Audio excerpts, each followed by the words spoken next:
morning. I'm Rex Infanger. I'm the current chair of the Blue Ribbon Fisheries Advisory Council for the state of Utah. I'd like to welcome you all here. We have some visitors here. Some state officials, we're grateful to have you here. We're actually have a past chairman here, which is nice to have. So I'd like to start out. My name's Rex Infanger. I'm current chair and warm water fisheries representative for Blue Ribbon. And I'll turn to my right, and then if we could go around the table and introduce yourself, if you would, please. All right, thanks Rex, and thanks you all for letting me come back. My name's Bert Play. I'm past chair of the Utah Blue Ribbon Fisheries Advisory Council, and I was cold water rep for 6 years and enjoyed my time. I am still closely associated with the Utah Stream Access Coalition, life member of Trout Unlimited, and looking forward to retirement and hoping to fish places that I really want to fish. So I'll turn it over to Randy. Yes, I'm Randy Oplinger. I'm the cold water sport fish coordinator for the Division of Wildlife Resources, and I'm the DWR rep on Blue Ribbon. Rich Slobrovich, cold water representative on the Blue Ribbon Council. I'm Ryan Newman, and I'm new here. It's my first day. I'm excited to be a part of things. Welcome, Ryan. Ryan's going to be a warm water rep, replacing Meg Birdsey, who has been gone for a couple of years. It took us some time to find that person to fill that hole. So, Larry Finch, at large rep. Russ Lawrence, Northern Region rep.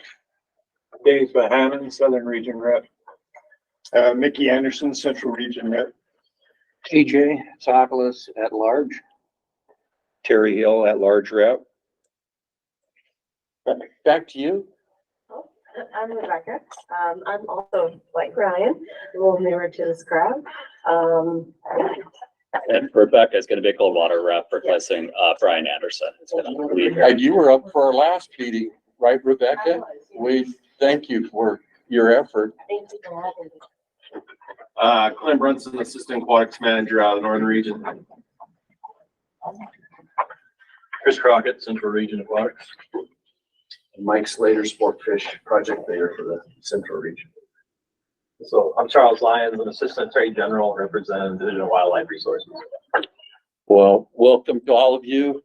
Online, who have we got up there? I see Cal Black is on there. Cal, just quick introduction, please. Calvin Black, I'm the Assistant Aquatics Manager for the division down in the Southeast region in Price. Thank you, Cal. Nick, if you would. Nick Braithwaite, Fisheries Biologist in the Southern Region in Cedar City. Bert, I don't know why you're showing up on the screen. He's going to use up the screen share. Natalie. Oh, Natalie. I miss Natalie. I'm sorry, Natalie. Apologize. No problem. Natalie Boren, regional sport fish biologist out of the Vernal office, Northeastern region. Well, thank you all. So at this time, we've sent out all the past minutes and notes from the previous meetings. And I don't know if you had the opportunity to read them and get involved with them, but I've read through them.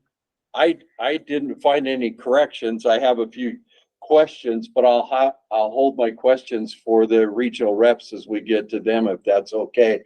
I personally think I move that we approve the minutes as they've been sent out. Do we have a second? I'll second. Thank you. I appreciate it, Larry. All in favor? I have a point of order. Yes, please, Rich. I would like to make a comment that I'm going to abstain from voting based on how long it's taken to put the notes together. Some of these go back, what, a year and a half? Yes. Is there some way we can get them out in 2 weeks after a meeting? I don't know that we can get them out in 2 weeks after a meeting, but Lindy generally gets on top of them. You'll notice that some of this took place during the COVID time, and that's the reason they got delayed. This is not normal. Normally Lindy's got them out within about a month of us having a meeting. So, and some of these would have been before you were even on the council. So I appreciate that point of order. Thank you very much. I think on top of that, Lindy's had some health things come up lately that slowed it down a little bit in this time, but I think that's getting cleared up. So, well, today is her first day back since May 5th. So yeah, she's had some health concerns that have kind of slowed her down, Rich. That's the reason it's taken so long. So, but with that point of our order, all in favor? Aye. Any opposed? The notes have passed and minutes are up to date, which was something that Lindy really wanted to get done. So I'm grateful that she's done that. So, I think the thing that we want to go into is the evaluation of the blue ribbon status of the lower Provo River. I think most of you are aware that we've had some change in ownership. When we get to your region, Clint, I noticed in the notes, there were some things that on the Weber River from back then, that change of ownership and maybe some of the impact that that had. So Randy, I think you kind of know the order that you want to take that in. So yeah, if you wouldn't mind taking it from this point, I appreciate it. absolutely. I'll take it from this point. I'm gonna share, I think, about 3 slides here that'll hopefully kind of set the stage for what we're gonna talk about. Before I get to that, one thing I do want to do is pass around a sign-up sheet. I'm trying to get people's just names and contact information, really just for the members, so the DWR people don't need to sign this, but we're trying to come up with a new roster. We can pass off to TJ. It has all the up-to-date contact info. So that's what I'm passing around here. But yes, so what we're gonna do is we are gonna talk a little bit about reevaluation of the lower Provo River as a blue ribbon fishery here in the state. There's been really a motion brought forward to have Blue Ribbon look at the status of that fishery due to some access issues, public access issues that have come up recently on the lower Provo. So just to kind of get into things just real fast, I'm kind of going backwards a little bit. I just want to welcome our new members. We got Rebecca, we've already introduced. We got Ryan, we've already introduced. There's also Keegan, who's going to be joining us at some point. I haven't heard from him. I thought he was going to be here today. I haven't seen him. Maybe he's running a little bit late. But anyway, we've got him joining as a warrant monitor rep, replacing Rex, who this is his last meeting. And then TJ is going to take over as the chair of the council in place of Rex after this meeting. So those are kind of the membership changes we're undergoing here. But to get into this process with the lower Provo River, we're going to spend some time first just learning about the issue that we've got on the lower Provo. And then after we've learned about that issue, had a discussion, answered any questions, etc., what we'll do is we'll take a motion from the council to either keep lower Provo as a blue ribbon fishery here in the state, or to remove the blue ribbon status of that fishery. By our handbook, that vote requires 2/3 support of our members. And then as we consider this fishery and whether we want to keep or remove blue ribbon status, what I'm asking people to do is really consider the Hepworth-Walker scale and all the elements of the Hepworth-Walker scale. Now, for those that are new, the Hepworth-Walker scale is a term we throw around a lot. So what I thought I would just quickly run through the scale. I'm going to actually spend some more time later going into the scale, but I'm just going to quickly hit on the elements of the scale. What the Hepworth-Walker scale is kind of our rating scale that we use for our fisheries to assess whether they're a blue ribbon fishery. The nice thing about the scale is it forces people, as we evaluate fisheries, to think about really all the elements that go into making that a good fishing experience for people. If you think across the state, if you think about our blue ribbon waters, we've got some waters that are, very accessible, family-friendly kind of waters. I think one local one jumps to mind, Jordanelle, where it's in the state park. It's got, a beautiful concrete boat ramp and, camping right there on the shore and, benches, and picnic tables and all that kind of stuff. But really, it's kind of a family fishery, right? It's a put and take trout fishery for a large part, but it's got, other species in it. But then you contrast that to some other blue ribbon fishery, like we've got the Uinta Mountains or the Boulder Mountains. These are more remote waters that don't have the same accessibility, but they also have a great fishing experience, really for a different reason. It's because of the scenery and the fact that they're less crowded. So what the Hepworth-Walker scale does is it allows us to really kind of balance our fisheries across the state and consider, all the elements that go into making a blue ribbon fishery. So the scale itself has 12 points in it.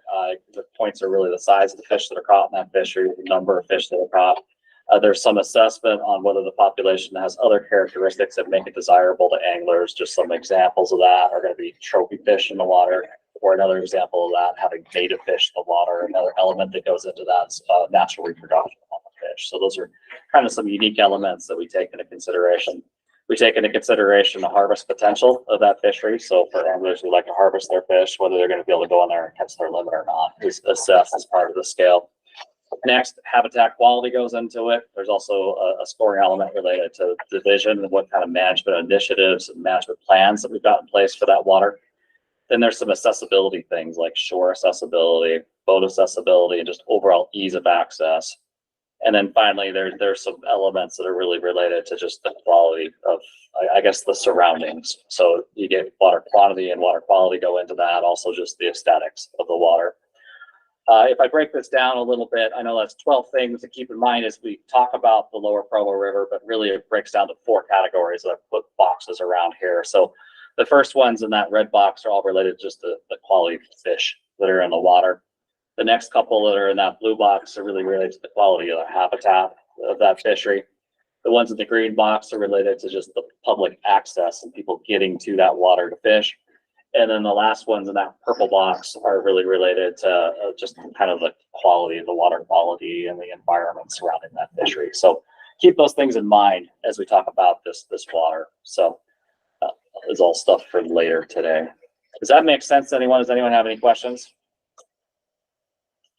Okay, so to launch this, what I'm going to do is spend just a little bit of time giving some people who knew a lot more about the lower Provo River than I do some time to talk about that river and the fishery. So we've got Bert here, who's the past chair of the Blue Ribbon Fisheries Advisory Council. He's the one that really raised some concerns about whether this is functioning as a Blue Ribbon fishery or not, based on some changes in public access to that water.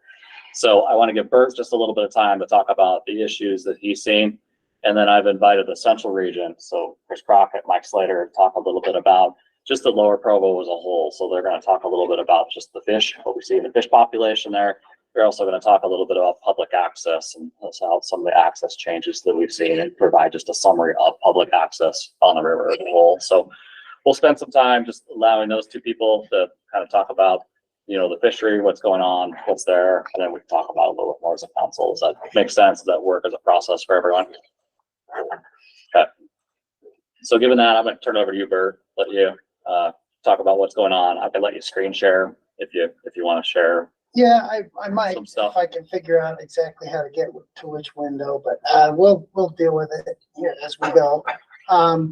So I appreciate the opportunity to speak to you today, and I am very grateful for this consideration of Blue Ribbon status on the lower Provo. I came to Utah 32 years ago, and for about half of that, I've been fly fishing, and for at least 25 years, I've been fishing the lower Provo. And I have a particular place that I like to go. It's where I really learned how to fish and how to catch big fish on the fly. Spent a lot of happy hours there with friends. I have a friend who comes from Japan once or twice a year, Dr. Turo Inoue. He was did some time at the University of Utah where he learned to fish Utah's Provo River. When I was taking part in the Fish for Garbage cleanup in April, it was April 29th, I drove to the parking lot at the old Hoover's Hole place and noticed some new signs. The signs preclude the public from getting to the river now. Where I have parked, where I have walked from the parking area, which is on the old 189, I would now be trespassing to get to the river, to get to the Hoover's Hole. Moreover, I looked into it and I found the deed. And on the 7th of April, the beds underneath the Hoover's Hole and various other parts of the upper part of the canyon of the lower Provo River were acquired by a different party. In this case, Metanami Alaska Trust with Evan Alt as trustee. This new owner is who put up the signs. Prior to that, the public had free access from that parking area, which UDOT specifically built for anglers in order to allow the public to get to the river. It turns out the Alt family has acquired the beds of approximately 2 miles of the Upper Canyon. The canyon itself is about 10 or 11 miles. So we're talking about 20% of the river is now, the beds are privately owned and the landowners precluding people from using it. Guides don't take their clients there anymore for fear of interactions. And if you touch those beds, because they're privately held, according to the laws of Utah, you could be cited for a Class B misdemeanor, criminal offense. That's Class B misdemeanor is on par with drunk driving and an actual physical assault in the state. So just by going to fish where I have fished 25 years ago, for 25 years running, I run the risk of a Class B misdemeanor. The biggest problem that I have with this, and the reason I bring it to Blue Ribbon's attention, is we now have a landowner who's exploiting the natural resources of Utah for personal gain on the lower Provo, and can easily exploit the Blue Ribbon status of the lower Provo fishery for personal gain. If this organization keeps the lower Provo as Blue Ribbon, and I understand the Hepworth-Walker scale very well, there is a problem, because essentially Blue Ribbon Fisheries Advisory Council is facilitating this person's business to exploit our natural resources. There's a whole bunch more we could get into about the river itself. Obviously, we'll hear about the fishery. It's a navigable river. It just has yet to be determined as such. It was used for commerce prior to statehood. Tons of evidence of that. That means the public has the right to touch the beds and banks to the high water, but it hasn't been declared as such. So currently, under current law, if someone owns the beds or banks and they touch them, they're guilty of criminal trespass, or can be cited for criminal trespass. Another issue that comes up is people come to the state from all over the world, my friend from Japan, people from all of the other states to fish the Provo River. They don't know what's legal and what's not. Tourists coming to Utah could be cited for criminal trespass. They come to Utah and they leave with a Class B misdemeanor citation. Moreover, so much of the literature that's out there, including this Provo River map, talk about how accessible the lower Provo is. I'll read for you just the relevant passage. This stretch of tailwater flows roughly 11 miles through the spectacular Provo River Canyon and is just about entirely accessible to the public.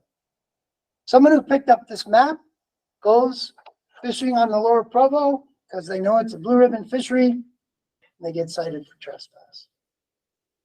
So I guess the question that we have to address beyond the scale, the Hepworth-Walker scale, and whether this qualifies as a Blue Ribbon fishery, and believe me, the characteristics of the fishery make it so, but do we as an organization, me speaking as past chair, want to somehow lend a hand to allow a landowner to exploit the natural resources for personal gain by being able to say, this is a Blue Ribbon fishery and you can come fish my private stretch by paying me a rod fee of $60 or whatever it's going to be.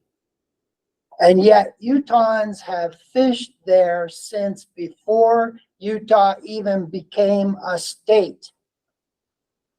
The current law allows the Division of Wildlife Resources to file a quiet title claim that's based on prior use. And I'm not an attorney. I know a little bit about it. I'd love to see the division do something about this to advance accessibility. I'm sensitive to landowners and their desire to make something off of their property or to allow anglers to get to the river. I fully support the walk-in access program. Perhaps there's a place for this, where the current landowners can benefit through the walk-in access program, as opposed to closing it all off to the public. So that's kind of the political take on it. The one thing I should also mention is there actually is an angler's easement that encumbers the lower portion of this 2 miles. That angler's easement was executed many, many years ago, but the current landowner has been fighting it since 2011, and that has yet to be resolved. There's problems with the survey. It is clear that this angler's easement was meant to exist in perpetuity to benefit the public. But now that landowner is fighting this angler's easement, and also that landowner is now fighting UDOT's extension of the Provo River Parkway, the paved multi-use trail that goes up to Vivian Park and ends where the tracks began. The plan is to complete the remaining 3.5 miles to allow public to recreate on a multi-use trail beside the river on the river corridor, going up from Vivian Park all the way up to Deer Creek. It would give access through the trestle area up to Horseshoe Bend, Spring Run, Pine Tree Run, and then it jumps up from there and goes on the old 189 bed. Conceivably, this would allow the public to use this parkway, this paved trail, to get access to the river because it's immediately adjacent to the river and there would be a right of way off of it. Now, how far out in the river can they go? How far up the river can they go? Out into the water. Well, that's And a both question sides. that yes, yet to be determined. I'll be talking to the right of way guy from UDOT soon. But that's kind of, I probably put too much into this. The issue is, what does the council do when almost 20% of Utah's premier fishery, the lower Provo through the canyon, is now off limits to the public, and yet the Utah public has used it freely, unfettered freely, essentially all of it, since before statehood. So I'll stop there. Rich. So I've got a couple of questions regarding the title. You mentioned that you did a title search and the new owners took possession April 4th of 23. April 7th. Was the April 7th? Thank Correct. you. Okay. Yes. Were any of the old owners part of the new ownership? In other words, was there just a transfer in name only? No. Was there a significant amount of dollars exchanged for that title? I don't know what it ended up costing the new owners. I know the property was listed for $2.4 million. Okay. It is a complete change of ownership. The prior owners, Washington Wheat and Livestock, that would be Roger and Kay Graham. They were the ones that, I didn't realize it at the time, graciously allowed the public to cross the land, walk down the old 189 to get to the river. They were the ones that were okay with allowing people to exercise the rights they've been exercising since prior to statehood. Bert, how, with what's happened on the Weaver River, that's in process for the Provo River, correct? I mean, the Provo River is still being used for commercial reasons right now. Right. What is the hang up for having this not declared a commercial water? It's currently a commercial water, let alone the logs and stuff that came down through there this was a logging river. Right. Before Deer Creek was ever put in there or Jordanelle was put in there. Right. So what, do you know what the hang up is? Yeah, And- again, I'm not an attorney, so I can't speak. Well, just a second, because I'm gonna put Okay. Charles on the hot seat as soon as you can show I'm gonna ask if you don't mind, please. I have a very good understanding because I was part of the team that collected the evidence of commercial use. So the standard in Utah, as affirmed by the Supreme Court in 2017, was a river used for commercial purposes in its ordinary condition, could be at high water prior to Utah becoming a state. If it was, it's navigable. And according to our current law, the Public Waters Access Act, if it's navigable, the public has a right to touch the beds and the banks up to the ordinary high water mark. Commercial use prior to statehood is the federal standard. The current law talks about susceptible for commercial use today. You raise a good point. There's a lot of commercial use going on in terms of the tubing industry, rafting industry on both the lower Provo and the lower Weber. But that's not the actual federal standard. So what is the hangup? That's a good question. Yeah. Because 5 years ago, the Utah Stream Access Coalition gave all of its evidence of commercial use of the Provo River and about a dozen of our major rivers over to forestry fire and state lands. They hired a river analyst, and that position was paid for 5 years. And I think the issue is the Division of Forestry, Fire and State Land is reluctant to move forward with any sort of designation on their part without support from the legislature. So 2 years ago, the Utah Stream Access Coalition tried to run a bill to establish the process to review the evidence to make the declarations. That bill never even made it out of the Rules Committee, despite the fact that the sponsor, Representative Tim Hawks, the chief sponsor of that bill, was chair of that committee.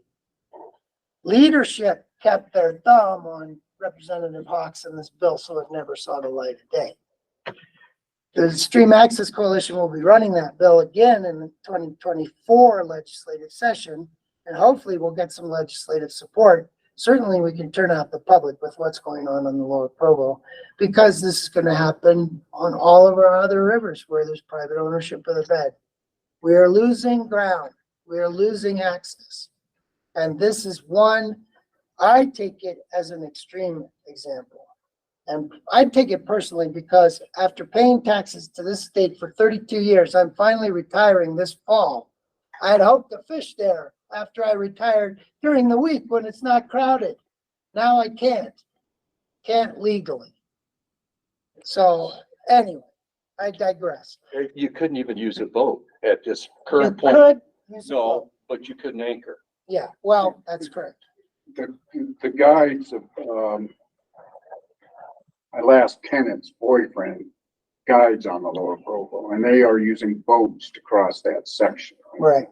Because they are afraid of getting their clients in trouble. I will say, I've guided on the lower Provo close to 100 years for the last, or 100 days. That's a lot. Close to 100 days. I had no idea you were so dispersed.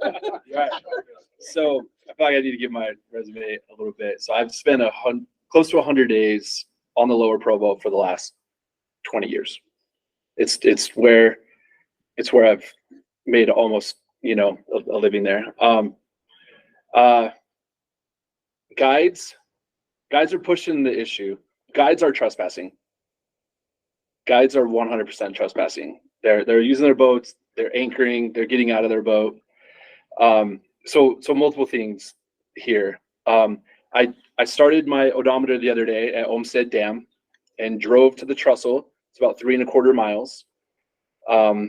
That's highway miles. The river is probably close to 4 miles of river. And then if you add the half mile that's in the state park above the campground,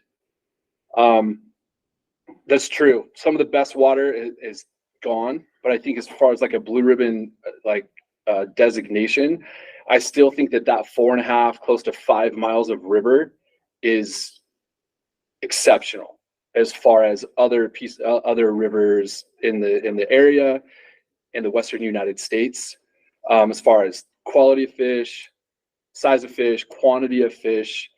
How will it be after everybody who used to fish the upper 2 miles goes there now? Yeah. In addition to everybody who was there that's before. okay, but people always say that they're like, oh, you fish the Provo, it's so crowded. I'm like, part of that is there's a reason why it's so crowded. It's so good. That's why it's so crowded. Those fish on the Provo River, they take a pounding and they show up for work the next day.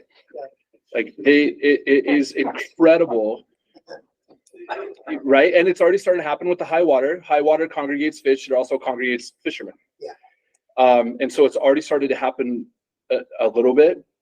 So you'll see. So anglers and guides have started to push the issue, and they are trespassing. They are in there.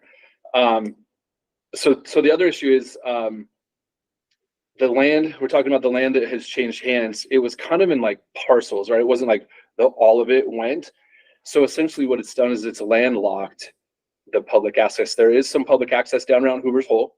No, you can't get to it legally. But that's what I'm saying. It's landlocked, Right. right? So if you floated into it, Yeah, you could get out and fish and have a great time. you knew But where it it's landlocked. was. You don't know where any of these property lines are, and that's part of the problem. Yeah, and that's UDOT has easements theoretically from that parking lot, so I've been told. If you look at the tax maps, the easements are not at the parking lot. Yeah. Somebody owns the parking lot. Yeah. So actually it was sold in this deed. right. Exactly. So there's 100 questions about Yeah, access and I about agree. enforcement. So you brought up like somebody could get cited. No one has been cited yet since April. I don't know anybody that has been cited for trespassing on the Lower Provo in 23 years of guiding. I don't know that anybody has. So that's one of the issues too. But I guess my main point is it's horrible. It's catastrophic what has happened with that piece of water right there. But I do feel like the other stuff that's still available meets the criteria, exceeds the criteria to be a blue ribbon designation. But I'm going to suggest before we dive too deep into the discussion, we've also got the division with the presentation. They've got some maps and some things like that show, explicitly what's allowed and what's not allowed. And I think they get a little bit into some of the legal stuff and where we stand. So I think it might make sense to turn it over to, is it Chris? Are you going to do it, Chris? Or, okay, let Chris run through things. You want to sit here? Yeah, thanks. Okay, I'll get it up. I'll key it up.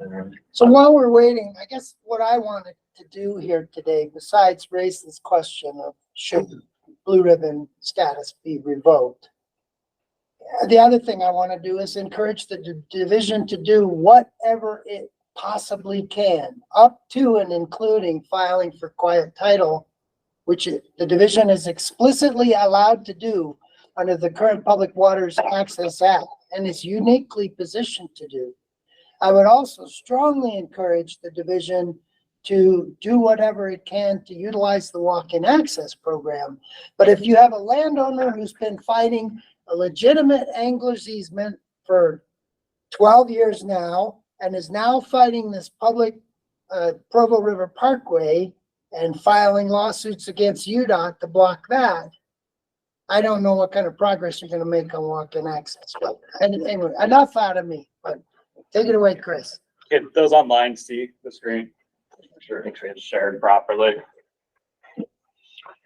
So yeah, that's a good segue because we've got a little bit of additional information that will clarify a few issues and then just continue to add to the 100 questions as Ryan mentioned. It's well put.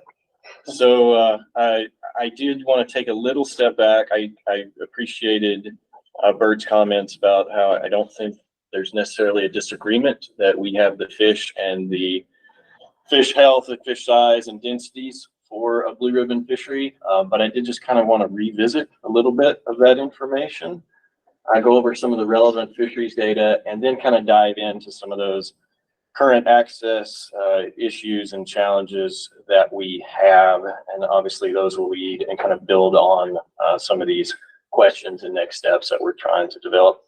I will just kind of caution you guys, Mike and I did this overview of the populations on the Lower Provo River. I think it was last year, and it was like 50 slides. So if you look at this and be like, man, Chris, you kind of cut this down, or where's all this other information? I apologize, but I kind of had to do that on purpose because I knew in reality that's not what we're probably going to spend all our time talking about. But Mike and I have that information. So if anybody's wanting it, we would be happy to share it. And before I get rolling, I just full disclosure, Mike Slater's our Provo River expert. He tricked me and said he was going to be fishing Lake Powell, and I never complain about people taking off to go fishing. And then he showed up today. No, I knew he had changed it, but he Told you it'd work, Mike. he pulled a little bait and switch, but I'm not complaining. So, Mike, you feel free to wave your hand if I say something wrong. And then also, Charles will probably want to chime in on a few of these, but we'll give him some time too at the end of it. So, from the fish standpoint, we do have rainbows, we do have beautiful whitefish, but most of the population right now is brown trout. So I was just going to go through the brown trout data and maybe allude to some of the whitefish data. So you guys have probably seen this. We've got the year starting in 98, going up to the last sampling was in 2021. So we haven't quite gotten to 2025, but that's just kind of the projection on the boundaries. But, and then you've got a number of trout over 6 inches. So 6 inches or bigger. It's typically what we call our catchable fish. I know Rex only catches fish over about 18 inches, but the rest of us catch the little ones too. So you can see we've got 4 different sites. We have the blue site is the tunnel site. So right there next to the turnoff for Sundance or close. You guys probably know that. The trestle site, which is within the easement area right below the dam. And then we've got a new one, the green one, that's the mouth of the river, where we recently acquired some water. So that's why that's kind of a new site. It wasn't a site that we traditionally monitored, but we wanted to see the changes now that we've got some in-stream flows there. So, and then also you'll see the slightly different colored blue there with the little starburst. That is the mean. And we've also got this information over on the side. So you'll kind of see some of the similar information. So I'm not going to go through it all. Just really wanted to point out, oops, sorry, I skipped a line. Really just wanted to point out we have outstanding densities of brown trout, no matter where you are at on the Provo. Some of the... I'll note that they peak at the trestle. Bert notes that they peak at the trestle, and then we'll talk about how some of the bigger fish, are actually not at the trestle. So it kind of depends on what you want. But wherever you're at, we've got some outstanding densities. So we've kind of had this conversation before about what constitutes a blue ribbon. You know, we don't necessarily have our exact guidelines that say XYZ fish per mile constitutes a blue ribbon. But these are some of the highest trout densities, I should say, some of the highest healthy trout densities you will see anywhere in the West. And when you look at other states, how they determine a blue ribbon fishery, I forget what they all are, Mike, but we just blow them out of the water. Let's put it that way. If you look at this data, 600 pounds per mile. Right, 600 pounds per mile. Yeah, and we'll look at that kind of next. So density wise, doing great. Biomass, kind of what Mike was alluding to, we've got on average 3,600 pounds per mile in the lower Provo River.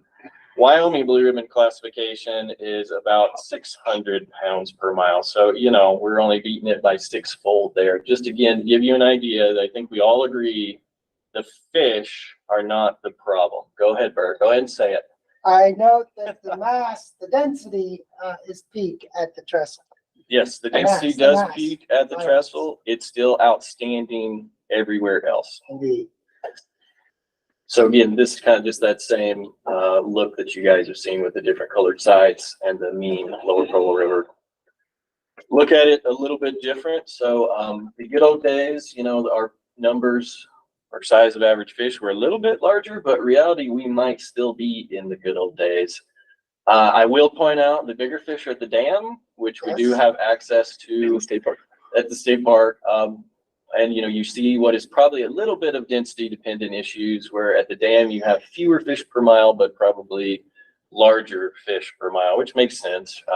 But in reality, we may still be in the good old days. We're at about that average of about 12.4 on your average fish.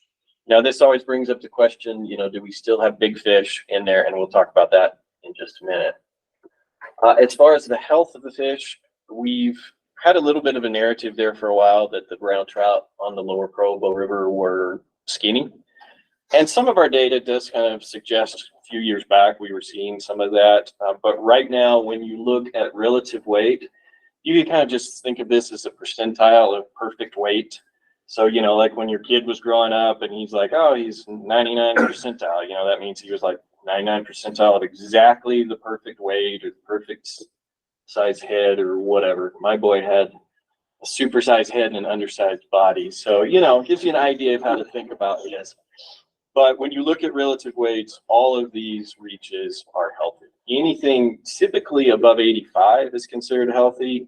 There's a little bit of wiggle room, but for sure anything above 90 is considered healthy. So 100 would be like the perfect idealized weight. These guys are maybe a little less than perfect, but they are still very healthy, fat fish for the most part. And I do just want to say, this is population level. You'll always catch a brown, what we call a snaky brown on the Provo River. There's actually some life history traits that will cause trout to grow longer, quicker. So they get that big head so they can switch over to piscivory and eat fish. So sometimes that's actually a good thing. It's like they're growing long and skinny to get that big head. You think of some of the cutthroat up at Strawberry. Sometimes those guys are not skinny per se as in unhealthy. It's a life history trait where they're trying to get that big head so they can eat minnows. So anyway, just population level, still doing great. This one's a little more complicated. I've thrown some of these values at you guys before. It's our PSD, which is proportional size density. It's really just a way to classify, like say, if you've got 100 fish or 1,000,000 fish, whatever, what percentage of those are your trophy fish? What are your memorable? What are preferred? And what are quality? And again, these are standardizations worldwide. So this is not us coming up with this. This is standardized worldwide, which also is a little bit of a disadvantage because these standards are based on world record fish. And it's typically whatever they're trading for the world record round in New Zealand, which is 36 pounds. Yeah, I don't even know anymore. So sometimes when you do these values, you actually, in my mind, kind of, there's, you know, the national worldwide trophy, but in Utah, you might have a different idea of what a trophy is in your head, but nonetheless, we stick with these standardized. So just kind of to point it out, I'm going to lump these. You guys can pick apart the differences if you want, but really we have very, very high percentages of quality fish. As you look at preferred fish over 12 inches, still very high.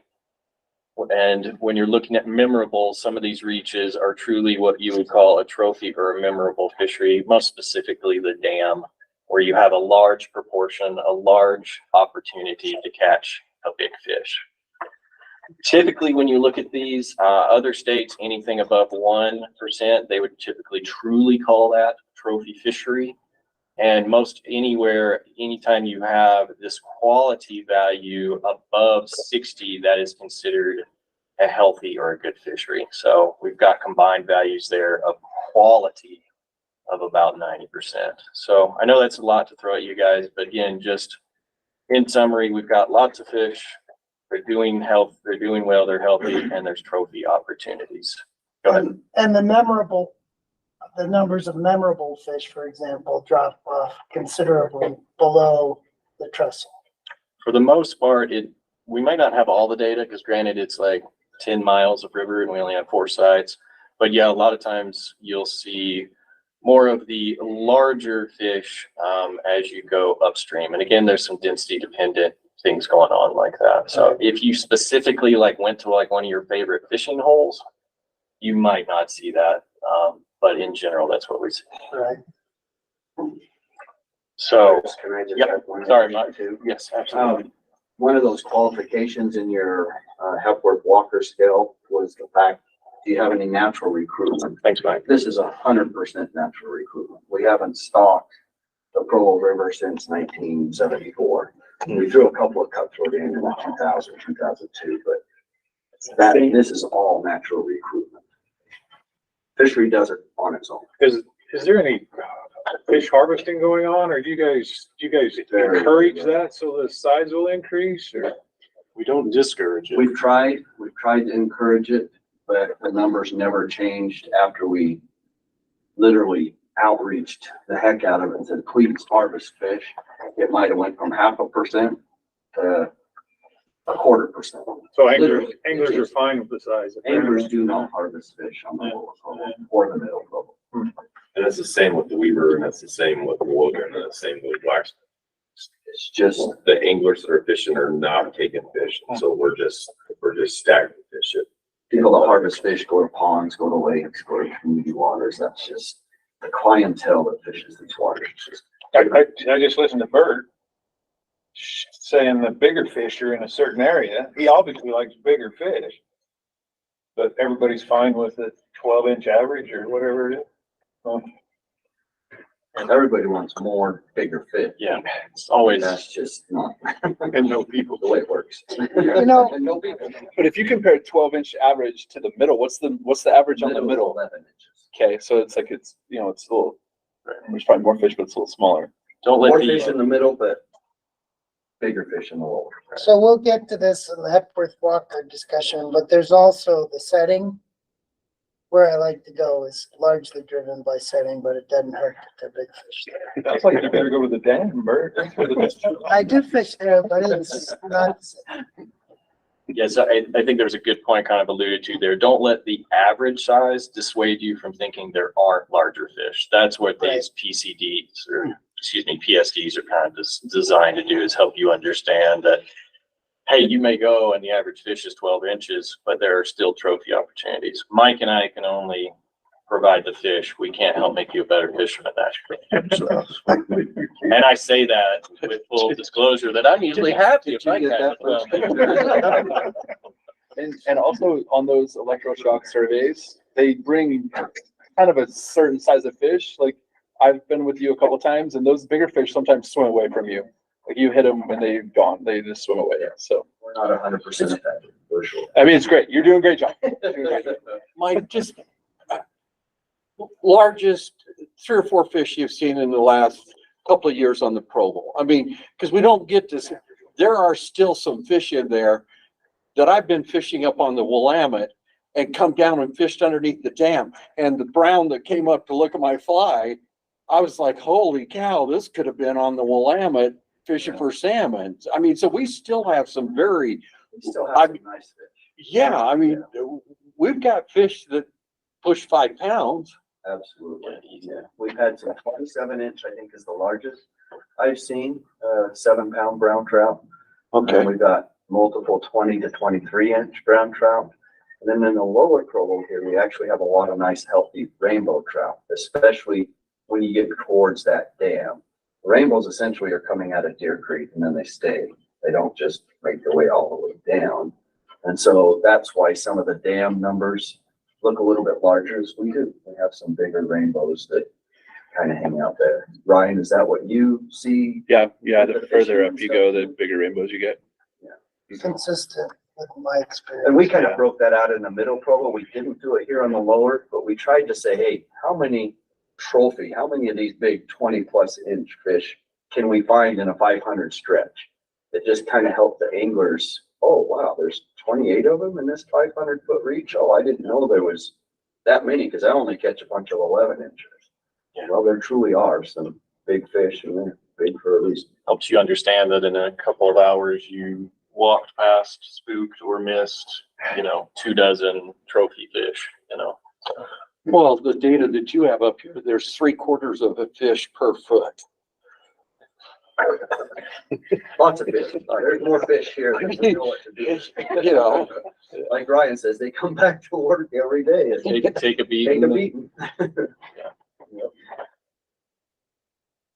So talk a little bit about access. And so what I'm going to do, I'm going to run through some general information and then kind of circle back to some of the specific challenging reaches that we've talked about, most notably what we call the brown sign area that Bert's talked about, as well as our angler easement. So you guys feel free to ask questions, but just know I'm going to come back to those specifically, and you'll see a slide specific to those here in a minute.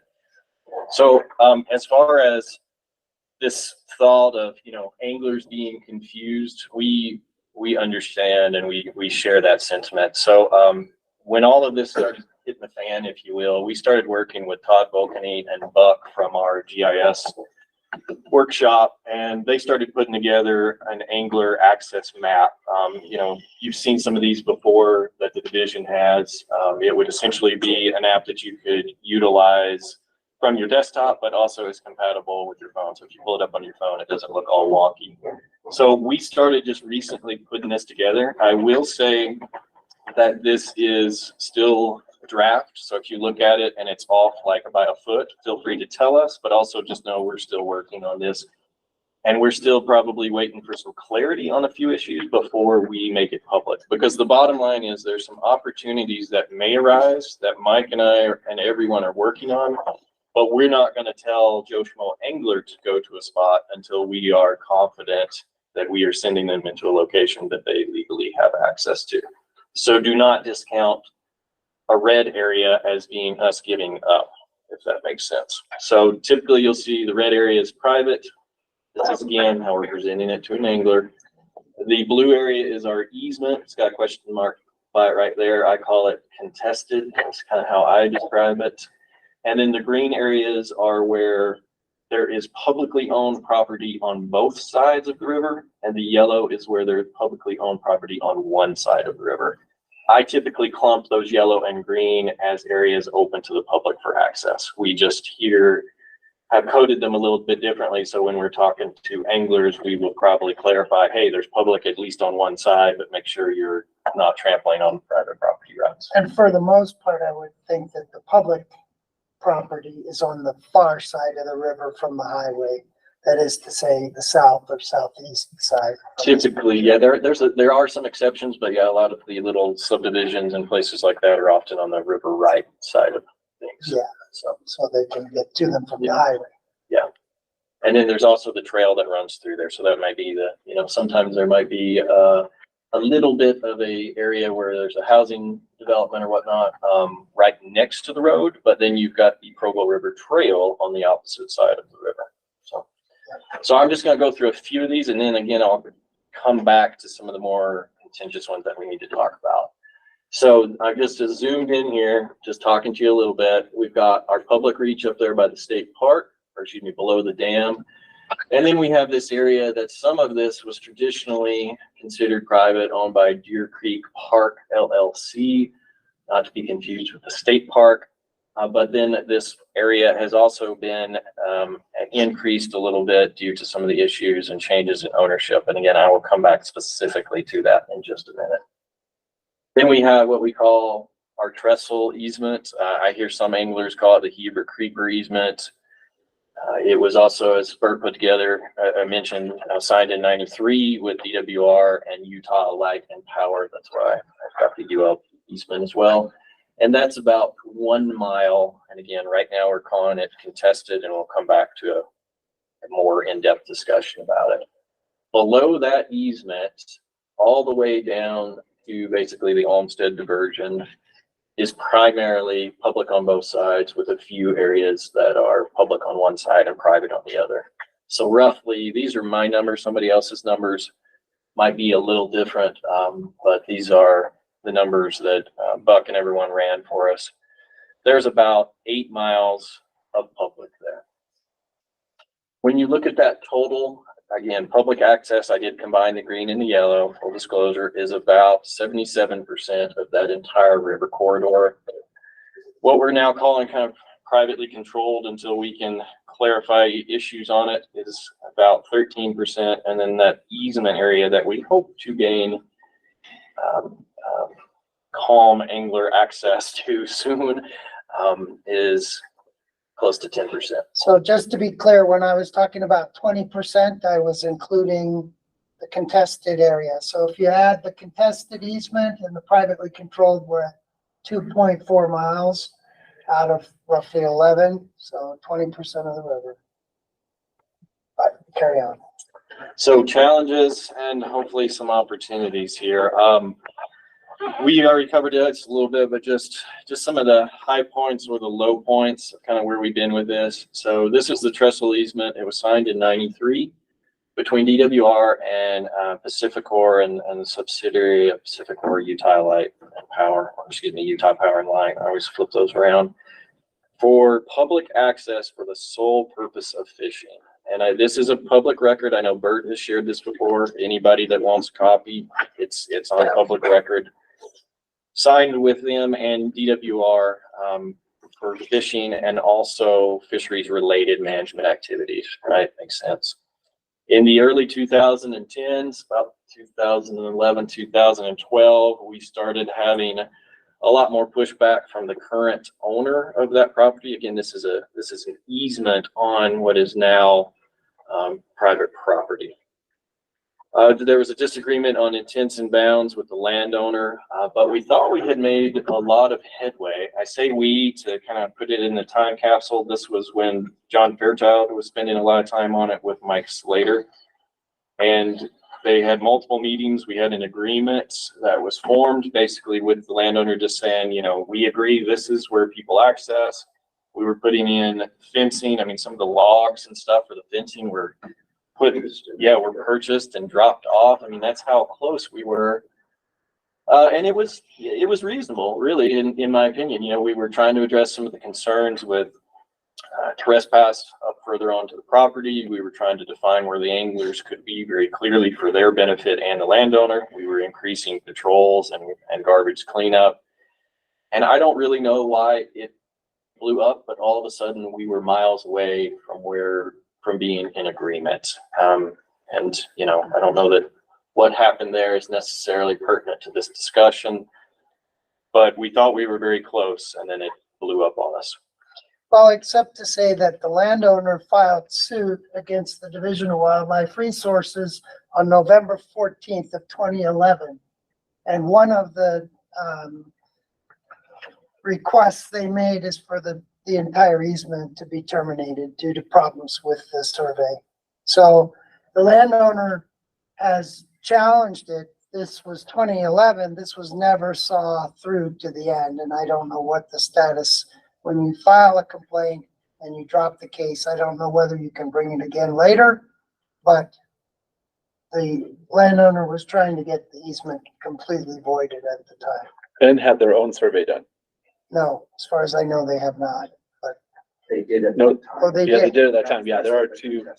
Yeah, so there's landowner who's done a survey. There's a survey that was done there. Right. And they are opposing. So on the, I won't get into the details on that one, but it seemed clear from the language of the of the access easement, when it talks about the sole purpose of fishing and fisheries related management, the intent seems pretty clear. But I've spent a lot of time working on other easements and property boundaries. Some of the things that are written up 20 years ago, when you go and plug them into modern, you know, using GPS technology, it's a few feet off, right? But when you look at this description and it being plotted out, basically it shifts it up on the river left side a little bit away from the river, but magically it follows exactly the contours of the river. So I think the intent was clear, but that's an area that has been grasped onto to try to contest the easement. So I'll give a little more info and then we can maybe talk about this one a little more. In 2016, you know, nothing was per se resolved. We started seeing some extra signs come up. And then obviously in spring of 23, we had some extra no stream access signs near Herring Hole and other traditional access areas. So there's been a ton going on. Otherwise, I was just trying to give you guys a little bit of a snapshot on where we're at.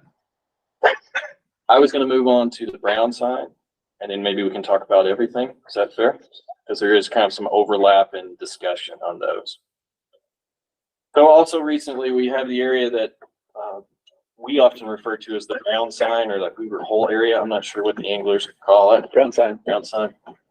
There used to be a big DWR brown sign there, hence the name. And so their traditional fishing access there, previous landowners did not contest any sort of access to get down to the river.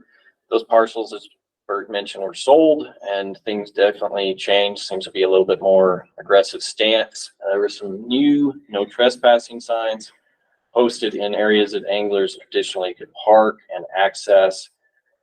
The theft or magical disappearance of the DWR brown sign, and you guys may see it floating down the river somewhere, let us know. But it obviously has led to a lot of issues with anglers being asked to leave. Accusations of harassment from both sides. The sheriff's office and DWR law enforcement have been called quite a few times to respond to issues there. As Bert alluded to, this is the Onyx map, but if you look at the county's map, it looks pretty similar. There is a little bit of confusion, to put it bluntly, I won't try to go into all the details other than just to say that you can have a piece of property that looks like the ownership overlaps being owned by like 3 different people. And then there's also no man's lands that appear not to be owned by anyone. So I don't know that there's going to be a ton of resolution on this until it's probably resurveyed. But that is also potentially an opportunity because UDOT has some right of ways in there and some property where we're hoping we might be able to find an avenue to legally shepherd anglers to the river. But right now that is still a question mark. Oh, sorry. I spoke with UDOT yesterday, the project manager for the Provo River Parkway extension. And he confirmed the public has a right to park, or at least according to UDOT and their belief as to what rights they've retained to the old 189. They turned over maintenance to the county, but you have a right to park where that green parking symbol is and walk down the roadway. And presumably this will be, actually it is the path of the multi-use trail as signed when they deactivated old 189. So, but again, incredibly confusing and probably wrong on the tax map at least. Who is that you spoke with? Is that Matt? His name is Dan Young, project manager. Okay. So the employees of the campground are patrolling that parking lot maybe once or twice a day, and they're not letting anybody park there. Right, yeah, so they're precluding people from parking, they're doing aerial surveys, they're taking note of the license plates and so on. So they believe that they own. Yeah, 100%. Yeah. That's where the green dot is there? Yes. Yeah. That's where the brown sign was located. Brown sign, Hoover Hole parking, whatever. It seems to me that this all goes away as soon as the Provo River is declared navigable waters. No, because you have to get to it. But if I'm not mistaken, the white parcel immediately to the right of the green parking sign, that is still UDOT, if I'm not mistaken. One of And- those at least is Bird. I think maybe they both are UDOT. Yeah, and the intention was to allow people to get to the river from that parking lot. But as you can see, that parcel to the right, outlined in white, is not properly aligned with the roadway in the satellite. Right. So it may very well be a boundary issue that could be resolved, but there's still a question mark on it. But we can't resolve that. That's not the issue that's before us. Not Blue Ribbon. Blue Ribbon can't do it. It is. It has to be through. UDOT. It's UDOT. Well, it has to be UDOT, but I understand how you feel. I mean, I think back when I was a kid in places I used to go hunt and fish that I can no longer access. And I also understand if you're an owner, how you want to handle your property is your own business. And when it comes to property, people are very personal about that. Right, I just interject that the Public Waters Access Act has provisions to allow the Division of Wildlife Resources to quiet title to allow what has happened since before statehood to continue. Yeah, but we can't make that determination. The UDOT legal counsel is going to have to push that through. When we look at the waters that we have that are Blue Ribbon, there are a number of them that are surrounded by private property. So the standard can't be 100% access to keep it Blue Ribbon. On the other hand, I can see your concern of this place having developed a reputation and now the guy's going to charge a rough fee. I don't know. Maybe he will, maybe he won't. Maybe he won't allow anybody out there. I don't know. But isn't the question is, do we decertify the whole lower, there's Provo? And do we want to do that? Isn't that what you're asking, basically? The other part of my request is that the division do everything in its power to return public access, whether that be utilizing the walk-in access program or straightening out the surveys, making sure we know where we're allowed to go legally. And then Forestry, Fire, and State Lands needs to consider the historical evidence, go through the process and declare the entire Provo navigable, which needs to be done. It would resolve a lot of this, but getting to the river from here, as in the previous picture, you would still trespass because you're crossing posted land. Yeah, and it's contested land, and you're not gonna get there, until you have a final ruling, and I know on the upper, Provo with the VR, what's it called? USAC used to have that. Victory Ranch. Victory Ranch. The court didn't go with us on that, so, I don't think we can resolve this other than decertify the whole creek, the whole river. And maybe that's what we call to a vote. And I agree that we do everything we can to get back to full access, but we can't do that in this meeting. Mike, is basically all of the river is self-sustaining. We just don't plant anywhere in any of this stretch. Is that correct? They don't want over. Okay, so we have places like below Joe's Valley where we've got Swift Creek that we have X number of miles that are blue ribbon, and then they're not blue ribbon. To me, for what we can do as a blue ribbon, we're not going to change the fisheries on there because you guys aren't changing the fisheries. You're not planning it. You're not doing anything that's there. There's some access things in terms of, do we want an outhouse there and some of the other stuff. And I really support that they put this path all the way up. I think that is absolutely incredible, because when you look at some of the stuff that we're doing on Utah Lake, eventually if we get that passed so that that goes clear around the lake, this is all years out. But to address what you said, TJ, I don't know that we need to delist the entire Provo River, but we could go from the trestle down is blue ribbon fishery. We have tremendous fishery during all of that. We may not have the fish,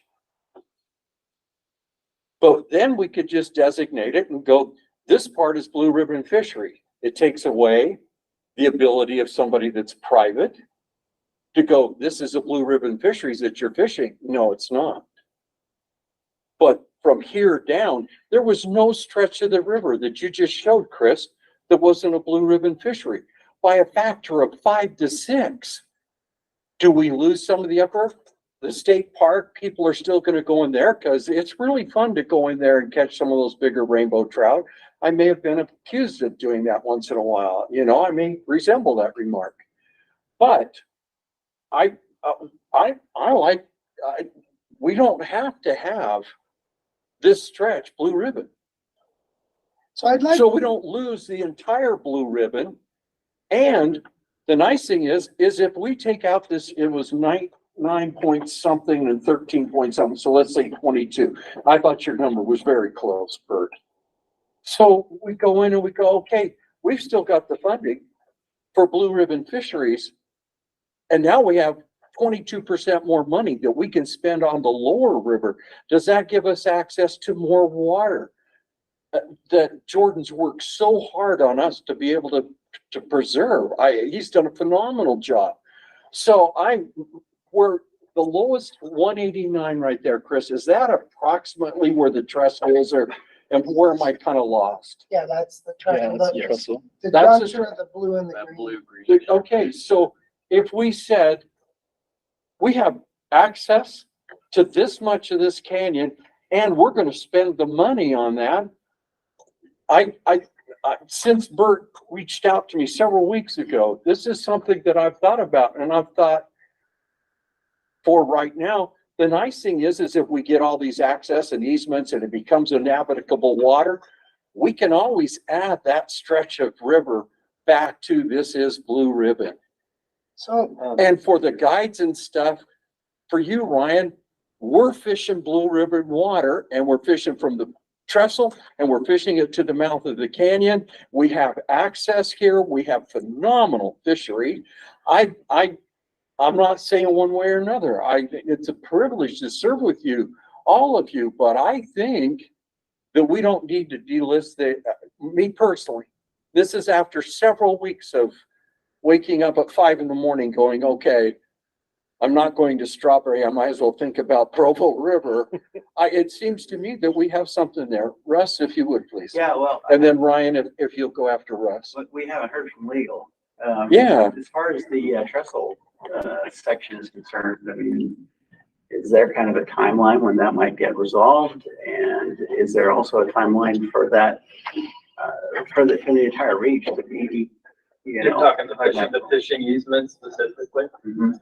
Yeah, so I can tell you that that is an area that is definitely a priority of the division right now, and I've been working on that since I started here. I've been doing this a little bit over a year now, and trying to work with property owners and working with Wasatch County, and we've been taking steps to be able to ensure that that thing is recognized as being valid. With the division's position that it is valid, people can access that and they can go fishing in that easement area. Like Chris mentioned, it's just an issue with whether it's a survey or with a mapping issue. And then at one point over a decade ago, it was contested and then just kind of faded away. And that action was dismissed without prejudice, which means that it could come up again, but it's never been brought again. And so we've been taking steps to try to resolve that issue that was never resolved. Have you also considered the Provo River Parkway extension? Because essentially that parkway will be adjacent to the river where essentially exactly where the blue line is here.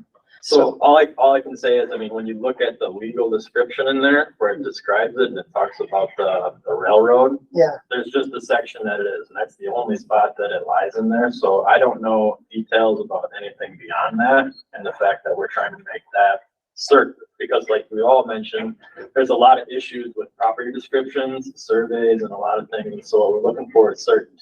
And this is one thing that we can make certain. It just takes time. And I'm sorry that it takes time. I appreciate everybody's patience on that, but we're definitely working on that.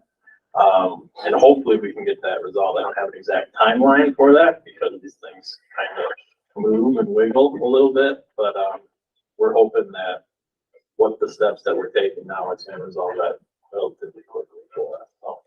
Thank you, Charles.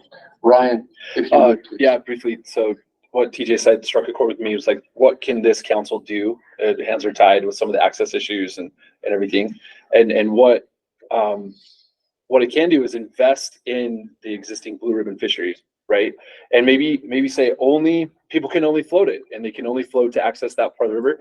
So maybe Blue Ribbon invests in an actual boat launch, because right now you have to drag your raft over 50 yards of sharp rocks and there's no takeout.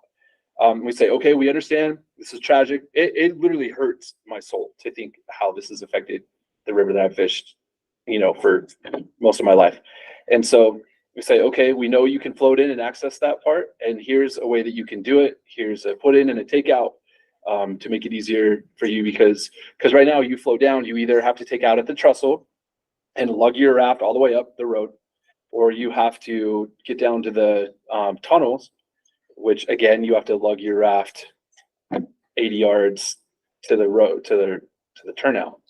Remember, Mike, a couple of years ago, we talked about putting in some rocks and stuff there at the trestle, just so we'd have a back eddy that you could get into and get out. But after what you said, Charles, it looks to me that it's an advantageous for Blue Ribbon to keep wherever that blue line starts. That gives you, as long as that's still a Blue Ribbon Fisheries, then we're stating we believe this is a Blue Ribbon Fisheries. And we started there was nothing sacred for me about starting at the trestle, but there is a reason to stay at the blue line and say, we're going to go from the blue line. This is a Blue Ribbon Fisheries. And at some point when all this gets, hopefully through our legislator and no offense, but our legislators sometimes forget that there's 600,000 people in the state of Utah that fish. And if you get them all pissed off at you, that may not be a good thing for your voting record. And at some point that's going to happen, because Bert's, we're just going to have a lot of folks that are going to be as stirred up as Bert is. And I don't think the legislators want a lot of birds. Well, I'm grateful for Bert because he does things like this. But when you consider that all of us here, everybody on this council represents 35,000 fishermen. You don't want 35,000 fishermen for each representative on this council pissed off at you. That's just stupid from a legislative standpoint. I'm sorry, but that's how I feel about it. So my feeling is, for right now, I had thought the trestle, but I didn't realize, I mean, Chris, this map's great. And what you said, Charles, I'm kind of with you, TJ. Let's not throw the baby out with the bathwater. Let's do something and then give some incentive to somebody to go, hey, maybe I do want blue ribbon status and we can do something to get accessibility. When the parkway's completed, it almost perfectly ends at the top of that blue line. So that might actually be the solution. It jumps up actually just above the Big Bend horseshoe bend, a little bit further downstream. But I mean, that is a walkway right by the river, paved multi-use trail. The easement presumably is valid, exists right there. And yeah, that would be the natural place to say, okay. Larry? I like the way you're thinking. A couple of thoughts, you know, the state's invested, the taxpayers have invested a lot of money in material like Bert presented there that shows the whole river as blue ribbon. Are we going to make sure that the website's updated and those kind of things so that, you know, it's clear in communication to the public? Yes. The other thing that bothers me is, what about, isn't there and this is a question for the council, or isn't there a prescriptive easement because the use across that land has been consistent for over 20 years? And it would seem to me, we had a park up in our neighborhood, we had a very small stretch of the trail that had been used for 40 years. We went in and were able to, you know, work with that landowner and get consensus. But what I tend to find, particularly up in Summit and Wasatch County now, is that the developers and the property owners are just very hostile to anything to do with the public. And, you know, this may be the case, but if there's a prescriptive easement and we can demonstrate long-term use, that may be a quicker way through litigation. And I hate to say litigation because I'm not a fan of it, but it may be something that needs to be accomplished in this. But back to your point, Rex, I would agree that, you know, let's not throw the whole river out, but we need to make it very clear in the community. You know, I don't know how much that all costs the taxpayers there, all that stuff that's down there showing blue ribbon status on that river, but. Rich, you had a comment? So I'm kind of torn between a compromise of segregating parts of the river that are blue ribbon or not, and delisting the entire river for lack of a better term, the political value of upsetting a whole bunch of people. To be specific, if we delist the entire lower section of the Provo River, you're going to upset a lot of people. And therefore, that'll give you more political power, either within the division or within the legislature, to put a lot of pressure on that private owner to open up. You know, so I'm kind of compromised there. I think whoever's working on public access in the walk-in access program might be the best first step, going at that private section, just like we've done on other rivers. But I'm totally torn. Mike or Chris, have either one of you had the opportunity to meet with the new owner? Are they at all open to having any access at all? Or is this pretty much, no, we have no interest at all in having access?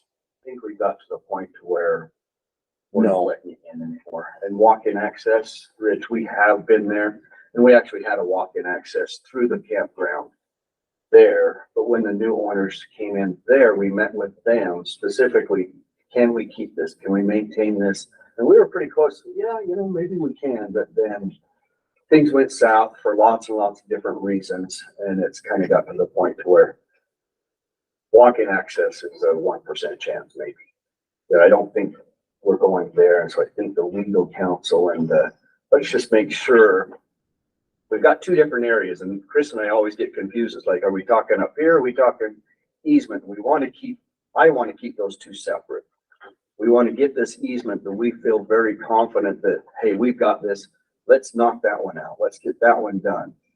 Then we go to walk-in access or other arrangements on this upper red portion. And okay, how do we work this out? I think that's pretty important for us to separate those two. A lot of times the landowner and maybe even us, we like to pull them together, but it's two very, very different issues. So do we hold off until the easement issue is resolved?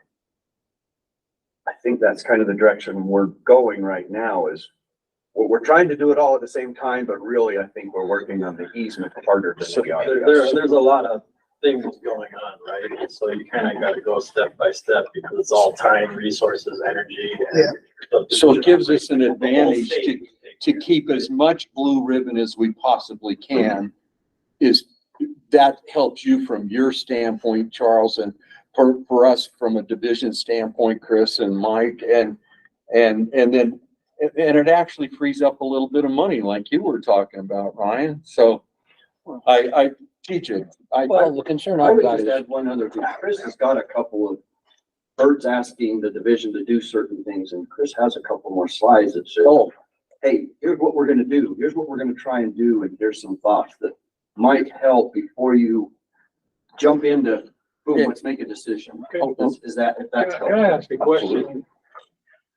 From the property owner's perspective, you're talking about they don't want anything to do with the public. You know, I'm a property owner and I don't know about any of the rest of you, but in the past 5-10 years, property taxes have skyrocketed.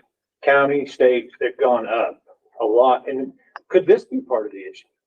Is there some way to offer him some kind of property tax incentive to offset the increased taxes that he's having to pay? And is that why he's trying to charge access to help pay property? I mean, is that a greenbelt property? Does he get some kind of greenbelt tax incentives there, or yeah, it is greenbelt? he does have a cattle up there.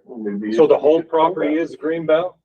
I couldn't tell you the whole property. He's got it so divided up. I mean, if he's charging access fees, it probably is not greenbelt. is he charging access fees? If you go to the Provo River Resort, which is the campground right below the dam, you could pay to fish in the campground proper, but to this point, he's not charging anybody to get down in the red line. It's just, I spoke to him and he's like, it's a hard freeze. He's like, sorry, Ryan, it's just a hard freeze. Got to keep y'all out. So, Does the state have the authority to offer some kind of property tax incentive to allow access?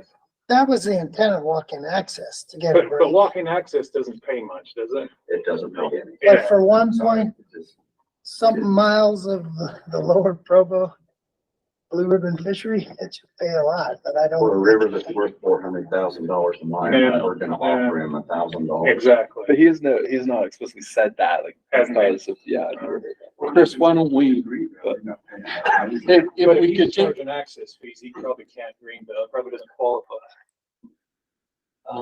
But you've got I'm not in favor of delisting a piece of it because you've got a system, right? You've got a whole river system and those fish go up and down and it's still the same fishery according to Bert. It's the better part of the river. So I don't think we ought to delist any part of it right now until we know what you guys can get done. And because look at the Weaver.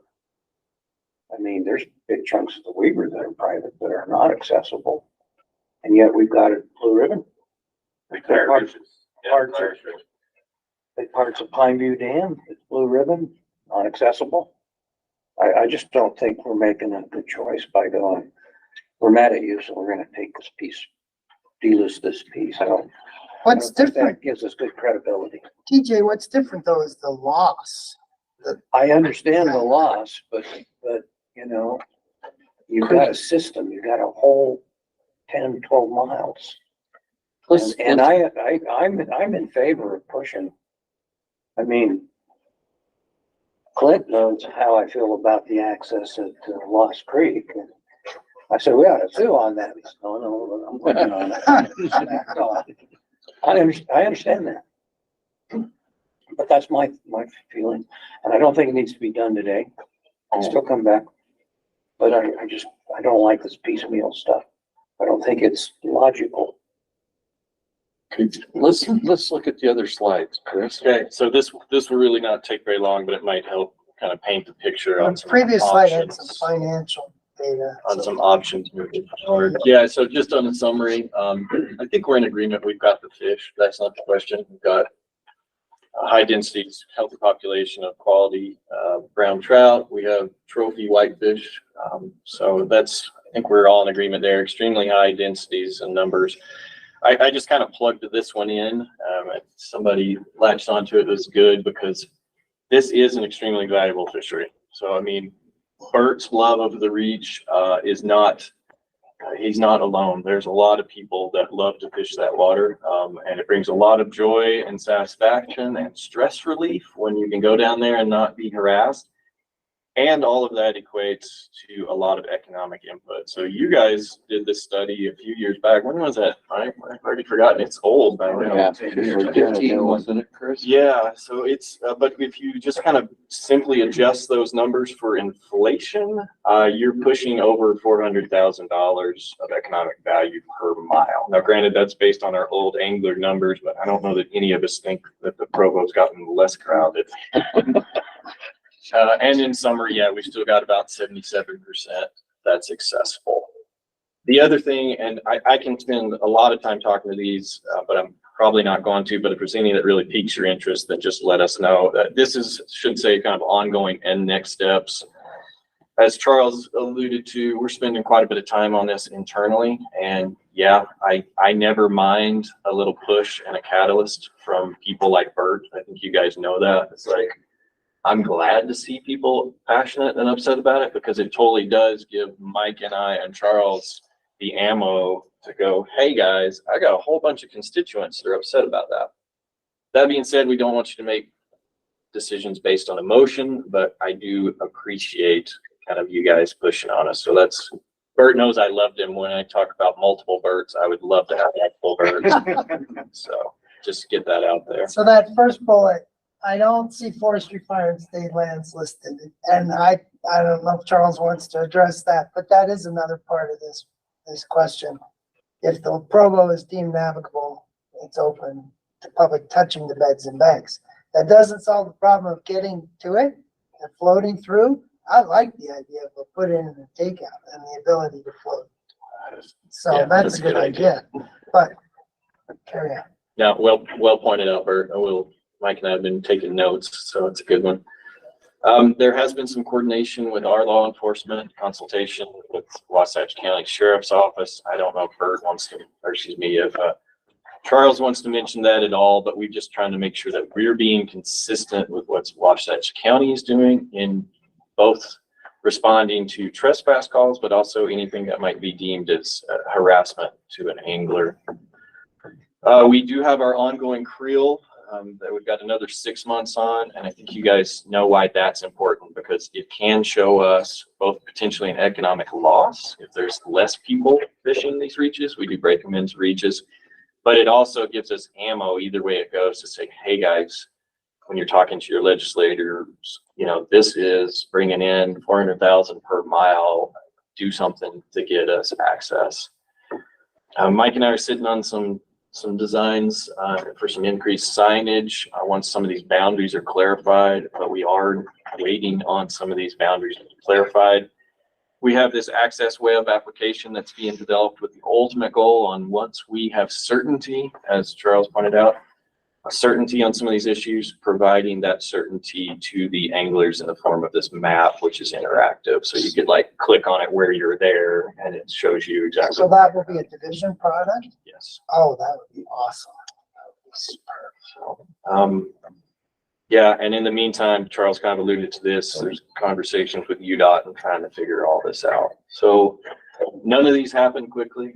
And again, I don't mind at all people pointing out that the division should have taken care of this 15 years ago, because I think Mike probably says that under his breath about every 30 seconds, is why didn't we take care of this 15 years ago? But hopefully we're gonna get her taken care of. So. On the economic side, Randy, I understand there's another economic survey that's planned. Is it funded? It is funded and it's gonna start July 1. Excellent. Thank you. The only other thing I'll say, and then I'll let you guys talk, is that I do like all these conversations back and forth about why are we doing this and what value will it have? Whether we take it off, what value does that have? If we keep it on, what value does that have? I appreciate all those conversations. I'll let you guys figure that out because that's your decision.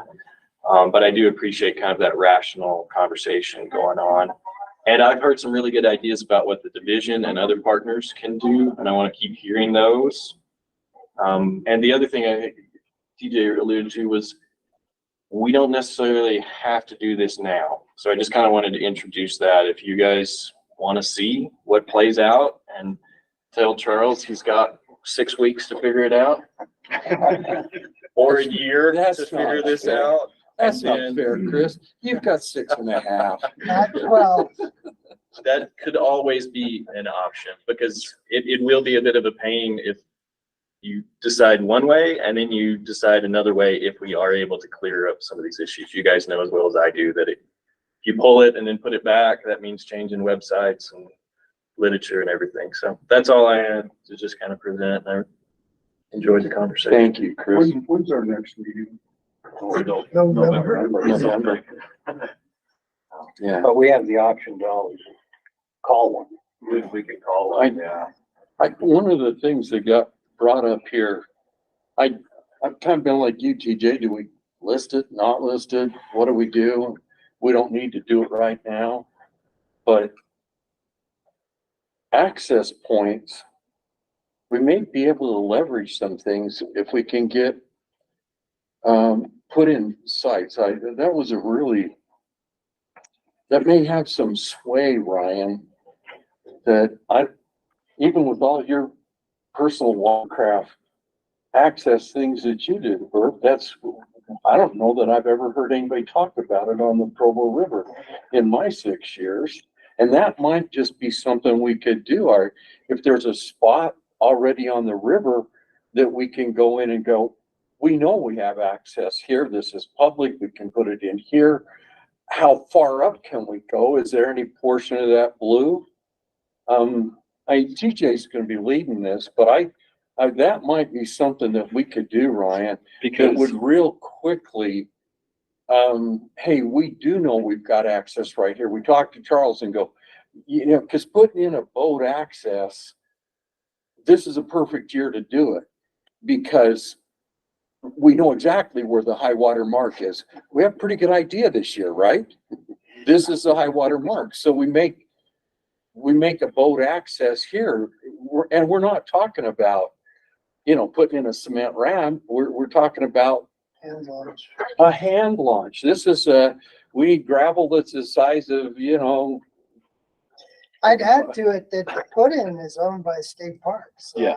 that What makes everyone the puts in put-in right now is the state park, but it's not a put-in. No. It's a chuck your raft off the ledge and hope Good luck. yeah.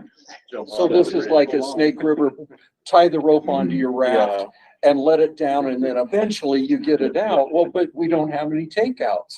And I find this fascinating, Mike, because you and I talked about that takeout at the tunnel, because there's a really good place there to put a few rocks in and put a wonderful back. And it keeps everybody's trailers off because you already have, it goes away from the tunnel. There's that area we've right got there. that extra road in there, and maybe someplace further down, the mouth of the canyon, where we've already got the Olmsted, not the Olmsted diversion, the next diversion, Murdoch diversion. Thank you, Ron. Maybe there's something that we could do there where we've already got some access. Because at that point, Bert could take his buddy, put it in the state park, float out to Hoover, get out, because it's public at Hoover on the flat there, get out and fish and float out. Yeah. You got lots to do, TJ.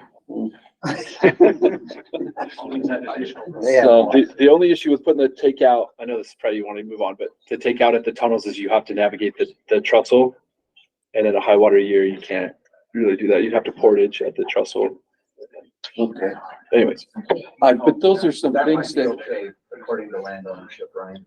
yeah, But that's something that needs to be. Yeah. Clarified actually. well, I thank you, Mike, Chris, Charles, appreciate it. And thank you for all your input from all of you. If there's no, we wanted to do a waters at reevaluation. Did you want to cover the waters that we're looking at this year, Randy, or beyond that? Okay, so I think first off, just so we understand, we're basically holding off on the Provo issue. For Right. now, we might look at some boat takeout kind of options down the road. Correct. I just want to make sure we're all on the same page then. Is there any disagreement with that at this point? Well, I don't know if it's possible to put some press release out because we have state literature that says that that's public water. I mean, that Okay. map there. So I Well, mean, and I think some of this comes in turn. I just kind of whispered to Chris, our Fish Utah website, it's the main website people go to for information, making sure the information we have there is accurate. We're working on this mapping tool, making sure that gets out publicly when that is completed. And I can work with our outreach people to see what, probably work with you guys, put out what we want to put out, but, social media post or something and give an update that's accurate with how things stand right now. That needs to be put out very quickly, because at some point, this high water is gonna start coming down and people are gonna start accessing that river pretty quickly, I would think, Ryan. they already are. They already are. Luckily, We've got a stretch here that people are gonna get in trouble. And I would recommend, Randy, that as soon as, I mean, I don't think that's one that we put off till the 1st of July. It needs to be out there. And luckily, I That's my, think I've got a slot for next week for, oh, that's wonderful. so I think tail end of next week, we can get something out. Okay. Well, Brian, I don't know if you've seen this too, but there's like a lot of inexperienced guides out there that don't even know, like they're trespassing openly, like they're just, it's all over the place. And it's right, once that water goes down. It's gonna be an issue Yes. Yeah. because the signs went up mid-April, 1st of April, and some people haven't been out yet. Yeah. Whereas as the water comes down, we're gonna have people getting out there and getting on those, on the Provo. So I think that's great if you've got a slot that we can get that in. And Yeah, I'll make that our post next week, and I'll work with these guys to make sure what we get out's accurate. I can reach out to Adam Eagle and ask him if he has a spot on his show that he maybe could, get it out this Saturday night.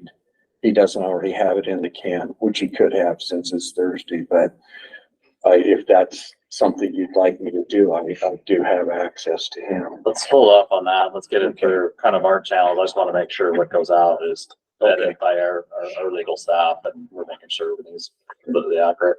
I just want to say thank you, and that I defer to the wisdom of the council with respect to listing, delisting, but I appreciate the time, and I just really mainly wanted to make you aware of what this means to me and why I feel so passionately about it and why I'm so upset about the loss of this access. I know that's a blue ribbon fishery from a fish population perspective. And then I won't say what I was Sheer gonna say. beauty. But I do appreciate it, and I appreciate the division listening carefully to the suggestions, and hopefully we can figure some things out, and hopefully we can get all of our rivers that were used for commerce prior to statehood deemed navigable, which would clarify some aspects of this. Yeah, we'll stay on this topic. We'll make sure that, November, it comes up again for discussion, but not probably to this extent, but, we can at least give an update and decide, whether we need to dig a little deeper into that. One thing, Rex, you're kind of asking the next agenda item is discussion about additional waters. This is one of those changes we made, Bert, just making sure every meeting that we're kind of reconnecting with our waters. And if, this group is aware of other waters that we need to talk about, at least bringing them up. I'm not saying we have the same level of discussion we just had at the Provo River, but you know, at least being aware, so then we can maybe plan for future meetings if we need to have a discussion on, you know, the status of that water. So that's what this item really is. If there's other waters people want to discuss them. Certainly in the past, we've had situations where it's blatantly obvious that we need to remove blue ribbon status from a water. Like there was a wildfire and it burned up and there's no fish. It needs to get off that list right now. This is also that opportunity. We haven't had those yet, but you know, those are kind of situations we want to cover during these meetings, that kind of time slot. The one water that I had is, if Nick, this question is for you. I just was wondering on an update on Navajo. Yeah, so we met at Navajo a few weeks ago, and it looked good. There just hasn't been enough time since the restocking for the fish to be very big, but it looks fine. There were a lot of Utah chub in the net, which is kind of disappointing, but we also caught tiger muskie, and hopefully we have enough predators in there to address the Utah chub. So we'll just have to keep monitoring it, but this was a good test year for the new spillway and dike, and it seems to have held up well. Yeah, you got a pretty good test this year for sure. So it was just one of the ones that was in some of the previous notes, and you know, I've been down there. So I wasn't expecting that it would come on here in the next maybe 2 years down the road or something, but just was wondering if we were making progress that might allow it to come back on. Yeah, and yeah, so it's doing fine. It's a little, so it was never actually blue ribbon. It was potential, and then we had a project looking for money to fix the spillway and dam, and you guys were gracious enough to throw some money our way for that. But yeah, I don't think it was ever blue ribbon and taken off. Yeah, no, I said that wrong, Nick, and thank you. So thank you. It was just one of the ones that I thought about. So are there any other waters that anybody? Clint's not ours anymore, but Lost Creek. Is the state park making progress for those of us that haven't been there for 2 years? And the last time you had a party there? They have a new restroom at the ramp, there by the ramp. Nothing else has changed. As far as amenities, we pulled curtain nets and found some very, very healthy cutthroats in there this year. Good numbers of cokes, rainbows look really good. More splake than we've seen in the past in nets, which is a good sign that they're being incorporated into the system as an additional predator. The chubs are still there, maybe a little higher than they have been in the past. A couple of samples, but nothing overwhelming. The fact that we found like 3 or 4 age classes of chubs is probably a really good thing, because the last couple of times we've sampled, all we found is big old chubs, right? Like just the bigger ones. And we found stuff down to like 3-4 inches, which is really good for a forage base for those cuts and splake, and that should be all right. Our age class of cokes is the will spawn this year like 12, 13 inches on average. So we might have lost some of those last fall when things got super, super hot in September, in August and September there. But I mean, we went from 60%, 40% capacity to it's spilling everything within the Weaver right now is over the spillway. So Weaver Basin did a really good job at trying to anticipate. They did a really good job. We're going to spill for a couple of weeks, but not any way that's going to beat the flows that came in April this year. But it looks really good. We're set for sampling East Canyon this next week too. So yeah, a lot of people looks good. They just haven't made a lot of changes. the manager situation for the state parks is constantly in flux. Been somewhere, I guess he went to East Canyon, or he went to Echo. East Canyon is no longer Haramoto, he's gone. Rockport's no longer Bradshaw. So like everything's changing on the state park side, so we'll have to see where that all goes and what the direction will be then for Lost Creek with somebody getting into that.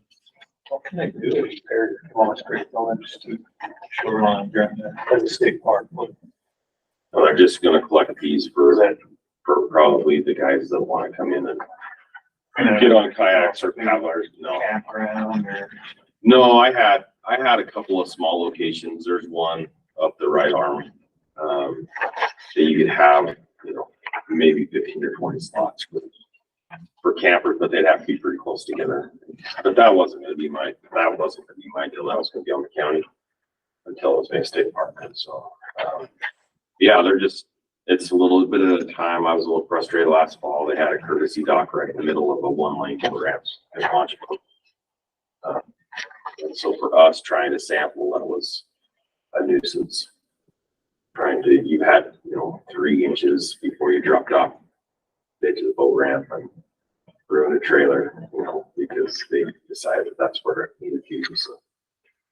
So they're gonna collect fees for paddle boarders and kayaks and all that stuff. They have their little booth set up over the dam. So even if you just wanted to go up and look, they're collecting that on weekends and stuff, I guess. Yeah, I don't know what they're gonna do. I'm really hoping they'll continue to make the push to get back into the inlet arm and get a couple of those old sites that were in the 90s that were accessible, have access for anglers, at least they use access in that back arm. We kind of, don't have to make a payment to Oregon County anymore for maintenance of roads. We don't have to make, for weeds. That's all on state parks. It's all between them and the county and DWR now. We manage the fishery, and that's what we do. But the fishery looks awesome. It looks better than it has.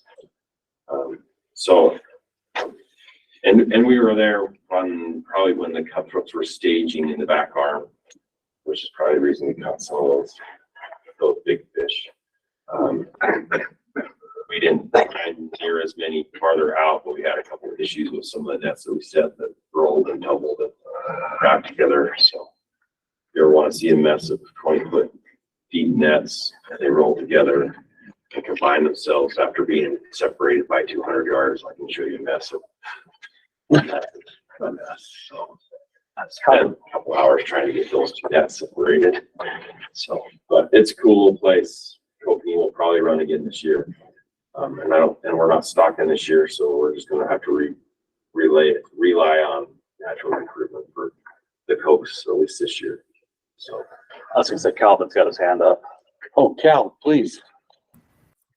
I just had a question. Are you asking about reevaluation of current Blue Ribbon waters or recommendations for evaluation of new waters? I'm talking reevaluation of current waters, and I'm mainly thinking, Calvin, if it's like an emergency, like one needs to get off the list right now versus one that is on the pipeline that you think it should be evaluated the next, couple of years. Okay. Yeah, we have one in the region that we'd like to propose for the future to be evaluated, but not anything then for reevaluation for an emergency then. Yeah, we'll bring forward probably that one. Which one are you talking about? Schofield. I was wondering. Yeah, we'll get that next year, I think, Calvin, if you think the time's right. Okay, that works. Thank you. Wow. Regional updates. Yeah, and I think lunch come by, but I haven't heard from Lindy. So I'm going to propose if we have a region that's a quick region, you think you can burn through it? Maybe we'll start there and then. We've got about 10 minutes. We're open to any of the regions that think they can do it in 10 minutes. Natalie, Clint, or Cal? I'm willing to do it in 10 minutes. Okay, it's all yours. All right, I'll start with the recapture and our recreation update. The project, the Blue Ribbon and Habitat Council's funded. We have entered into an agreement with Blanding City to use the funds to hire a contractor to design the new boat ramp and parking lot for recapture. So that money should have been transferred over to the city, and we'll be working with them this summer to design an actual boat ramp and parking lot. We had a kind of a rough idea and design of the parking lot, but since the reservoir has now filled up and is spilling, half of that parking lot or a third of that parking lot is underwater. So we're going to have to reimagine how we want to work on a parking lot, but we are well on our way on that project. So, Cal, is that on the roadside, or is that going to be where the old road just sort of went into the lake?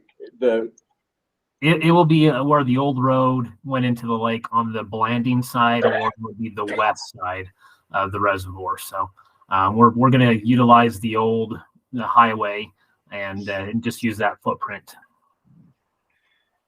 Thanks. Huntington Creek limiting factor analysis. We're working with our contractors.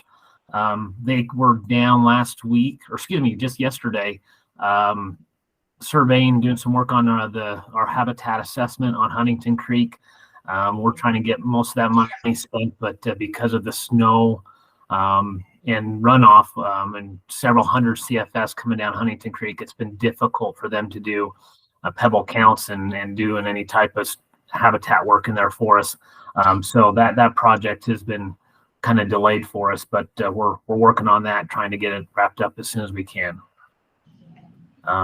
Typically, we're into Duck Fork by now and have the trap up and running.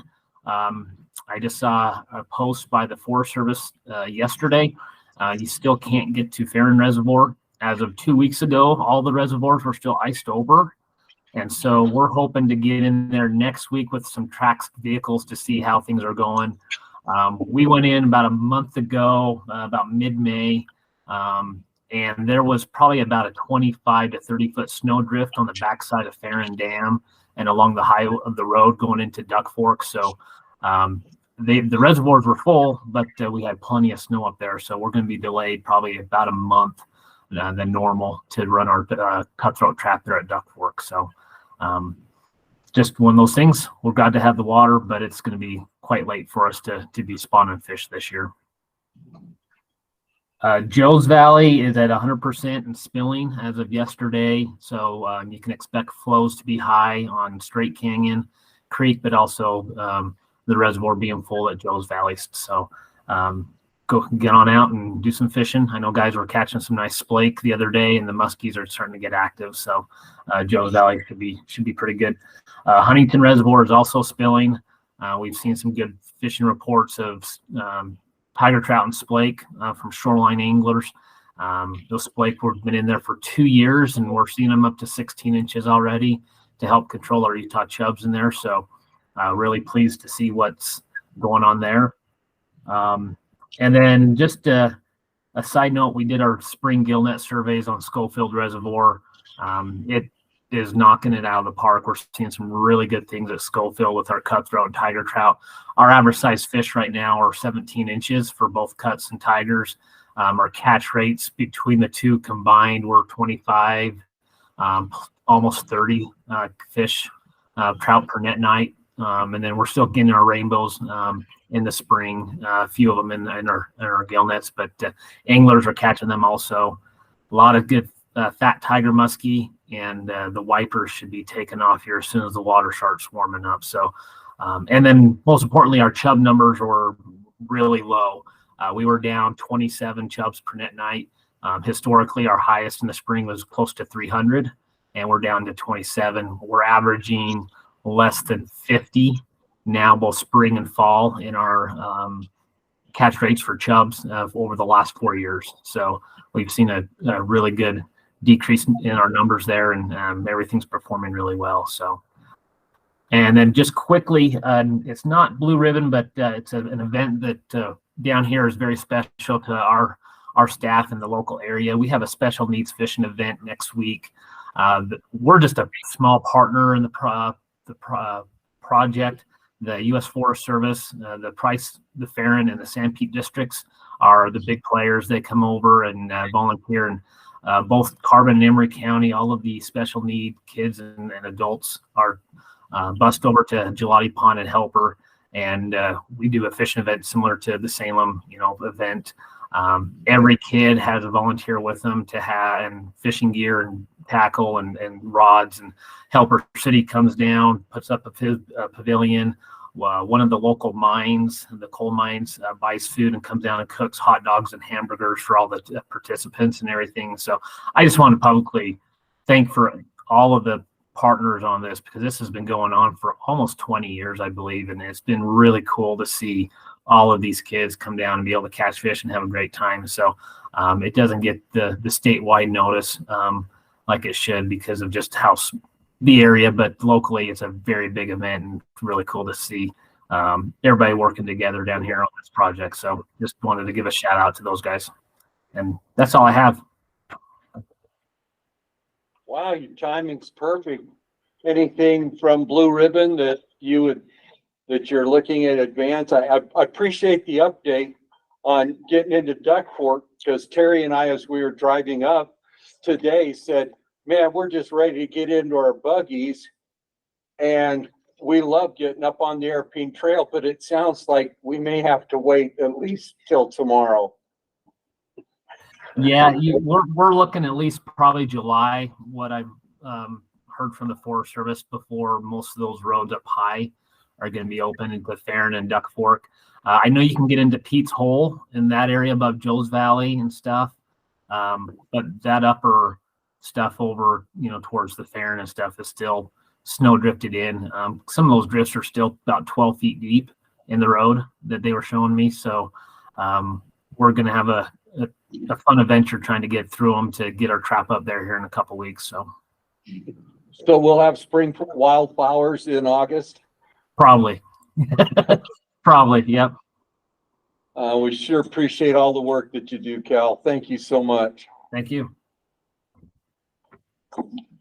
I don't know. Do we wait for Lindy or? She's ready. Oh, So she's we're ready. good. So If I could, I don't know how many of you know, I worked in the dairy industry, and I had in my refrigerator a 3-year-old can of Cougar Gold end cuts.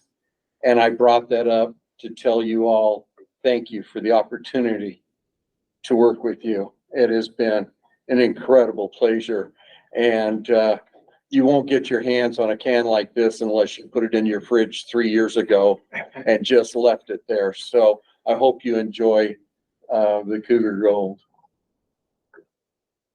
And where are we? So lunch, I believe, is in a different room this time. I think it's either 2055 or 2155. It's got 55, the last two numbers. But this one, go out the store, right through the hall till you run into the cubicles. And instead of going left like you usually do, go right, and it'll be about 2 or 3 doors down on the right. So it's basically probably straight that way. All right. Paul, we're out until 1 o'clock. Well, do you want to do water?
where we are.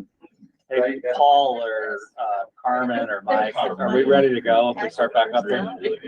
Yep, we're ready when you're ready.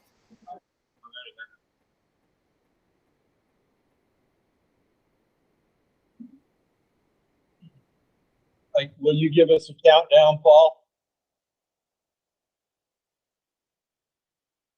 Sure. You're live in 5, 4, 3, 2, 1. Welcome back to the June 15th Blue Ribbon Fisheries Advisory Council. Thank you to all those that are online and those that have joined.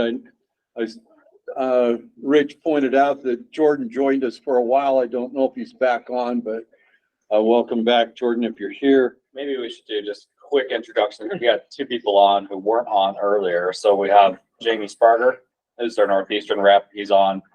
And then we got Keegan Quintana, who is a potential new warm water rep who's on as well. So we're just quickly introduce them and just say hi to them and acknowledge they're here. Keegan, if you'd like to, if you could get on and find where you are, or maybe not, turn on your camera. If not, just a verbal introduction, please. May have to hit your mute button. You guys hear me? Yes, we can hear you now. Thank you, Keegan. Sure, you bet. So I'm Keegan Quintana. I live down in Cedar City. I'm from Northern Nevada, the Elko area. We moved down here in August, and you know, we fish all the time as a family and hunting. And I have a company called Finby Tech, which is remote sensing and multispectral imagery. We do a few projects for the DNR, and I'm glad to be here and glad to be of some service to you guys. So thank you for having me. Yeah, thanks. Nice to meet you. Thank you, Keegan. And then who else? Jamie. Oh, James. James, if you're on, if you'd introduce yourself and just say hi. May have to hit your mute button also. How about that? That's got it. Northeastern Region Rep. I'm sitting in my RV in Duchesne, fishing starvation for a few weeks. So.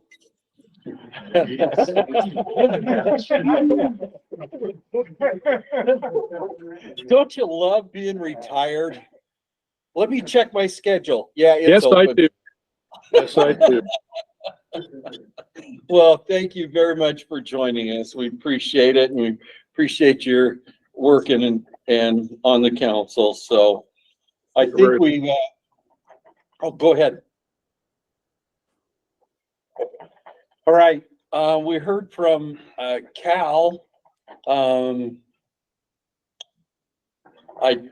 We've got Clint here. We've kind of got him captive. So maybe if Nick or Natalie, if either one of you need to go at this time, if we could get a bit of an update from you, we'd appreciate it. I'll go real quick. Thank you, Natalie. Well, Jamie can chime in with his 2 cents about starvation after I talk on it for a minute, but our reports there that fishing has been pretty good for most species. There's been some excellent days and some challenges as well. We've had a couple big groups go through, and our fly anglers and some of our just regular anglers who target rainbows have been having some really good success. I think it was a little bit challenging at first, but the water's still nice and cool because we have tons of it coming in from both arms. The turbidity has decreased quite a bit, which is great. It is now spilling too. I just saw that we're at 100.4%, so we are spilling now. And that's kind of different from normal years. Normally we spill way back in May and sometimes April. So it's been a different water year for sure. They dumped 3 feet and then brought it all the way back up to spilling this week. So walleye fishing has kind of been sporadic, but we've also had monsoon storms just like everybody else every afternoon. So the weather patterns have been a little weird this year. but people are having success. I'm hearing excellent reports from some who are just knocking it out of the park as far as being able to target walleye and catch nice fish this year. We still have those abundance of smaller fish in the system, and then I'll let Jamie kind of talk about what his views are from being there the last little bit. But I just wanted to bring up that we're going to be tagging walleye starting June 19th, weather permitting, but we'll be doing 2 weeks of nighttime shocking there. And we are tagging 670 walleye for an exploitation or harvest study that will run 1 year. So this is basically going to help us determine how many actual walleye our anglers can harvest in a year's time. And this is the one piece of data that we do not have. Our bioenergetics project didn't really account for this. So this is an important step to moving forward with our potential regulation change. We need to know how many actual walleye can be harvested by our anglers in a year's period. So some of those tags are reward tags. Every tag has instructions on where to report it, and some of the reward tags are worth $40. So it's not something that we're advertising so much. It's not a tagged fish contest by any means. We want it to be kind of an average year. What can those anglers harvest? So that's just kind of what's going on there. I'll run through the others real quick and then let Jamie chime in. So Pelican's not on the blue ribbon list, but we did have a KSL outdoor show there with Adam on the 13th. So we caught a ton of bass. We have some big bass in the system. The bluegill are still weak at best on growing. I just don't understand why they can't figure out how to grow, but we're figuring that out right now. We're doing a lot of bluegill work out there. Samples, diets, spawning, all sorts of different components to the bluegill side of that to try to figure out what's going on with them. Lower Stillwater ponds. Forest Service got about $10,000, they said, to fix some leaks in those ponds and then also do some small scale improvements to the area. So Ron Brunson's going to be in charge of that. And then we will work on one of those ponds, treating that milfoil noxious nuisance in that pier pond later in the year. Lake Canyon, we had about a 60 to 70% winter kill is what Brian estimates for Lake Canyon this last year, but anglers are still able to catch fish in the system. We were out there doing spawning and there were fly fishing guys catching fish while we were there. So they did do 4 cutthroat spawns there this year, which is way weird for them. And it was the latest cutthroat spawn they have ever done. They just did the last one this week. So everything, even Lake Canyon, seems to be a little behind on cutthroat spawning operations. And then lastly, Diamond Mountain Lakes. I know those aren't blue ribbon anymore, but I'm happy to report that all 3 of them are full and spilling, and all 3 of them have been stocked with both fingerlings and catchable size fish. So that's my quick rundown of the region. Jamie, if you want to chime in any more about starvation walleye or fishing in general over there, go ahead. No, that sounds good, Natalie. Been dodging thunderstorms mostly, and we get to fish some. I've noticed better size walleye average this year already. Caught some nice ones. Walleye, if you want to spread the news, the walleye are very shallow right now, 3 to 6 feet. I'm catching them on jerk baits and Kitech boot tails, just picking them off the rocks and off at the cliffs. A lot of smallmouth. There aren't very many fishermen here. I guess maybe that's the weather. And the Pelican Lake. I fished Pelican Lake a fair amount this year, and it's looking pretty good. All except those carp that keep swimming around. Everything's full, and got lots of water. Has the rainbow fishing picked up yet on starvation? You know, I only saw one person fishing for rainbows today. there just aren't many people on the lake. I think the weather's scaring everybody off. I see trout swimming around. I'm assuming you could catch them.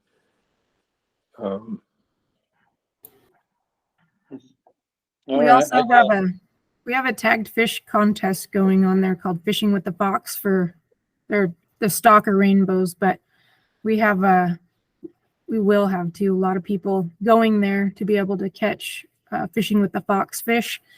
And the top prize for that, one of those people who catch one of those red tagged rainbows will have $3,500 cash. So that's a pretty cool incentive. But I definitely know a lot of people who have been fishing for trout at starvation, and they've been doing pretty well. Wow. Yeah, I can appreciate it. Strawberry got a little exciting last Friday, Jordan. With thunder and lightning. So, yeah. Anything else, Natalie? Not at the moment that I can think of. I'm sure there's other places to talk about, but I haven't had a ton of other reports. This year, it's been just a different type of year, as we can all expect. There's water running everywhere. The streams are running high. The river was running high. And yeah, I think things are starting to settle now. All of our regional fisheries that I know of are either completely full and spilling or really, really close. The only one that I don't think has spilled yet is Current Creek, but we're hoping that they do spill some water to try to flush some of the beaver dams and sediment out of the creek itself below. So we're just kind of waiting to see if that does actually spill. It would be really good for that system if it would. But for the most part, I think people are just trying to adapt to a new style of fishing again, where everything's full and there's so much habitat and there's so much water. People forgot about what this looked like. I have people that tell me they've never seen Steinecker like this. And I'm like, yeah, I haven't seen it like this in 10 years either. So it's great to see, but people are having to learn how to refish these places again, which I think is great. Oh, that's great. Lyle Harlow actually sent me a picture from Steinecker on Sunday with it spilling and clear back into the willows and everything. It looked marvelous considering the dam work that was being done, just 2 years ago? It was about 3 years ago, I know, but this has been the first time it has been 100% full in over 10 years. So it's pretty awesome. Wow. And the fish aren't bad in there either. Don't tell anyone, but. Okay. Oh, wait, this could be a public meeting. Thank you very much. Appreciate it. So, Nick, if we could go to you next, please. Yeah, so my general update's pretty much the same as Natalie's. We've got a lot of water. I think basically all our reservoirs are full and spilling now. A lot of the streams are still high, but that'll probably change in the next 3 or 4 weeks. Most of them, I think, should become fishable. So that's kind of a general update. I wanted to go through, we did a lot of our spring netting, and we had a few blue ribbon waters that we were kind of concerned about, especially like Minersville and Otter Creek, where we did emergency changes last year. So I wanted to go over some of our netting results and hit on some of those waters. So I'll try and share my screen here, and hopefully you should be seeing a presentation now. Yeah, we can see it. Okay, yeah, and I can't see you, so if there's a question or something, if you just speak up and let me know, I can stop and answer it. But so like I said, so Minersville Reservoir, so where we were with Minersville was in 2020 and 2021. We had a really great population of rainbow trout, so a lot of fish between 18 and 22, even up to 24 inches. So things were great. We were catching around 30 fish per net, which is about where we want to be. So things were looking good. Then, like I said, we had the low water conditions. We have a conservation pool at Minersville, but we don't always realize it. It's not first in line. So if the reservoir is really low, basically on April 1st, we don't always get our full conservation pool. And that was the situation in 2022. So because of that, with this big population of fish, we didn't want to lose them all if the reservoir was drained. So we changed the regulations to allow for some harvest. That did two things. It let people use the fish rather than them being wasted, and it hopefully increased the likelihood that the fish that were left in there wouldn't be crowded and they could survive. So that after the first year of changing those special regs, so we did our netting in 2022, and we saw a little bit of an impact. So we went from about 30 fish per net night down to 18. And you can see that basically the largest fish were harvested out of the population. And in 2023, kind of more of the same. The biggest fish were harvested. The catch rate dropped again. So not surprising. But in a way, it was good. We didn't have any fish kills, which was one of our big goals. And the fish we caught looked healthy, and they weren't all gone. There were still some 18 to 20 inch fish. And we had a good population of fish that were stocked last fall. In general, we're optimistic about Minersville. There's good water in there this year. We get our conservation pool. I think there's enough water that it's not even a concern. So the fishery's in great shape this year. We were able to steal some rainbow trout from our Fish Lake quota because Fish Lake is a natural lake and has great water. A lot of rainbow trout the last 2 years have been diverted to Fish Lake, so we didn't feel bad about stealing some fish from that quota and putting them in Minersville. And then we also caught some wiper, and they've really changed things at Minersville because we used to have a real Utah chub problem there, and the wipers have really solved that problem, and that just really helped. I think a big issue in the past when we have these low water years was a dense chub population would really outcompete. And that was one of the reasons we'd get big fish kills is oxygen issues and everything, because there were so many fish in such a small area. So that was Minersville. Otter Creek was pretty much a similar situation. So in 2021 and 2022, we changed the regulations there to, I think we essentially doubled the number of fish you could harvest. And then in 2023 in our netting, we found pretty good numbers. So the catch rate in Minersville, our catch rate went down, but in Otter Creek, it was pretty much the same as the long-term average, which is pretty crazy considering that 2 years in a row, we were below 10% at the reservoir and we did those regulation changes. We saw a little bit of a decline in the 18 to 12 inch rainbow trout, but there were still lots of 15 to 22 inch fish. The chubs in our nets at Otter Creek were, we didn't have a lot of them. They were small, and they're just basically very small chub and very big chub, which is kind of a good thing.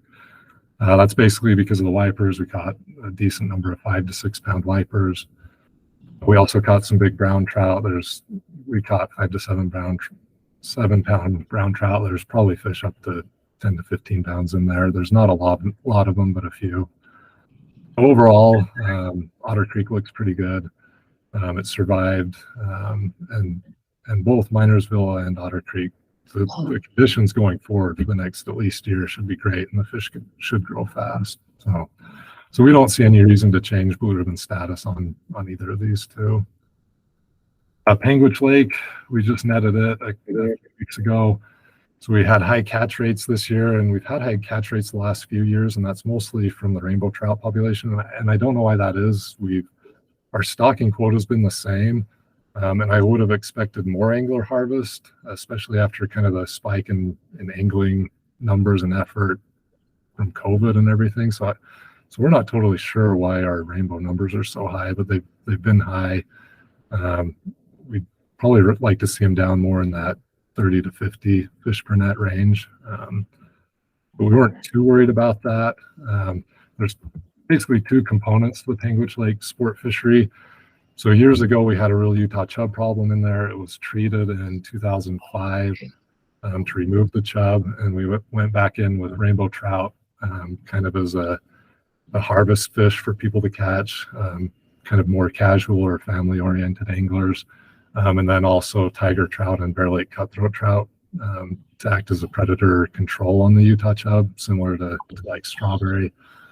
So that was implemented after the rotenone treatment in 2005, and things have been going pretty well since then. So the data here I'm showing is the length, weight, and then Chris earlier talked on, when he was talking about the Provo, about relative weight. So basically if a fish is like 90 to 100 on relative weight, it's a fish that's in good condition. So looking at kind of the condition and the size of the fish, so rainbow trout have been doing pretty good. We're pretty similar to where we've been. The long term means since the rope-known treatment. So we're pretty similar with where we've been. Brook trout, a little bit smaller this year, but in the same condition. And then tiger trout a little bit bigger, but in worse condition. So none of this was too alarming. The alarming part was that we caught a lot of Utah chub. So we were lucky since 2007 in that rope-known treatment. We didn't catch any Utah chub until 2020. And then we kind of just caught a few last 3 years. And then this year, we saw a huge jump. So that's concerning, but right now the fishery isn't impacted. It's just the potential for chub to become a problem. So we're planning on stocking wiper in there this year to try and control the chub and prevent them from becoming a problem. We're encouraged by some of the results that we've seen in other waters like Minersville and Otter Creek. Panguitch Lake is a lot higher, but I think Calvin's had pretty good luck in Schofield with wiper.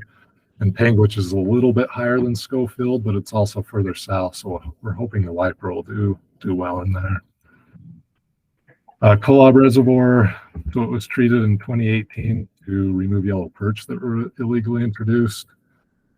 After the rope-known treatment, we kind of just stocked a whole bunch of different fish. I mean, we had all sizes from fingerling, rainbow and tiger to broodstock, cutthroat.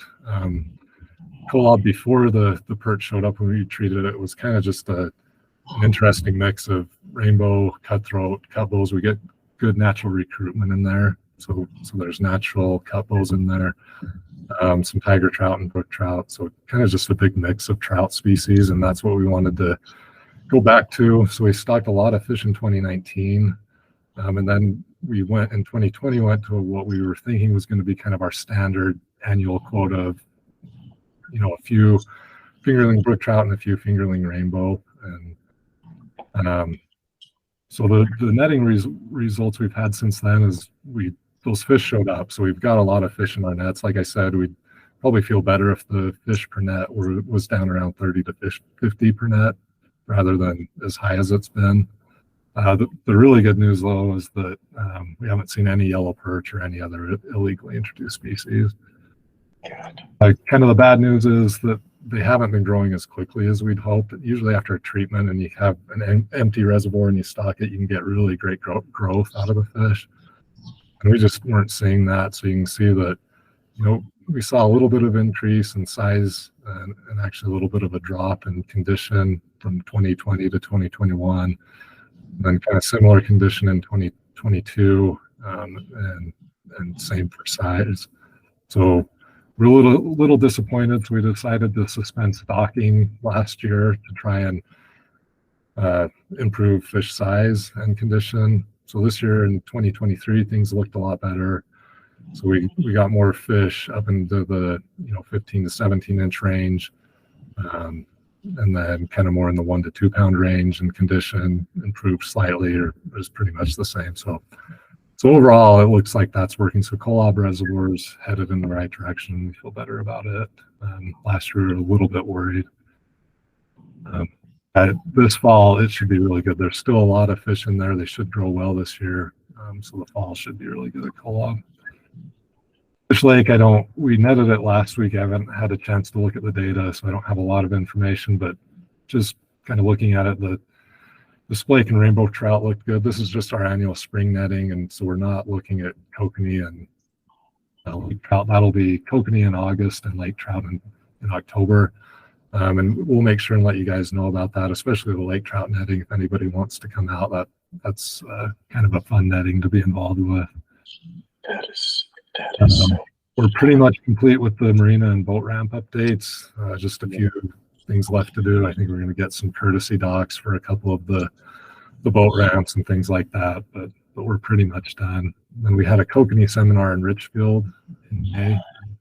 I think it went really well. Larry did a great job. It was well attended. I think a lot about company fishing. And then lastly, reevaluation waters. So just to remind everybody, there's the East Fork of Severe River Black Canyon. So it should be good and fishable soon. I think the water levels coming down is kind of more stable. I don't remember. East Fork of the Severe River and Kingston Canyon. So this is basically below Otter Creek Reservoir. So you're going to be battling irrigation releases from now until early October. It's fishable, but it's just not, you're probably better off waiting till October if you can. And that's where this fish Mike's holding, that was caught out of Kingston Canyon. Otter Creek Reservoir, like I said, it should be good. During the summer, it helps if you have a boat. It's kind of more the spring and fall when the fish are in near the shoreline. So if you have a boat during the summer and can get out, that helps. And then we also had our Washington County waters, Gunlock, Sand Hollow, and Quail Creek. So they've been fishing really well. That may have peaked kind of during, the typical April, May, early June type spawning season, but it should remain good. And Lake Powell, so we did a fishing trip with some of the Blue Ribbon Council members at Lake Powell. Fishing was a little tough. I think everybody had a good time and caught some fish. And it's always a good time to go fish Lake Powell. It just kind of changes what species you're best off targeting and your methods. So the main thing is get with me or any of the other regional biologists if you're having trouble planning a trip or have any questions or anything. That's all I had. Any questions for me? And then I think Dave had maybe some good information on his recent fishing. Thanks, Nick. I just wanted to thank the guys that put the seminar on, Larry. I thought it was great. I wished it had been a little better attended. I don't know if somebody took a head count. Was there 30, maybe 30, we had 30. 30. Yeah, I had a lot of department people there, so. The region did a great job. You did a great job. The presenters, my gosh. They were fabulous. I used to want to, it probably did the opposite thing for me. I used to want to go catch kokanee. Now I didn't know you had to have a doctorate degree to get the information they presented. It's like, this is way out of my league. I just couldn't believe it. But those guys did a really good job. I thought it was a great seminar, great presentation. St. George waters, I've fished them a number of times this spring. If you guys are going to go down there and do an evaluation on them, like Nick said, it's probably peaked, but you can still catch fish. Fish Sand Hollow a number of times. Only fished Quail Creek once. Fish Gunlock a number of times, mostly for crappie. Helped the region catch some crappie to relocate over to Jackson Flat. But actually went back and caught. I'm kind of new to being a crappie fisherman, other than just catching them by chance. But kind of got that figured out. And I will tell you, it takes a lot of work to fillet 30 crappie, which I did the last time I was there, but it's worth it. If you get down that way, get a hold of me. And if I got the time, I'd be happy to take you out fishing. My boat's still down there, haven't moved it back to Torrey yet. Also, I was on the Boulder, another Blue River fishery this week. Fished several waters up there. Nick, I was going to try to get up to, I was going to hike into Pear, but the only fishing I got was in the morning, and then the mountain was just getting pounded every afternoon this week. So I had good intentions, but I didn't get up there. I kind of wanted to see the water level as well as see if there's any life, but I didn't make it. But waters are fishing decent on the Boulder. I caught some 3-pound brookies up there. So if you want to catch some nice brookies, now's the time. Also, Nick, I talked to Clint a little bit, fishing donkey, when the clouds had passed and the lake was calm.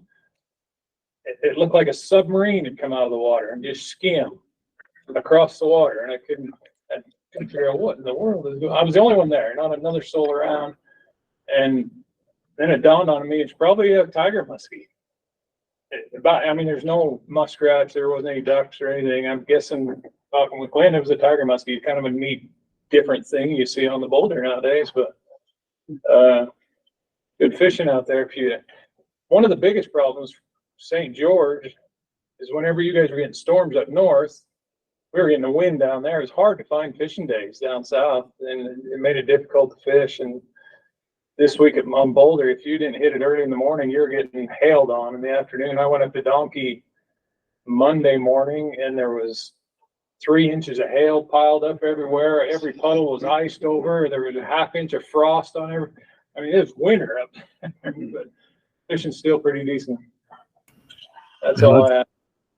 That's good to hear, Dave. And that, yeah, I'm sure that was a tiger muskie. That's actually a really cool story. I just sent out that update for Boulder Mountain to the committee. And yeah, one of the things we've seen at Donkey is for years, it's been a stunted brook trout population. And we're seeing significant increases in fish size with the tiger muskie in there. So they're doing exactly what we've got. So instead of a stunted population of brook trout, it's looking like we'll have a trophy population of tiger muskie and brook trout. So yeah, it's really encouraging. The nets looked really promising last fall. Thank you very much, Nick.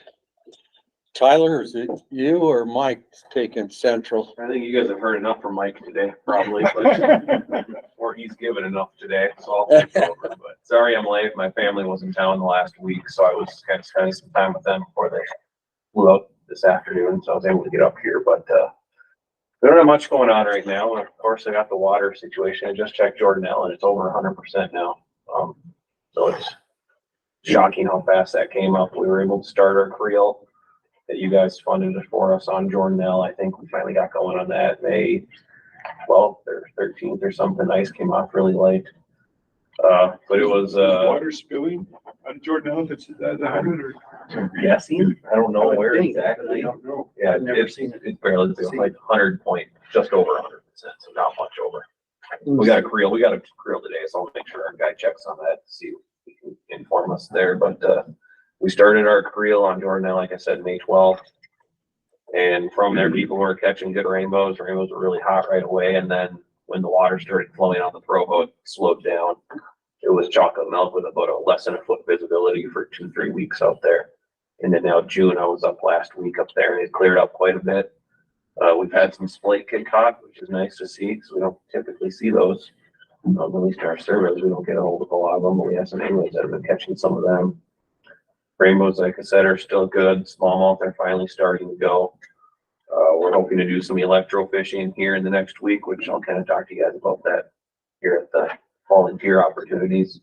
But Jordanelle seems to be doing pretty good. Hopefully one of these days I'll come with some more data versus just anecdotal evidence of what we're seeing down there. But our creel is going. Anglers are catching fish and they're enjoying that we're there, getting their opinion. We haven't had too many guys that are harassing us necessarily. Everybody's really enjoyed that we're getting the opinion from them about that fishery and what we can do different. How about kokanee? There has been a few guys targeting kokanee, but it's been very slim. I haven't looked at our creel data sheets in detail enough. We had one day where this was 2 weekends ago, I think, our creel clerk interviewed 26 anglers. And a few of them were kokanee fishing on the weekend, but a lot of our weekday anglers have still been rainbow trout guys. A lot of shoreline anglers have been going on from the campground. But I think part of that's weather related. It's been pretty brutal for guys to be on a boat the last week or so. They're just not going out there. And once Strawberry opened up, they all started going back to Strawberry, which is kind of the normal trend. The first season we talked to anglers, they were guys that normally fish Strawberry that were just wanting to break the itch of getting their boat wet and getting fish in the boat. And then Strawberry opened up and then everybody started moving up there. So our kokanee reports, I don't know too much. I'll try to look at those data sheets and maybe send out an email to you guys. But there has been a few guys targeting kokanee, but it's not as much as rainbow guys.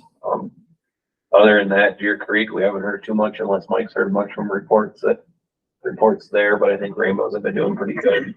And again, the smallmouth, a lot of anglers are targeting bass up there too right now, which is why we're going to try fishing here in the next week or so. There is some changes there at Deer Creek. They just started the intake construction work. It's where they're putting a new intake structure there right by the dam. And so the sailboat beach is going to be closed for a couple years, literally until I think spring of 26. So you'll see a lot of restrictions as to where you can go play and things like that. So that's happened just within this last week or so. They started in the spring, but now they're really saying, hey, don't come bug us on that. So I had people calling and say, what's going on? And that's what's taking place, is they'll be doing a lot of work along there. And I would just add on Jordanelle, we did get our hands on a lot of excess splake. We just haven't seen a whole lot of splake, and we've really put them in there to create kind of a shoulder fishery, a wintertime fishery or a fall time fishery. And we talked a lot about how many should we put in, but we put a chunk of little tiny splake in there, and we're hoping some of them will survive. But we'll start seeing some of that return to the creel in what, 2 or 3 years probably. So that's something that we maybe have a little bit different than what we've had in the past. Yeah, I don't think we've reached quota at all on our lake stock. We've been trying to get them in there, so it's nice to see extra fish. They also live this year for whatever reason. Yeah, we're gonna have, trying to find places to put them. yeah, we're gonna have too many if they all survive. But I think there's enough wiper in there and smallmouth that are probably gonna take them. They're all 3-inch flake, I think is what the size they were going. They're gonna get consumed. Well, that's good because We don't want them all to survive. no, we don't want them all to survive, and kind of just running some analysis this winter. Our conditions are on the lower end. So it'd be nice if they could have a different food source for a year to maybe beef up some of these fish and change it up a little bit for the anglers to make them a little more satisfied. But I think we talked enough about the Provo. It's flowing fast. It's coming like 18 or 1900 over Jordanelle right now. So I don't know how fishable the middle is at this moment, but if it's high, everything's high. We're all at that issue. So but everything else is starting to come down. I was up on Guardsman with my family this weekend, and there's not a lot of snow left up there. Solitude and Brighton, they're all getting low on snow. There's still plenty of snow up there. But I just saw this morning too, Alta was playing that Snowbird we're gonna open this weekend, and then they're done with skiing because they've lost out on all their low elevation snow. They have to take the tram up to the top, and it's only expert terrain. So we're losing snow. A lot of these other waters should be fishable, non-blue ribbon waters. So if you want to avoid the big lakes that are full too, you should be able to get to some of these smaller rivers that are in the Wasatch Front. A lot of streams really are clearing up too. We were out on Nebo Creek this year that was just absolutely raging. It was flowing more than the Provo River was earlier this spring, you know, and it's usually a 5 to 10 CFS stream. And so, but it was crystal clear 2 days ago when we were up there fishing. So we finally kind of made it over that peak in lots of places, except for like Tyler saying, you know, maybe Little Cottonwood, Big Cottonwood, some of those really high elevation feeder streams. But other than that, it's time to go fish the streams, and that's what we're seeing in our region.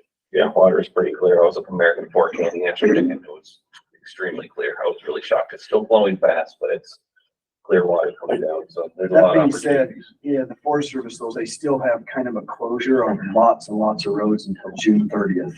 And that was determined long ago that that's when we're gonna open, you know, Silver Lakes and American Fork Canyons and lots of places. And so access still might be a little bit of an issue in some of our waters, but the water's looking good. Yeah.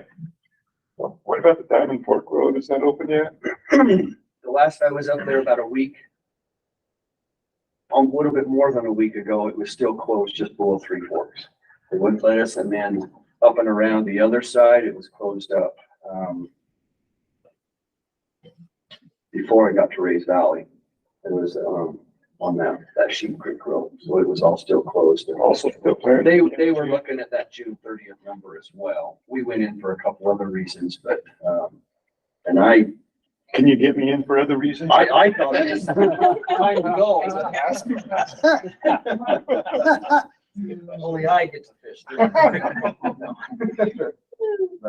But they may change that June 30th. I mean, that's only 2 weeks away, but I was there a week and a half ago, and I thought the roads were great, but I'm not gonna get to make that. From Strawberry, we haven't heard much from Alan up there. He was gone for a week, so I figured I didn't hear much, but there are 2 technicians up there that are staying busy. The Strawberry River flooded over the road. Some of you might have known in that first week that the lake opened up. Over 40? Not over 40, over you get to the marina, right where the hatchery is there and everything. And we have water for cabin too. Yeah, the tech woke up one morning and she was surrounded by water. There was a pipe that went out or something and started pushing water into the wrong direction. So I know they were more stuck on maintenance duty in that area than necessarily looking for fish for us, but I know guys are up there fishing, so I'm assuming it's been pretty good. I think shore guys and boat guys have been doing pretty decent, so. The kokanee fishing's been really slow. Okay. Yeah, it was really good. I saw for first couple of days. On the cuts but kokanee fishing is still, I got to talk to a couple of the guides that I know catch fish last Friday. And the one had caught, I think they caught 6 the morning before, everything before 7 o'clock in the morning. And then talked to them that morning and they'd only caught 1 fish. So it was pretty tough for kokanee the last couple of weeks. So Should have gone with Dave. He got his master's degree. yeah. Me and Larry know how to do it, don't we? Yeah, Les and Alan haven't given us much information, so. if you Yeah, guys no, know more the about- kokanee fishing, it's like it's 2 to 3 weeks behind where it was the last couple of years. It's just, I mean, the water temperature was 46 degrees when we first put in, and it was only 48 by 1 o'clock. And somewhere around 1 o'clock, it started getting really unfriendly in terms of lightning and thunder and not wanting to be in a boat. I see Eagles struggled a couple weeks ago trying to catch him up there on his program. Yeah, yeah. Cutthroat, and just catch cutthroat all you wanted, but even the kokanee, I got one at 55 feet. That's the deepest I've ever caught a kokanee. I mean, generally when you see them down that deep, you're not going to get anything, and still got some. So, but yeah. Yeah, I'm assuming the same as with Jordan L. I watched, when I did one of the creels, I watched the point coming off Hailstone there disappear in the matter of the 8 hours I was at the lake. So that water came quick. It was dirty. You could see the plume of brown water coming out of the Provo arm. I'm sure not much has changed there. Like I said, stuff is clearing up and hopefully fishing then gets a little better too. So there's a cleanup on Strawberry Reservoir put on by Fish for Garbage on Saturday, June 24th, 9 to 1. And they do it out of the Chicken Creek West parking lot. And it's kind of an odd thing clearing the shores of a reservoir, but I did it the first year and you find a lot of stuff that's floated out into the edges. Now it's floated out even farther. So. They'll have a barbecue too between Yeah. noon and 1 o'clock. So. And for every bag of garbage, you get a opportunity drawing ticket and you win all kinds of goodies. So. What time? 9 to 1, 9 a.m. to 1 p.m. And then they're gonna fish and camp that night, if anyone wants to stay over. Yeah. Probably rain. Hail. Thanks, Debbie. You're welcome. I'm good. That's what happens when you take his favorite. Yes. Come fish the Weaver. That's all right. Nobody's there. We'll get there. With all the extra water, any of the smaller ponds like Burson or anything like that that you're seeing? Oh, like community ponds? Yeah. It's not Blue Ribbon, but the waters, after what we saw going around Utah Lake, there almost wasn't a spot that we didn't see carp spawning, which is very discouraging. Yeah, we haven't heard much. I just drove by Harriman Springs over in Riverton this weekend, or yesterday it was. And there was 20 people fishing at 2 o'clock in the afternoon on a Wednesday. So I think they're getting hit pretty hard. It might be because the rivers are so filled up and debris filled up, but like you said, we don't do too much about that. We got our guys going around for water quality testing to make sure we can put our fish in there, but hopefully, I think those ponds get hit pretty hard. And now that they're getting a lot of fish, and we took a long time before our hatchery could get those rainbow stocked in those ponds. They're all getting stocked. Now they're finding fish. Yeah, and we're putting catfish into them, a lot of them today too, so. If you guys want to get to some different waters, don't catch some catfish, maybe Crockett will take you out. Sure, you have to catch catfish. Hey, we're fishing on Utah Lake last year, Chris and I. This year, you can step into the water from off the dike that you hiked down off of last year. Utah Lake is up a long way. It's come up probably 3 feet in the last 3.5 weeks. Yeah, they got it stabilized right now, so the water users must finally be using water. But I heard for the longest time that even the irrigation companies didn't want the water because they didn't need it. It kept raining and all the runoff, but they just didn't need it. So our guys were like, "Can you take some of this for us?" So, which is why they were diverting it from the Provo to Jordan and the Jordan River right to Salt Lake. the water users didn't want it in Utah Lake. Now the water's up. I think it's 95% in Utah Lake right now. Yeah, it's kind of incredible to drive across there and see all this flooded landscape of Utah Lake that was, you had to walk 200-300 yards up to get to water last year. Anything else? Any questions, Central? Well, I'm out of time. I gotta go. Oh. Well, we just caught a break. Get away with that. That's fine. It's the last day.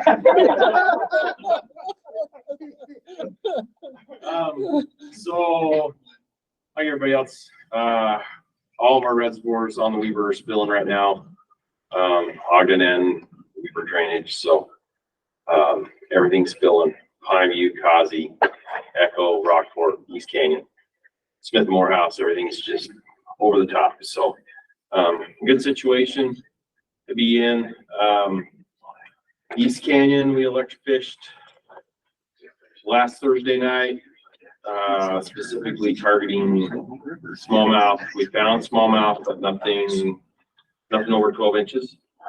I didn't see any very few crawdads, which is from the last time I surveyed it. They were like mini lobsters, like they were huge and they were everywhere.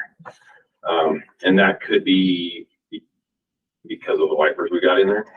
But we're going to hang curtain nets this next week and the following week there and check and see if that's truly the case. It wasn't supposed to be netted or monitored this year, but because Echo and Rockport were both at 20% or less, and we couldn't get on the water there, we moved to East Canyon this year. So I can give you a report on East Canyon once we get nets and stuff pulled. Bear Lake, we pulled the fish trap early, high water flows, and like we have a contractual agreement that we can only trap fish until like the 15th of June. And it's an agreement that we have with some of the homeowners, and so we pulled out because we had no break in water flows, and it was probably only going to go up, and we were starting to flood some houses.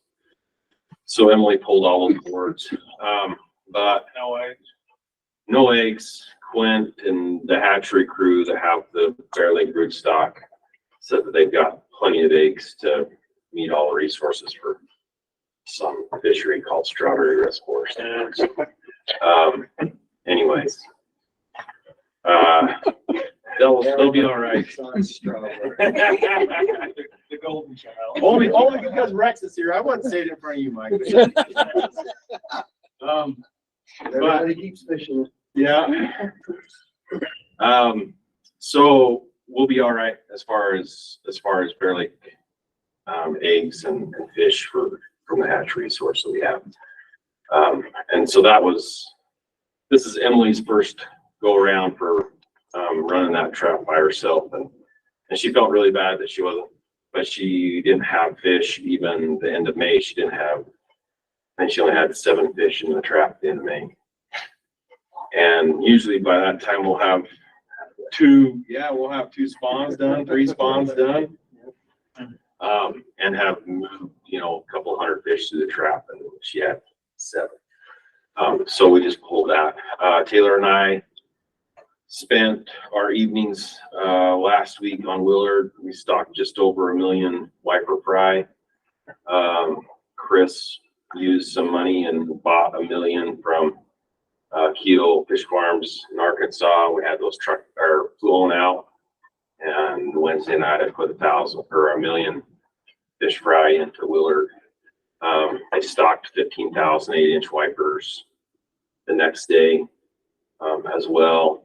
We put just over 2 million walleye fry in there this spring from our walleye spawn.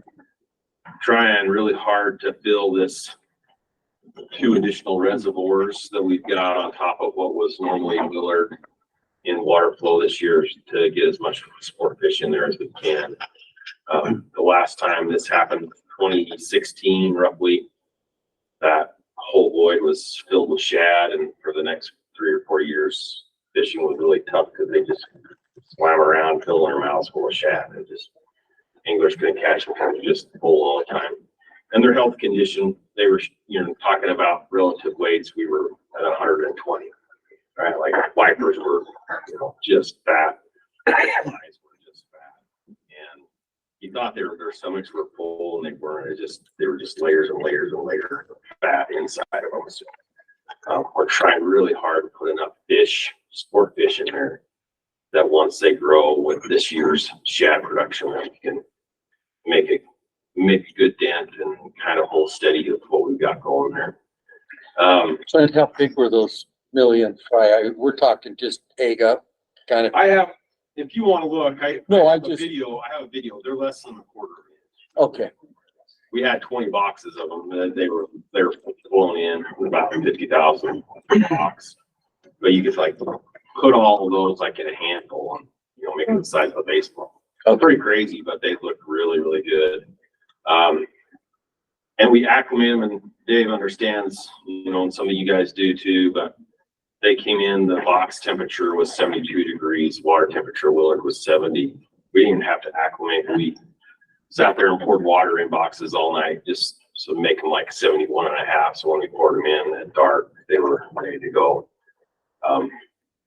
Probably the closest we've got to having water temperature as far as from hatchery to water body. So they should mark them. No spray marking. They went out and we stocked at dark, 9:45 at night, and middle of the reservoir, and just drifted with the wind and let the wind push us. And that allows them just to spread and just to scatter without being predated upon, and so they should have a pretty good survival. Pine View, we were going to try to get with Natalie and Calvin and get them some crappies this spring. We went from 21% capacity to right now sitting at 100% and spilling, and that was within the last 3.5 weeks. I mean, and so places that crappies were in pre-spawn were 20 feet underwater, and they're 40 feet underwater where we trapped them last year. It's just crazy how much that water's come up. And so we're gonna try to maybe make that work this fall. Transfer some fish from us to them for some of their fisheries. But we don't have a new electric fishing boat, but we have a new unit on the electric fishing boat, trolling motor and setup. So we're gonna continue to mark and tag muskies this summer as time allows, since we have so much water. See if we can get some more fish. The tagging study's doing really well, but the Muskies Inc. Chapter lost one of their members, went to Idaho guiding sturgeon, gave up on a little 4-foot fish to go chase 10-foot fish, and our catch rates dropped to 30%. So that's what he was turning in here. So we're trying to make this a viable study and have enough fish in that to show. Taylor and I will probably write a project proposal for some acoustic telemetry equipment to run in Pine View. We're going to ask that money from Blue Ribbon Habitat Council, and probably Muskies Inc. is ready to pour in a good portion of that money that we need. So, yeah. I was gonna say, how much money are you looking at there? The chapter has, I think they told Taylor they could put in 15 or 16,000. Okay. I think we're looking at somewhere between 20 and 25,000 for everything we need. Okay, talk to Walker, because I think we might have 18,000 sitting around that's earmarked specifically for a muskie project of some sort. Oh, that's good to know. Yeah. See there? But I'm not positive on that. No, that's okay. So, that's good to know. That's good to know. So Taylor's really trying hard to find some new ways for us to, conduct business. And this is one of the ways that we would like to know our fish movements, specifically tigers, because there's just not as many in a body of water. And this is a good way to do it. Set out some antennas, and it just pings off of the tag that they have in them. It's really kind of cool. So we're gonna try that specifically because I'm hoping that I've got some money coming for some habitat improvements in South Arm this year as well. So, so that's really the Weber and the other rivers are still kind of busting at the seams. Week and a half ago, I got a text from one of my good friends. He's like, "Hey, the Weber's fishing really good," and they dropped, like, went from 700 to 93 CFS. And for 3 days, it was just like off the charts, just beat up fish. And it's back to 700. We didn't float yesterday because it was over 1200, the same section. So it's just right now, they're just water manipulation is just going to be crazy until things settle out, probably middle of July, I'd imagine. But it's going to be a good year. It's nice to see water. It's nice to have water to play around in, not have to worry about bumping into rocks and boat ramps and those kind of things. There's just water there. So On the Weaver, I've been hearing stories that they're putting in a subdivision between Rockport and Echo right along the river. Is there any truth to that? You heard anything like that? I haven't heard a thing. I don't know where. There's through a lot of that farmland. They were going to put houses all through there. Like right below Rockport? Between Rockport and Echo, and I didn't hear exactly where.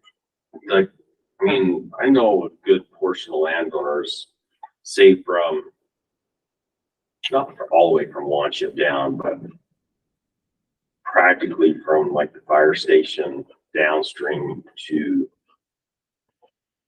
the freeway. I don't know who it would be. There's a huge subdivision west of the river up over the hill, Holly. But I haven't heard anything like that. Good. And that'd be kind of crazy to have them. They'd just be flooded, you know. But there was water out of the banks on the Weaver between the reservoirs of 400 CFS this year in the end of March. It was already out of its banks. It was already like and out across those fields. So not saying it's not possible. I haven't heard anything like that. Talking about the Weber, I'm curious if there've been any changes for walk-in access, either parcels being added to the program or people pulling out. Yes. Both. They haven't added anything. They're trying. Well, they haven't added anything yet. Rachel's working on one that came out due to some landowners not agreeing with each other. They're trying to get that one back in and added an additional landowner there. And the mountain, what was that? Mountain Green, that ended a few years back. That hasn't been reinstated. No, and that's all that new ski resort now. All that ground's owned by the new ski resort that will be private owned. So that will.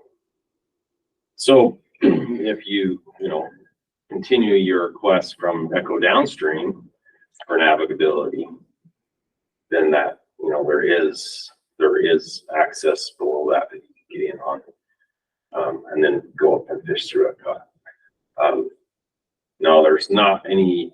I've just been doing renewals, so she's kept in. Rachel's been able to keep in the contracts that we've had over the last few years, but we haven't added anything. She's trying to add this one piece, and it's down by Taggart's. But there was a piece there that was in, not the pull-out place for the tubers, but a little bit upstream of that. Yeah. But that's really it. I kind of talked about Lost Creek. It's good to see, and I don't know. I mean, some of these waters rely on some overflow from the reservoirs to add new fish to some of these streams. Some of them don't reproduce as much as we want. Lost Creek's one of those that unless it spills that top end now, which doesn't have a lot of access anymore, because we've lost due to properties being sold, but those stretches were kind of populated by fish coming over the dam, and we haven't had that in like the last 6 years at Lost Creek. So it's really cool to see the volume of water that we have and the opportunities that we're gonna have through the summer to do some fishing, those kind of things. But it is gonna be new for a lot of people to try to figure out how to catch fish in body water that's 3 times the volume that they fished last year, or 4 times the volume that they fished last year. So. The bridge was wiped out. The bridge was not wiped out. It was removed to be replaced. And it was supposed to be replaced in February. And it was one of the reasons that our flows kind of got a little super high, was because these guys didn't think that it was like that there was a hard deadline. And so, so we were operates based on information they get from the feds. And the feds said, you have this deadline to increase flows or we will, basically. And at that point, they flows and let these guys out and made them get off the river. And they still have these great giant sandbags, and all their footings and stuff are still in the river, but they're buried by feet of cobble and sediment from the outflow of Lost Creek. So they got a couple of days work just scraping out everything that they would even start. And Lost Creek still just, it's ripping. Like there's a lot of water coming down that little stream. As of a week and a half ago, when I was looking at it. So, Do you know when the Croydon Bridge project is supposed to be completed? well, they'll get back in October. Oh, boy. Okay. They'll probably they might be able to get in a little sooner than that if, flows for irrigation take some of that. But they're supposed, like I said, they're supposed to be done in February.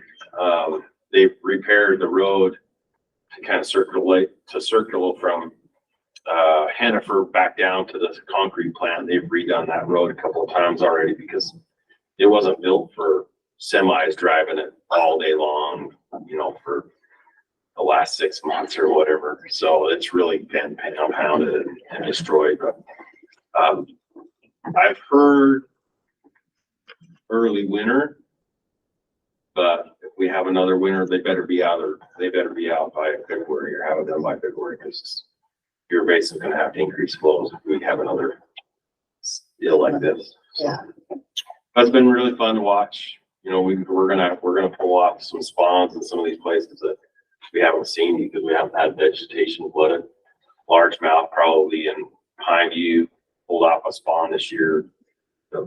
We haven't been able to see for a number of years because there hasn't been any habitat for them to spawn in. So it should be really good. expect the fluvial cut population in the main Weber to benefit? They should go everywhere this year. Yeah. Yeah, and there's still a lot of snow. The one bad thing is the fish ladder at Strawberry Creek got blown out this spring.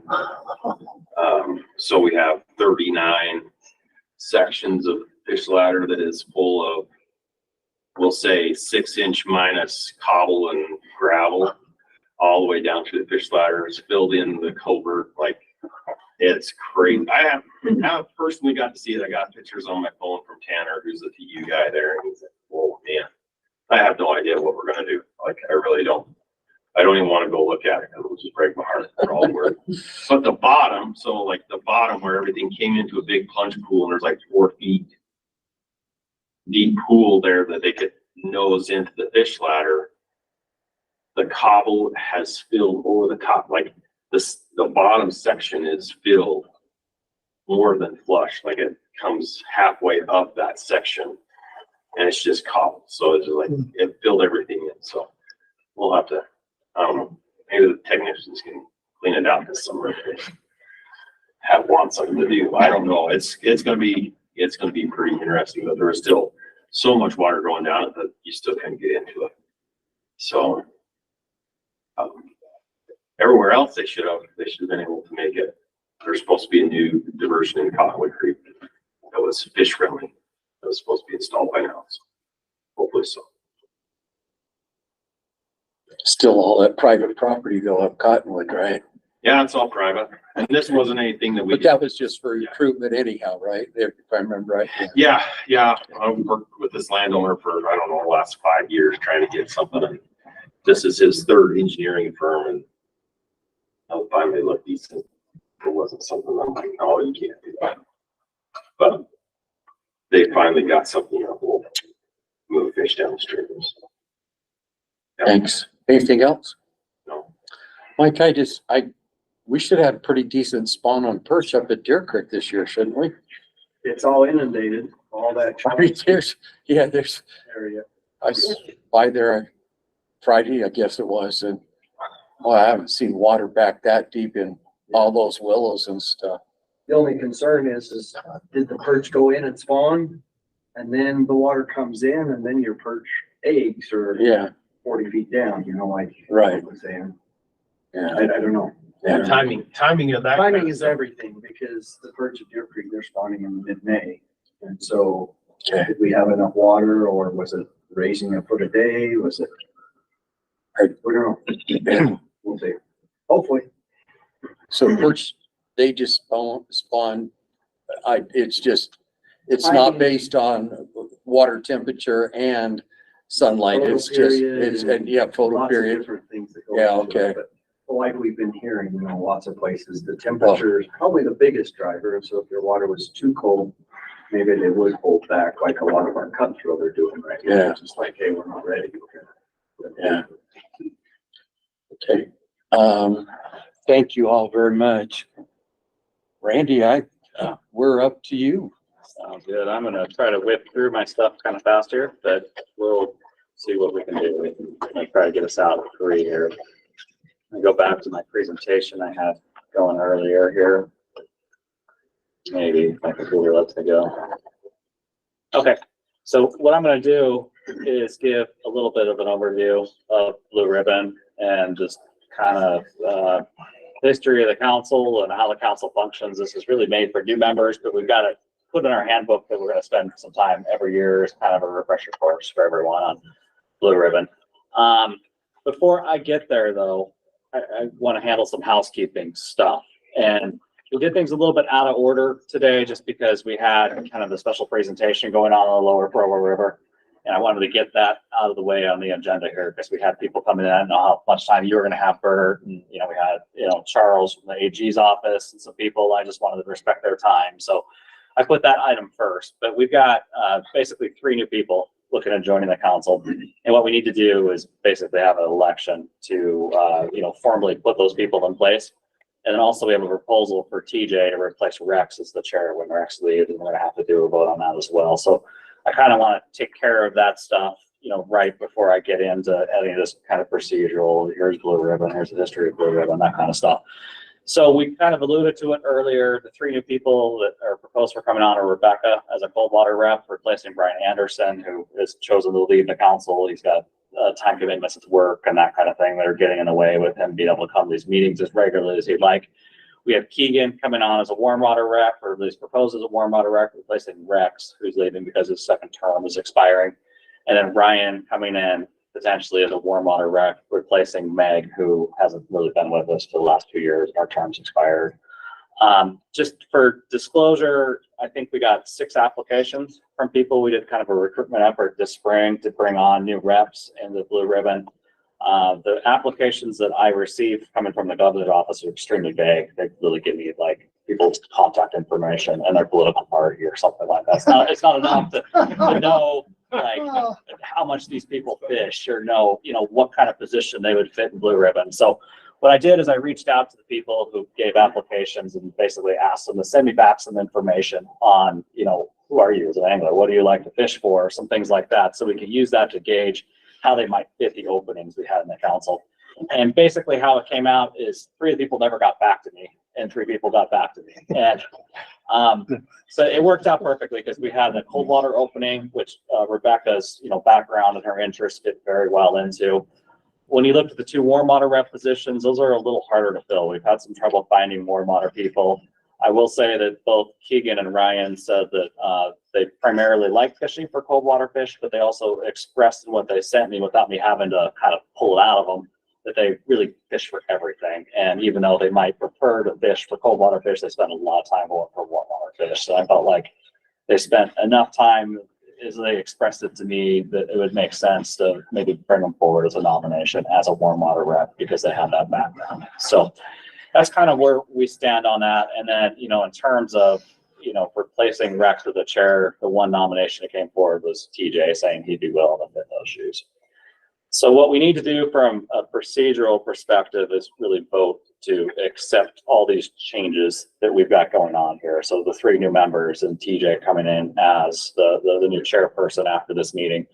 So what I'm going to do, I think, is ask anyone involved. So Rebecca, Ryan, TJ, and then Keegan online to basically step aside for a couple minutes. We'll just talk it out, do a vote, and we'll bring it back in.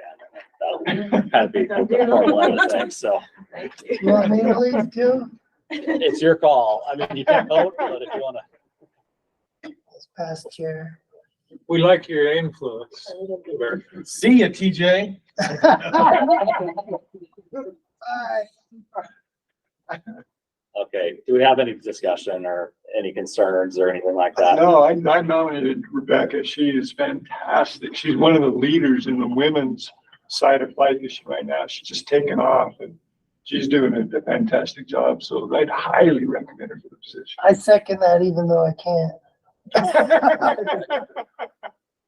That was one of the things I was gonna ask is like, how much background? I mean, we just did the name introduction. What else do you have, Randy, for these guys to like, I mean, one's a guy, Keegan's online, but. Yeah, so Ryan's a guide. We know that. He's a teacher as well at school, so that's his full-time job with the guiding as kind of his side gig to bring in additional money. He probably guides a ton in the summer because he's not teaching in the summer. Most of his guiding experience again is, cold water. He expressed, a lot of, Provo River kind of guiding experience. But he said particularly growing up and kind of with his family background, they did a lot of warm water stuff growing up. So he said a lot of bass fishing and things like that he did. And he does that stuff from time to time. In the case of Keegan was kind of across the board as well. I think, he's got a lot of cold water experience, but he said he grew up in Nevada. And in Nevada, where he grew up, there wasn't a lot of cold water opportunities, and that, that he went a lot for warm water at the time. And he apparently, at one point in time, held the state record green sunfish in Nevada. So I figured that showed that, I guess you could get lucky and catch a big green sunfish, but, he had some time put it out there to, catch some fish and all that. So that's kind of what we've got for information. I don't ever ask them for, a full 20-page resume or anything like that. Just give me a little bit on your background. I would add a little bit on Ryan. I know Ryan extremely well, with all the work that he does on the Provo River. He's very, very influential with the guides as a general, one of the main guys that has influence on all the other outfitters and stuff.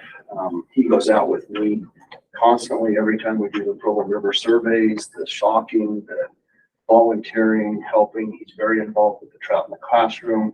I work with him there quite a bit. And so he's just very, very well respected as far as the angling community. And I think he'll have a lot of pull and a lot of ability to kind of help you as a group and an organization. I think we did see today, literally 5 minutes into this meeting, he was chiming in on some of the Provo River stuff. Granted, he knows the water well, but it was nice to see that. He knows it better than I'm ever going to know it. Yeah. So literally. Rebecca also. Rebecca, I think she's working with the Trout Unlimited, Yeah. the TU Council, the state council that I work with as well. And so she's just recently started working on that council and as kind of one of the reps there. And so I think she has a real desire to kind of. She's a former guide. She's assisted with the Wasatch Women's Fly Fishing Group, and she has another group whose name escapes me, which takes foster kids out.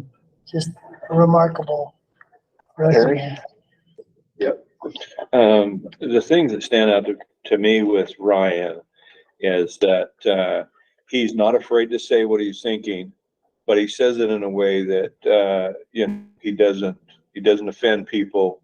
He tries to make sure that what he's saying is going to be clearly stated, but in a way that people are going to understand and feel good about.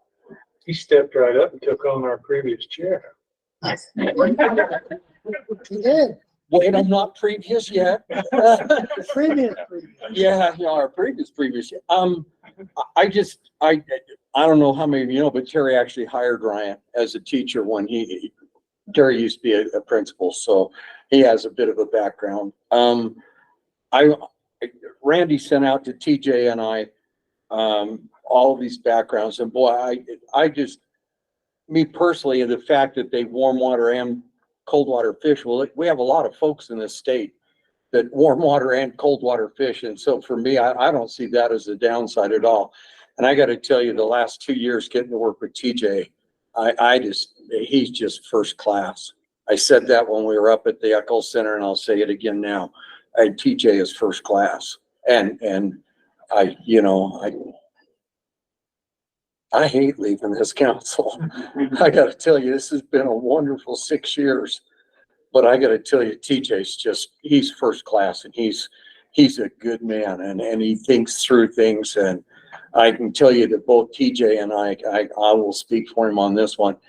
Both of us felt like these people that have asked to come in, we both wrote back to Randy and said, these just look like people that we can work with and who will want to represent the people that fish in the state of Utah.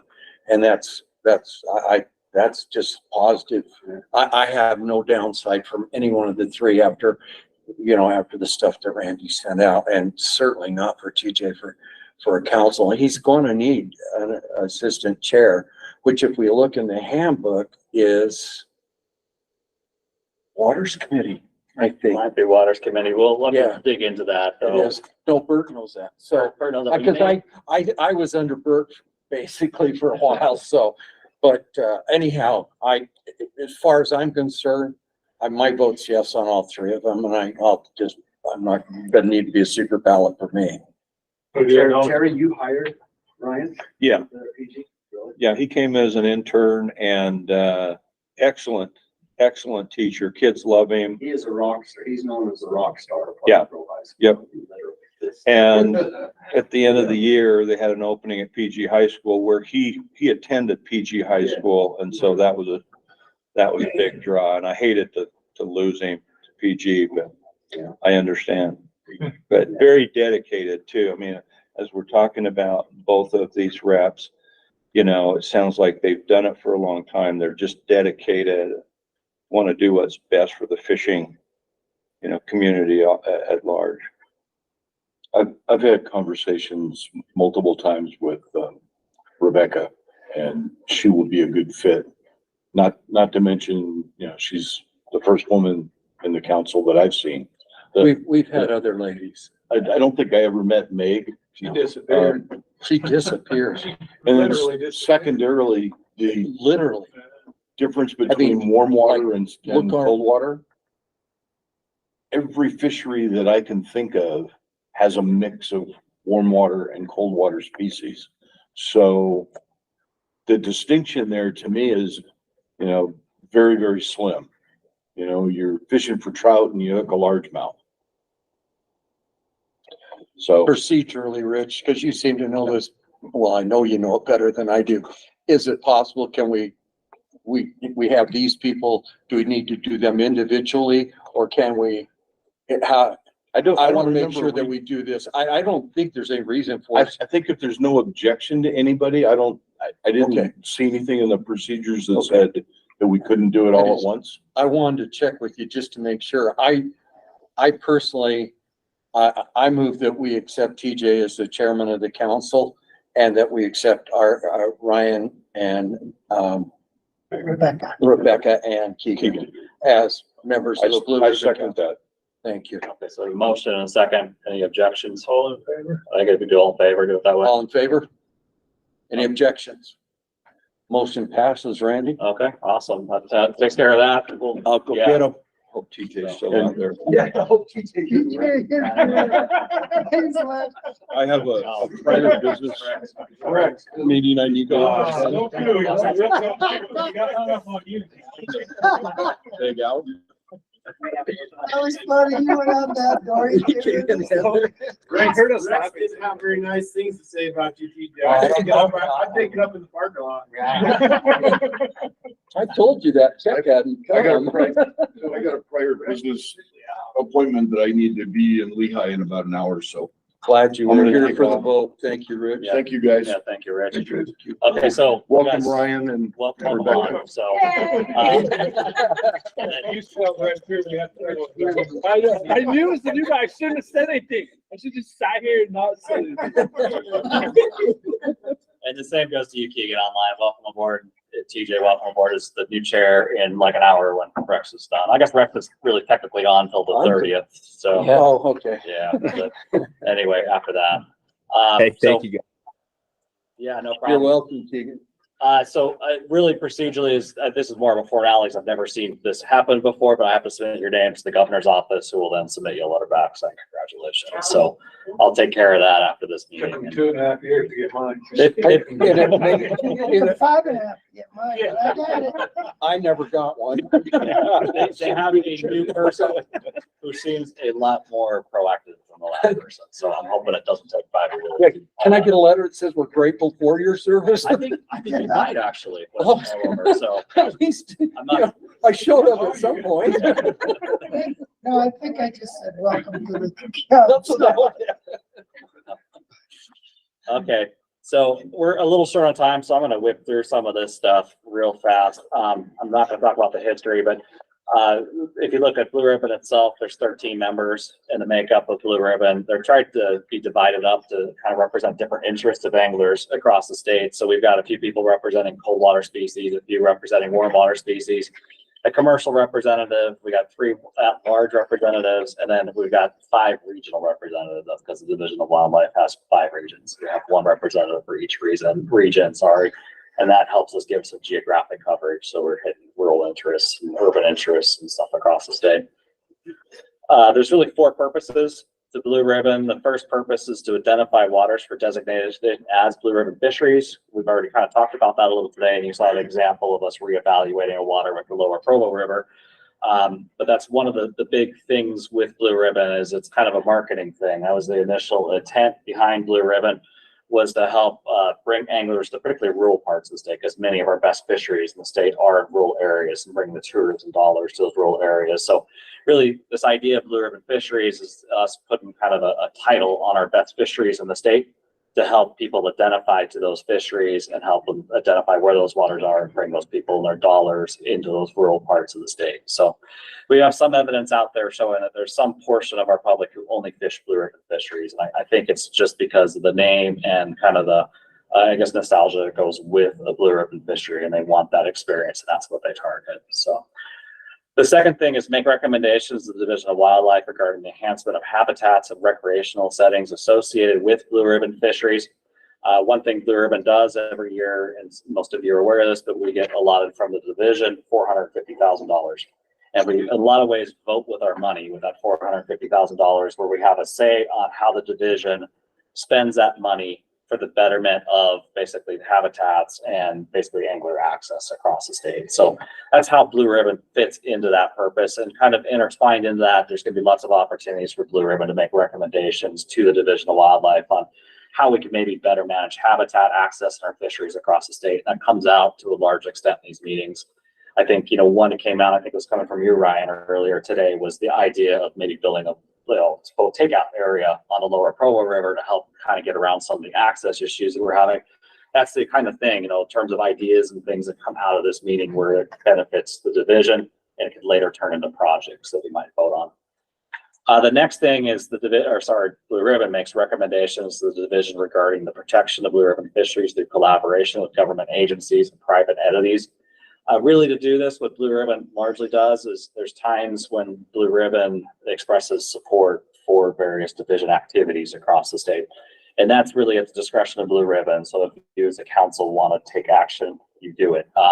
Give you one example where we've done this recently is the approval of the legislative funding for the Loa Fish Hatchery. The division was looking for something like $55–60 million to reconstruct that hatchery so we could basically stock more fish out for our anglers across the state. And we flew that through the legislature for a few years, and it got denied every year in the legislature. And then finally, we really ramped up our efforts within the division when we recruited Blue Ribbon as part of this to write to legislators across the state and say, hey, us as anglers, we really would like to see this get funded. And this year it got funded, and we think to a large extent having anglers through groups like Blue Ribbon, and we got the Utah Angler Coalition and some unlimited chapters get involved in this. Their letters really, I think, help push this over the edge, make that happen. Some other cases where we do this is there's times where we have Blue Ribbon maybe write letters of support for various issues across the state. Sometimes we've had members show up to county commission meetings where the division's been proposing a project to voice support. But the thing with Blue Ribbon is it's an angler group, really. So everyone here is an angler, unless you're like, Tyler, Clint, Mike, myself. So, but you guys as anglers are able to use your voice as anglers and say you represent the angling public here in Utah, and this is what anglers would like to see happen. And that's kind of how Blue Ribbon exercises that. And the last thing that Blue Ribbon does is makes recommendations to the Division of Wildlife Resources regarding the publicity and promotion of Blue Ribbon fisheries across the state. We do that in collaboration with the division's outreach department. So we've got a dedicated outreach department that works on our webpage, does social media, makes videos, etc. Blue Ribbon has some input with our outreach section and some of the promotional material that comes out of our outreach department. So one thing that we do is every January is Blue Ribbon, as we sit down, we come up with a schedule of just promotion what we'd like to do for the year. So various social media posts that we'd like to get out. For example, Larry's been involved in organizing fishing seminars that we put on, like the Kopany seminar, and coming up with that collaboration with our outreach department and working with them to get that stuff out. And we do that to educate people about fishing in the state and just fishing opportunities.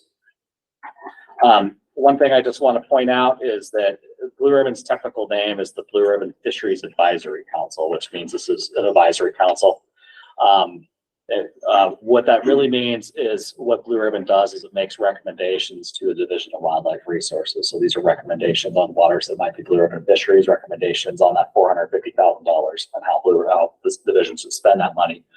So I just want to point out that the division is the one that makes the final decisions on any of the stuff, but we weigh the opinion of Blue Ribbon, any decisions that are made. We really value that opinion, consider Blue Ribbon our partner. And honestly, probably 95% of the time, the division does what Blue Ribbon votes on the request. But I just want to point out that it is an advisory council. There's sometimes the division may buck what Blue Ribbon wants, and there's usually reasons behind that. We'll make those transparent, clear, but generally the division does what Blue Ribbon kind of votes on a request. So I'm going to skip the rest of this stuff just in sake of time. Granted, I said a lot of it earlier as I was going through those core purposes. So I basically have a slide on each of those core purposes. I'll send this presentation out after this meeting so you can look through it. But I basically said verbally a lot of what was in those slides. One thing that goes to the new members, and this actually goes to everyone here, is I do ask the Blue Ribbon members record the time that they spend volunteering. This is something we're trying to ramp up a little bit more this year. We've done a more concerted effort on that. Basically, I'm asking you to record the time you spend at meetings, at waters, or time fishing at waters that we evaluate. I'm going to talk about those waters we evaluate here in a second. And just meeting with the division, whether you're meeting with one of our biologists to talk about a project going on, that kind of thing. So I'm asking you to record your time for that. We use this for record keeping purposes of the division. The other thing that we can do is we can use your time as a match for DJ funding. So what DJ funding is basically based off of fishing equipment sales and boat sales across the state. There's a tax, an excise tax put on that. So it actually isn't a cost of state across the country. And then we get a portion of that money back. And that money represents about 3/4 of the funding that we use for fisheries work across the state. As a Division of Wildlife Resources, we have to put up 25% of the money. So 25% we put up, and the other 75% of our funding comes in the form of these federal dollars from that excise tax. But anyway, what happens is the money we put up comes from license sales. So that's a good chunk of what the license sale dollars go for. But we are able to use the time as additional match. So that saves us some license sales dollars that we could invest for other purposes across the state, because we're able to basically sweeten the pot a little bit by saying we have this amount of license sales dollars plus this amount of volunteer time. So the volunteer time is able to, in their formula, convert it to dollars that kind of sweeten the pot and bring more match into us to do more projects across the state. So that's why we ask you to record your time. It's for record keeping, but also it helps a little additional funding for the division for us to do fisheries work across the state. Just comments on volunteer time recording. I record everyone who attends the meeting, so I already got all your time here. And then what I'm asking is for other hours that you spend like fishing Blue Ribbon Fisheries to evaluate them, talking to our biologists, please submit your hours by June 30th. And honestly, what I need for you isn't that specific. What I mean is like, you give me a date, number of hours. I don't need to know exactly what you did or any of the nuances, just basically date and number of hours. You can send that to me by email, you can text it to me. I don't really care. Just get it to me somehow so I can record that information. Okay, any questions on any of that? That was kind of a quick and dirty. I should point out, I think you already have a handbook, it looks like, or I could give you a handbook. Rebecca, I have a handbook for you, but all this stuff is in the handbook. I'm literally just blowing through the handbook real fast, so you have an understanding of what's in there. Randy, I might point out for the new guys, and maybe I'm wrong, but it's the way I've understood, it's the money is exclusively spent on Blue Ribbon. It's for potential Blue Ribbon too. It can be spent on projects for waters that have the Yes, potential. yes. So we spend Blue Ribbon dollars on waters that are knocking on the door to be Blue Ribbon fisheries, with the idea that the money that we spend basically pushes them over the hump and makes them into Blue Ribbon waters. So that's another use of our fund. At Lost Creek, we spent a lot of money getting everything, getting the roads, doing a bunch of stuff, and finally got it. So we were approved for Blue Ribbon. And was it that month, that day, maybe that hour? The state park goes, oh, we're gonna make it a state park. So we spent this money, but we got it to the point that they wanted to take it over. So that's been a real success for us. And we pushed it over the hump to become a Blue Ribbon fishery. I mean, Right. through our work, we got it there. And Yeah. it's nice state parks took over, and we probably could have had them pay for all that work, but still we got it there. Yeah. Yeah, something, Russ? Yeah, just a question. I can't remember if, you know, a region or, you know, their projects, if they are unable to get it done in a fiscal year, does that money continue to roll over? I can't remember. Blue Ribbon does not. It doesn't roll over, so. Okay. Let me back up. Technically, it doesn't, but I can, if I have extra money in the budget, give like the next year's money back, if that makes sense. So Yeah. say like a project doesn't get done and they have to return $30,000. If I just magically have $30,000 laying in my budget, the next year I'm able to grant that money, but it's not really a rollover. It's just more lucky I had extra money and I could give it. So Yeah. And then where does that, you know, 30,000 go? Just back to, it goes back to the division's general account. Why that is, I don't know, but that's how it works from a fiscal perspective. Okay. It doesn't make a lot of sense because it's going back into our budget and we just probably reallocate to other stuff. yeah, because one said, well, they kind of pull it back and then they'll. Yeah, and technically they do the same thing that I just described. The thing is they have a lot more money to work with, so it makes it a lot easier for them to do that. I just don't have the funding year to year for somebody to carry over $50,000, $100,000. So How's that 450 stayed the same? I can't remember back from when I was. 400, yes. Yeah. You know the answer. It's been the same. It's 450,000. It was essentially when it was created, they arbitrarily picked $1 per license sold. They haven't carried that forward. It's been as license sales have increased, they just kind of kept $450,000. We're trying to make a move in Blue Ribbon to increase that. That's part of the reason that we're doing the economic survey, among other reasons. I mean, it's time for us to do the economic survey, but when I asked about it last, the director's office was, you need to justify why you want that money. And it felt like the justification really came down to having more up-to-date economic information. So we may make a play here in a year or two for additional money. And I'm just kind of gathering the pieces. Isn't license sales justification enough? They go up, we get more money. It seems like it, but the director's office said, no, you need to justify the Who value. is this guy? Bring him to the meeting. Shirley? No, it's actually not Shirley. So, yeah. Oh, it's Joe Perry, executive. Anyway, any other questions on that? Okay, so now I'm going to switch gears and I'm going to talk about water reevaluation. And this really applies to everyone, but this is also a continuation of training in some regards. So I'm going to talk about the process that we follow for reevaluating waters across the state. This is something that we've alluded to a few times in this meeting. Nick presented a whole list of waters that we're reevaluating. But traditionally what happens in Blue Ribbon is every January, we ask our biologists to basically bring forward waters they think should become Blue Ribbon fisheries based on the information. The reality is statewide, I think we've basically run out of waters that we think we could add to the Blue Ribbon list. So we're not getting a lot of nominations, but what we've recognized is we've got a lot of waters in the state that are blue ribbon fisheries that haven't been evaluated for a long time. They became blue ribbon fisheries literally 10, 20 years ago. And it makes sense for us to go back and ask, so, you know, we designate these blue ribbon fisheries, are they still really blue ribbon fisheries? So we're going through a process where we're reevaluating these waters to see if they truly are acting as blue ribbon fisheries. So the list of waters that we came up with that we would like to reevaluate this year are Sand Hollow Reservoir, Gunlock Reservoir, Quail Creek Reservoir, Lake Powell, Otter Creek Reservoir, East Fork of Sevier River, this is the Kingston Reach, and then East Fork of Sevier River, Black Canyon Reach. There's some logic behind the waters that we picked here, and the logic is the first three, so Sand Hollow, Gunlock, Quail Creek are all in the St. George area. So our thought was that it'd be easy enough if somebody wanted to go down there and spend a weekend, they could hit all the waters because they're basically in the same neighborhood.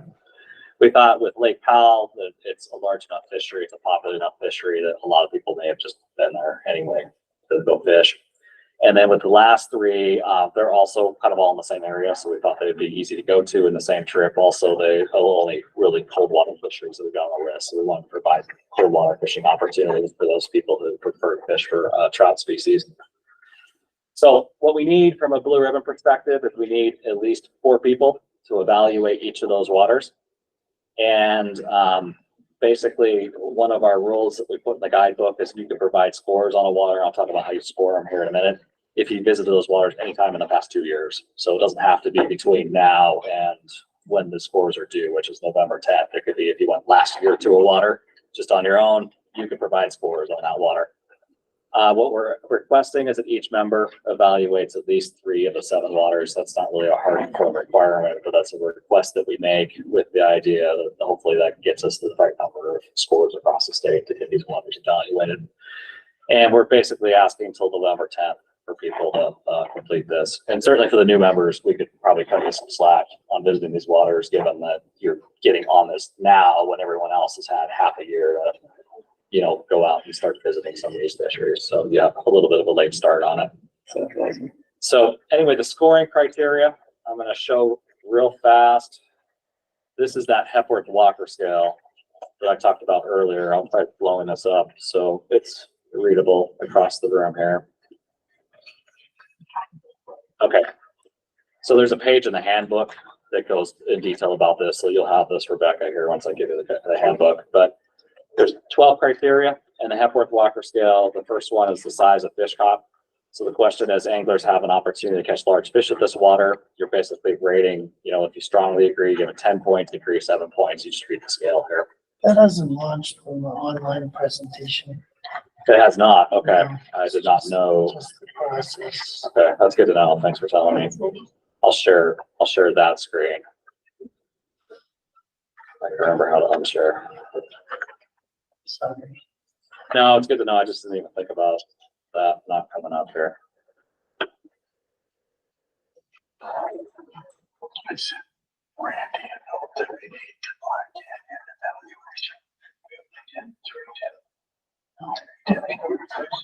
I gotta figure out which one. So thanks.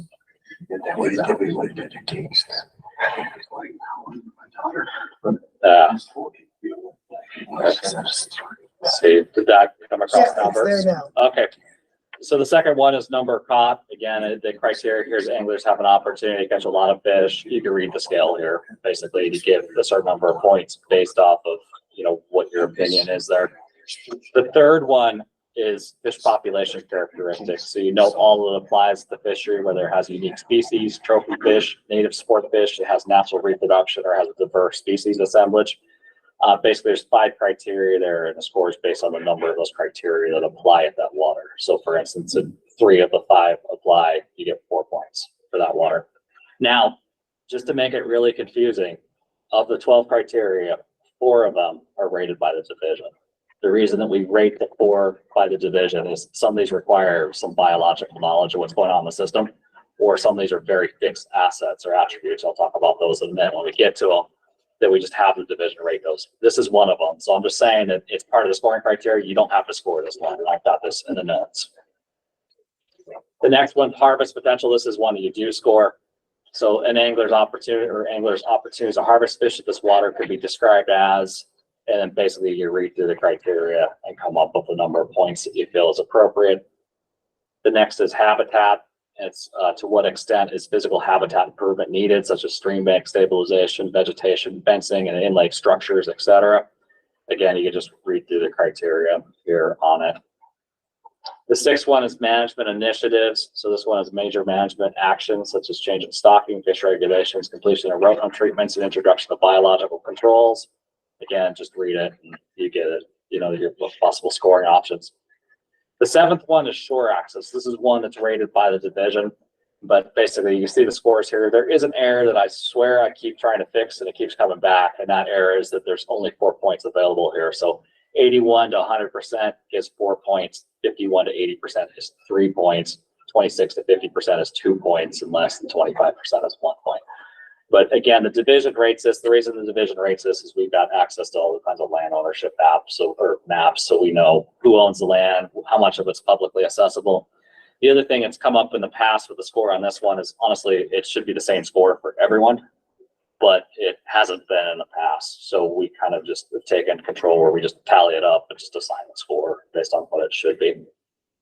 The next one is boat access. This one, the council members rate. So if boating, motorized or non-motorized, is allowed this water, is improved boater access provided as sufficient to meet the needs or demands, I guess is what it says.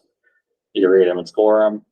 Accessibility, the ease with which anglers and other recreationalists are able to get to the water can have a positive or negative impact depending on desired experience.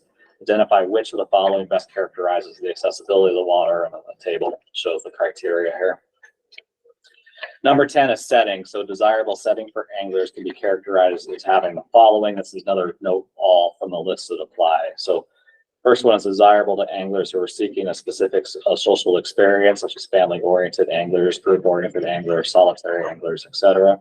Aesthetically pleasing, providing user amenities such as restrooms, fish cleaning stations, parking lots, providing universal or handicapped accessible amenities, and providing desirable for multiple social groups. So this one, again, you tally up among those 5 things and assign a score based off of the number that apply of that water.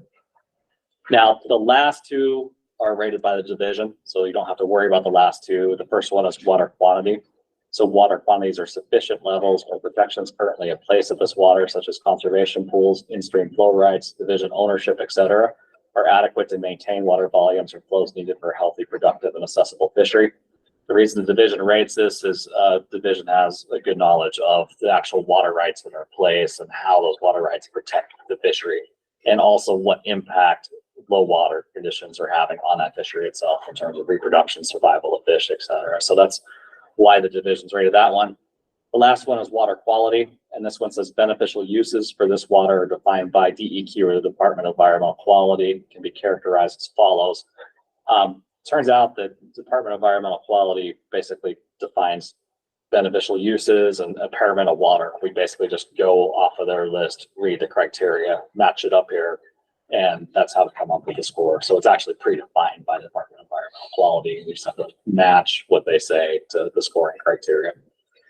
So anyway, all these are worth points. And then what we do is we sum up all the points. And then for a water to even be considered a blue ribbon fishery, it has to get above a certain threshold number of points. And this table shows the thresholds here. And it depends really on the size of the fishery and whether it is a stream or a lake, or basically the main things that break out here on setting these point criteria here. The general trends are that the scoring threshold is a little bit higher on larger fisheries and smaller fisheries. And the reason for that is that the larger fisheries you'd expect has probably more amenities, more boat ramps, more restrooms, etc. So you should expect a larger fishery to score a little bit higher as a result. So we set a higher threshold. Streams, basically as a whole, for the most part, streams have a lower scoring threshold than lakes. And that's because there's less boater access primarily on streams and lakes. The one exception are large rivers that stay, which I think maybe the only one that applies is the Green River, which is certainly big enough to float a boat. So that has a little higher threshold because some of the boating amenities come into play there. So is there any questions on that? I've got a couple more slides that hopefully bring it in full circle here as I get back to the right presentation.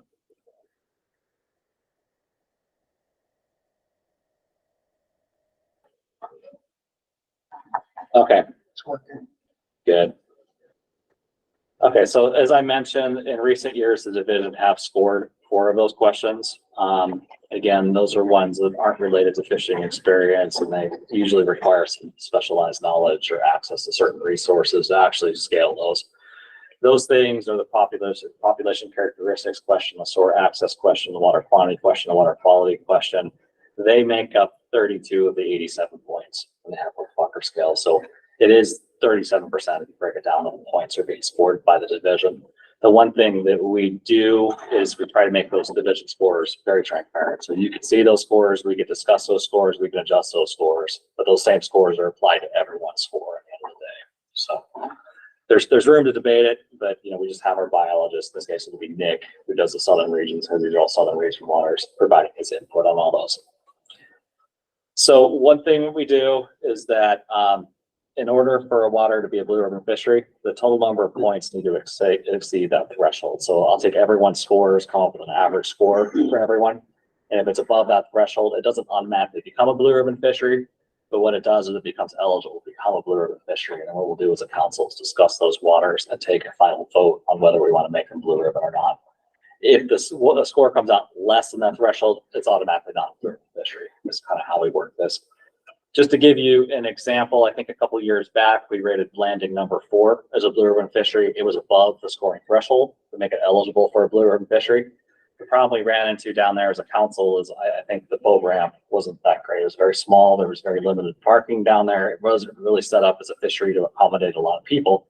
So when the council started talking about whether we really want to make landing 4 a blue ribbon fishery or not, our concern was that if we made a blue ribbon fishery, it would draw more use, and that water was really designed to accommodate. So we decided not to make it a blue ribbon fishery. So that's the point of us having that final yes/no vote. So we can bring in some of these mitigating factors and talk about those waters that are potentially above the threshold, but just don't feel like they should be blue ribbon fisheries. And we can kind of have a final cut on whether we want to make blue ribbon or not. And then the last thing is I said that the scores are due November 10th. I'll take the scores any way you want to get them to me. So I have an online form, which I'll send out after this meeting. You can fill out and submit your scores just online. It's very easy. It just asks you all those questions that I just showed you, and you can just put your scores right there. But if you don't want to do it that way, I take them any way you get them to me. I've had people mail them to me. I've had people text me handwritten scores. I've had people email them to me. I don't care. As long as I get them by November 10th, I will make it work from there. So any questions on that? That's our next meeting, right? November? That's our next meeting, is that November 10th meeting. So With Wayne Gustiz. I'm there. Yeah. So I had questions about 2 waters which were delisted when I was on the council, Strawberry River because of the fire. And what was the other one? Is it Kola by chance? Well, no, I knew Okay. Kola. No, I was thinking it wasn't actually delisted. It was, adjacent to landing 4, recapture. So all this work we hear about going in to redo the boat ramp and all of that recapture, I don't think we ever evaluated recapture, but my experience there was really good because it's a great place to catch northern pike consistently. It's probably the only place in the state where you can consistently catch northern pike with an improved boat ramp. That would be awesome. So maybe not this year, but next year, put that on the list. Just my thinking. I think you'll hit the list. I think that's why Calvin's doing this work, because it's one of those potentials. We know it's close, but we know it's not there yet either, right? Because the boat ramps are road that dead ends in the lake. That's what Yeah. For those of you that haven't been to recapture, it's literally, if you keep driving on the road, your car will be 20 feet underwater because that's the boat ramp. It's On both just sides. on both sides. Yeah. Yeah. If you drive far enough, you come out the other side, but yeah, but it's got an abundance of northern pike, and it is one that might be really fun. On the other hand, the Strawberry River, we had those massive fires. Then we had monsoon rains following it. And we had pictures of 18-inch cutthroat laying all over the banks, not just 1 or 2. Well, at that point, you just delist them. But the criteria, you just, once they get back to blue ribbon, then you have the ability to put them back on. We put Kola back on. Put Kola back on last year because the biology went back to where it was before it was delisted because of the purge. A similar situation with Huntington Creek and Clear Creek were both affected by fire and runoff. Yeah. And delisted for a time being and then came back. Pelican, Yeah. we put a lot of money into Pelican Blue Ribbon and it just, the carp came back and Natalie's still working on it, but it's not back. And you'll see delisting, we can do that rapidly, and the fire is a perfect example of that. You know, I mentioned earlier, people specifically target blue ribbon fisheries to fish at. And, you know, we don't want to give people the false impression that a fishery is a blue ribbon fishery after a wildfire has gone there and killed every fish, because they're going to fish and catch nothing. It doesn't look good for the blue ribbon experience. So that's why, you know, we go through a formal evaluation process to make something a blue ribbon fishery. We could be maybe a little less formal on removing it. We want to take it very seriously, but sometimes it's very clear cut. You know, if there's no fish in that water, it cannot be a blue ribbon fishery. Okay, any other questions on the scoring stuff? I'm blowing through this, but I think the handbook explains it. If people can always give me questions if you've got any questions, and then I'll send out this presentation so you can look back over it a little bit more. Okay, the next thing I want to hit on, this has nothing to do with training. This is bringing kind of full disclosure, some division stuff that's going on. I want to talk about some fishing regulation and some rule changes that are coming down the pipeline that we're going to propose to the RACs and Wildlife Board in September of this year. So quickly, I just want to touch on what our fishing regulation change process is. Broadly, what we do within the division is we develop fishing regulation change recommendations based on the data that we collect. We also take some public feedback on these. So, you know, sometimes the public's telling us a fishery is not working and they have issues with the regulation. We'll look into it a little bit and see if we can make a change there. The other thing we've been working on doing is just simplifying our regulations. Oftentimes across the state, we've got maybe multiple regulations that express something similar that we're able to consolidate into a single regulation. Just one example, Fish Lake a few years back had a different kokanee salmon closure date than the rest of the state. It was off by like 5 days or something like that. And it was really confusing to have that date be different than the rest of the state. So we changed the date, for instance, just to bring it in line with the rest of the state and make it easier for people to follow. So those are kind of those situations that we're trying to capture in our fishing regulation changes. But we develop a first cut of regulation changes. And then what we do is we do a public survey each spring. And what we do in the spring is we take these regulations out, we gauge public support for the regulation changes we're proposing. And then we factor that public support into our final regulation change recommendations. So more or less, unless we see something being critical from a biological perspective, if the public support's low, we won't move forward with that regulation change. The other thing is sometimes we pose a regulation question as sort of either or. You know, they are like, would you prefer regulation option 1, 2, or would you prefer we don't change the regulation? Might be what we run through, and we're able to kind of look at the results and pick which one seems like the most preferred option. So we'll do that from time to time. But basically what we do is we take that public feedback that we get, and then we take our fishing regulation recommendations to the September RAC and Wildlife Board meetings, and then basically they vote on it. And whatever the Wildlife Board approves in the end are our next round of regulations. So the division doesn't make regulations across the state. We make recommendations to the Wildlife Board on what the regulations should be. And if the Wildlife Board approves those regulations, that's what our regulations are. Now, normally what we do is we make fishing regulation changes during odd year updates to the guidebook. So the guidebook goes into effect January 1st of every year. So we made a bunch of regulation changes for this year's guidebook because it's the 2023 guidebook. Normally, next year's guidebook, the 2024 guidebook, we wouldn't make any regulation changes, or we'd make very few regulation changes. They'll make a bunch in 25, few in 26, so on and so forth. This year is a little bit different. We've got a special situation where it's prompting us to make at least some regulation changes, and there's all related to spearfishing. So there's a common flavor here. But the reason for that is we were approached last year, actually in 2021, by, I think it wasn't really one spearfishing group, it was a collection of 2 or 3 spearfishing groups that asked for greater spearfishing opportunities across the state. Specifically, what they wanted were opportunities to spearfish in situations here in the state where hook and line anglers have no limit for a species, or there's a catch and kill order. And their thoughts are, and it made a lot of sense, is that if there's abundant enough fish of that species, that we allow hook and line anglers to take as many fish as they want, or we want the fish gone. There's a catch and kill order. it makes sense to let spear anglers to have that opportunity to pursue those same fish. So what happened is they brought their thoughts to the Wildlife Board last September, and the Wildlife Board formally tasked us with presenting some recommended changes to our spearfishing regulations here this year. So that's why we're bringing some changes out this September.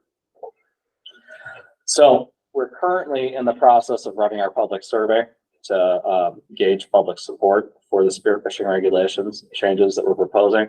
So I'm showing you a very tentative list here, but the regulations that we're considering is first off allowing spearfishing for Utah chub at all waters in the state during our open fishing season. Anglers or spear anglers can already go for common carp at all waters that are open for fishing during the open season. So this is adding Utah chub to that list of species that are allowed. The next one is on the Jordan River, allowing spear anglers to take northern pike. We know we have illegally introduced northern pike in Utah Lake, and they spread out to some of the tributaries like the Jordan River. So that's the rationale here, give spear anglers an opportunity to take some of the pike. Utah Lake, just the main body of the lake, same thing, pike. Allow spear anglers to take pike from there. Utah Lake again, in the main body of the lake, we have no limit for white bass. There's a lot of white bass in that lake. And the logic there is allow spear anglers to have that opportunity to take some white bass. The next one's at Quail Creek Reservoir. Down there, we've got some issues with smallmouth bass that we would like to get smallmouth bass out of that reservoir. So we're looking at opening the opportunity for spear anglers to take smallmouth out of there. The next one are all tributaries of Utah Lake west of I-15, with the exception of the Provo River and the Provo River Delta. And that would be another pike opportunity that we're looking at for a regulation change. The reason we're exempting Provo River and the Provo River Delta from this is that's really a new fishery. We put the Delta together. We're not sure how that fishery is going to develop as it kind of evolves here over the next couple of years. Our intent is to come up with some regulation recommendations for the Provo River and the Delta here in a couple of years, and we may consider spearfishing at that time, but we wanted to leave spearfishing out until we know more about that fishery. So that's why we didn't include it here. The next one is Jordanelle, allowing anglers to spearfish for carp at Jordanelle. As I mentioned earlier, anglers can already take carp statewide at any water across the state. I think Jordanelle may have been the one exception to that rule. So we're just cleaning that up basically and allowing them to take it at Jordanelle. I don't think there's a lot of carp in Jordanelle, but regardless, we'll provide the opportunity. It cleans up the regulations a little bit. And the last one is that the spear anglers wanted us to clarify the definition of spearfishing to say that scuba equipment is allowed for use during spearfishing. It technically is allowed already. They just wanted the word scuba inserted into the definition just to help clarify and help it make sense from their perspective. I think it really gives them some assurance that they're interpreting our rules properly, but that's the other change coming out. Any questions on any of that? I'm going to switch to a different rule here in a second. Anyway. Good luck spearfishing in Utah Lake. Yeah. I was gonna say, like, man, I remember one time of year they're trying, they must be under the ice. I don't know why they want the opportunities. I'm not saying that they're going to get them. They seemed excited. We opened up an opportunity because we're going to do a rotenone treatment at a couple lakes in the Iuenas this year. They seemed ecstatic that we gave them the opportunity to spearfish at them, even though they're really chasing probably brook trout that big that I don't know if they're going to be able to catch, but whatever. So this is what we're tasked with. So this is what we're proposing, and these may change a little bit. We're not going to add to them. We might see some restrictions. I know, for instance, the Utah Lake and all the tributary ones, there's some concerns with June sucker in there, and spear anglers incidentally taking June sucker. We may add a seasonal closure during the June sucker spawn, for instance. So we may make these a little bit tighter than this, but at least this gets broadly at the list of waters and species that we're talking about. So the next change, there would be one that I would add on to there, and that's spearfishing for tilapia at Blue Lake. I think it might be allowed already. It's already allowed. Is it already allowed? Okay. So I would like the name change from fishing to hunting. I got to stick with the legal definition set by the legislature. So Don't start down that road. He's got like these 7 different policies he'd have to have. that one's out of my control. I don't Charles or somebody did that one for me. The next one is a change to our private pond rule. So this isn't a fishing regulation. We've got additional rules outside of our guidebook that allow people to use fish for additional purposes across the state. What this one is all about are people stocking fish onto their private property. So we've got some private fish hatcheries in the state. People purchase fish from those hatcheries and put them in their backyard ponds, basically. And we've got a rule that governs what is allowed and what's not allowed with those ponds. So the current rule allows a considerable amount of stocking to occur without what we call a certificate of registration, which is basically a license these people need to actually stock fish into their ponds. So a fair bit of stocking can already happen without one of these licenses or certificates of registration, but we have situations where we want one of these licenses or certificates of registration, particularly where we're concerned that the stocking may have an impact on our sport fisheries and our native fish across the state. So specifically, we want to have one of these licenses in place when a pond is not screened, because it's not screened, the fish could freely swim out of the pond and go other places. The next one is when the pond is on a natural stream channel. So we've got some ponds that are really just white spots in the stream, and the stream is so interconnected with the rest of a watershed, fish can easily escape from that and go other places. So that's another situation. We've got situations, at least under our current rule, where the desired fish that they want to stock is a warm water fish species. And the last situation is in all of our cutthroat trout conservation zones across the state. We want one of these certificates of registration to their licenses in place. I'll just point out the same rule. It covers some other stuff that's a little less common. So it covers these private fish ponds that I just talked about. It covers stocking the fish on streams that sit on privately owned land. It covers what are called short-term fishing events. And what a short-term fishing event is it's really a situation where somebody wants to stock fish in a pond, or very often it's like a tank people put in the parking lot, or in front of Cabela's for a short, literally short-term, like day fishing events. So these are often like kids kind of things, like we're gonna stock a bunch of fish in a pond or a tank in front of Cabela's and let kids fish for a day. So that's covered under this rule. Aquaponics is covered under this rule, and then also something called institutional aquaculture is covered, and that's really aquaculture educational programs in schools. So we're teaching kids how to raise fish in a hatchery setting. So anyway, the changes that we're proposing is the first one we're making really just a bunch of structural changes to the rule, where we're reshaping the rule. Because the rule covers those 5 things, it's very confusing right now because they're all blended together. It's really hard for people to interpret what applies to their specific situation.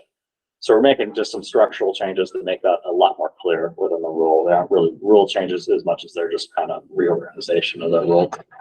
Another thing we're looking at is broadening the list of species that could be stocked into screen off-channel ponds without one of those licenses or certificate of registration to include some sterile warm water fish species. When I say sterile, I mean can't reproduce. That's kind of the terminology we use here. The next one is that the rule change closes some loopholes in triploid testing requirements. So triploid testing is, well, triploidy is something we do to fish eggs to make the fish after they hatch not reproduce.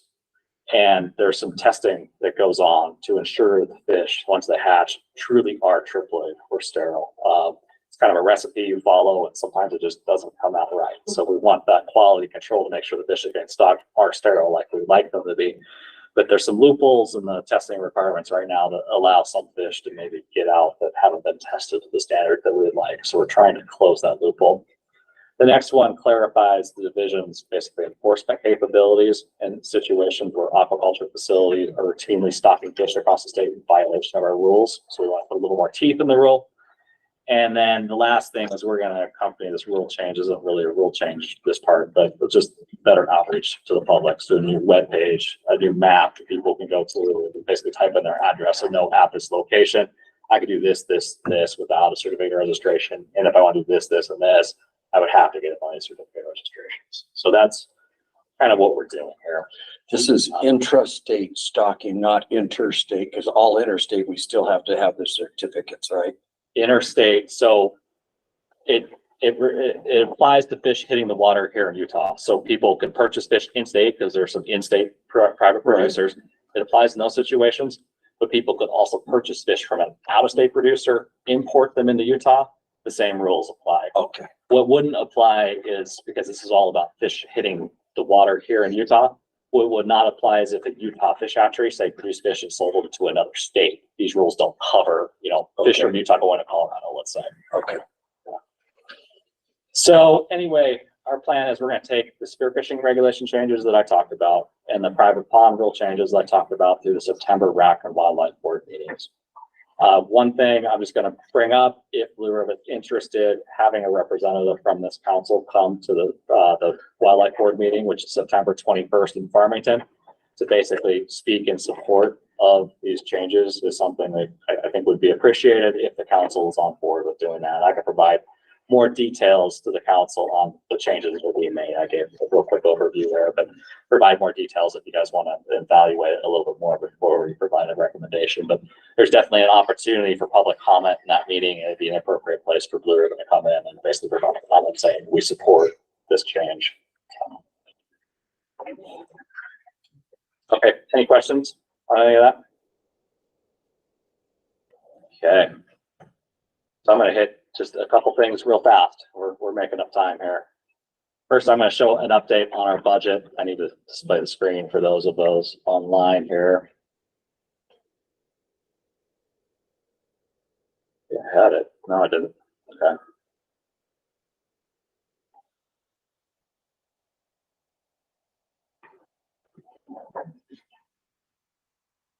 Okay, so one of the things we're trying to add to these meetings is some description of our budget, just so people know where we stand in terms of what we're working on right now. Does that look better on the screen there? Okay.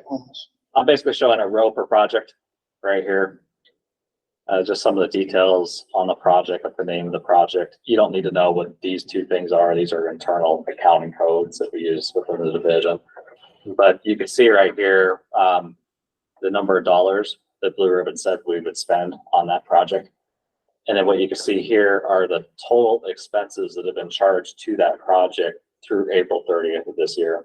I don't have anything more up to date. The division runs very slow at giving me basically reports on how much has been spent. So this is the latest I've got. The last column shows the percent of money that's remaining in that budget. So just for example, this first project is the spillway reconstruction at Navajo Lake. Blue Ribbon put $100,000 into that. Turns out they came out under budget. We ended up spending $83,000 on that project, which means about 17% of that budget is remaining right now. If you tally things up, Blue Ribbon so far, we've spent about $254,000 out of our $450,000 budget on Blue Ribbon projects, which leaves us about 44% of our budget left. Now, one thing that I have been doing is I've been hitting up the regions and asking them about these projects and saying, are you done spending money? Are you going to spend money? That kind of thing. You have 2 weeks, right? Yeah, 2 weeks. Remember, this data is already like 6 weeks old. So some expenses have been accrued. Some of these projects, if I track the updates, a lot has happened between March 31st and April. I think we went from like $100,000 spent to $250,000 spent in a month. So we were starting to really accumulate expenses. The other thing to keep in mind on these expenses is because we work outside, not a lot of work gets done in the winter oftentimes. So you see a flurry of billing in the fall, and then come about May again, we start getting going on these projects and you see a flurry of billing right at the end of the fiscal year. So anyway, the point is we're anticipating that we're going to spend all these out is kind of where we stand on this, just based on what, the biologists are telling me. And I do try to be generous with them. I think sometimes they're not sure, say I allocate them about $65,000 and they're like, I might come in at 63,000, it might be 64, I'm not sure. Those cases I say, keep your whole 65 just to be safe. So you have enough money to cover the project. So I'm really looking for situations where we come up way under budget, but we're not expecting that this year. But anyway, I just want to throw that up real fast so people can see where we stand in terms of our money. Sir, any questions on this? It looks like this every year, Randy, and at the 1st of July, it all looks pretty much spent. At least that's been my experience. It does. I feel like every year I think like, yeah, we're not spending money. We're not spending money. We're gonna have so much left, and then boom, it all comes out the door. Yeah. So, the next thing, I need to get that loaded. I was gonna show the approved projects from the last meeting. I'll go ahead and share this so people online can see it.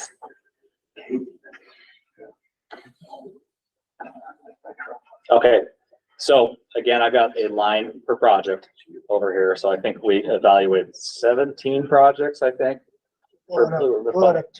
Yes, thank you, Bert. Okay. Yeah, they have like triple the money we've got. But anyway, you can see the amount of money that was requested for each of these projects for Blue Ribbon. And then over here, I put people's score, the total score across everyone who participated. The scores don't matter this year. We use the scores to help rank out, you know, what projects we would fund and not fund. But the bottom line is we had about $420,000 of projects requested this year.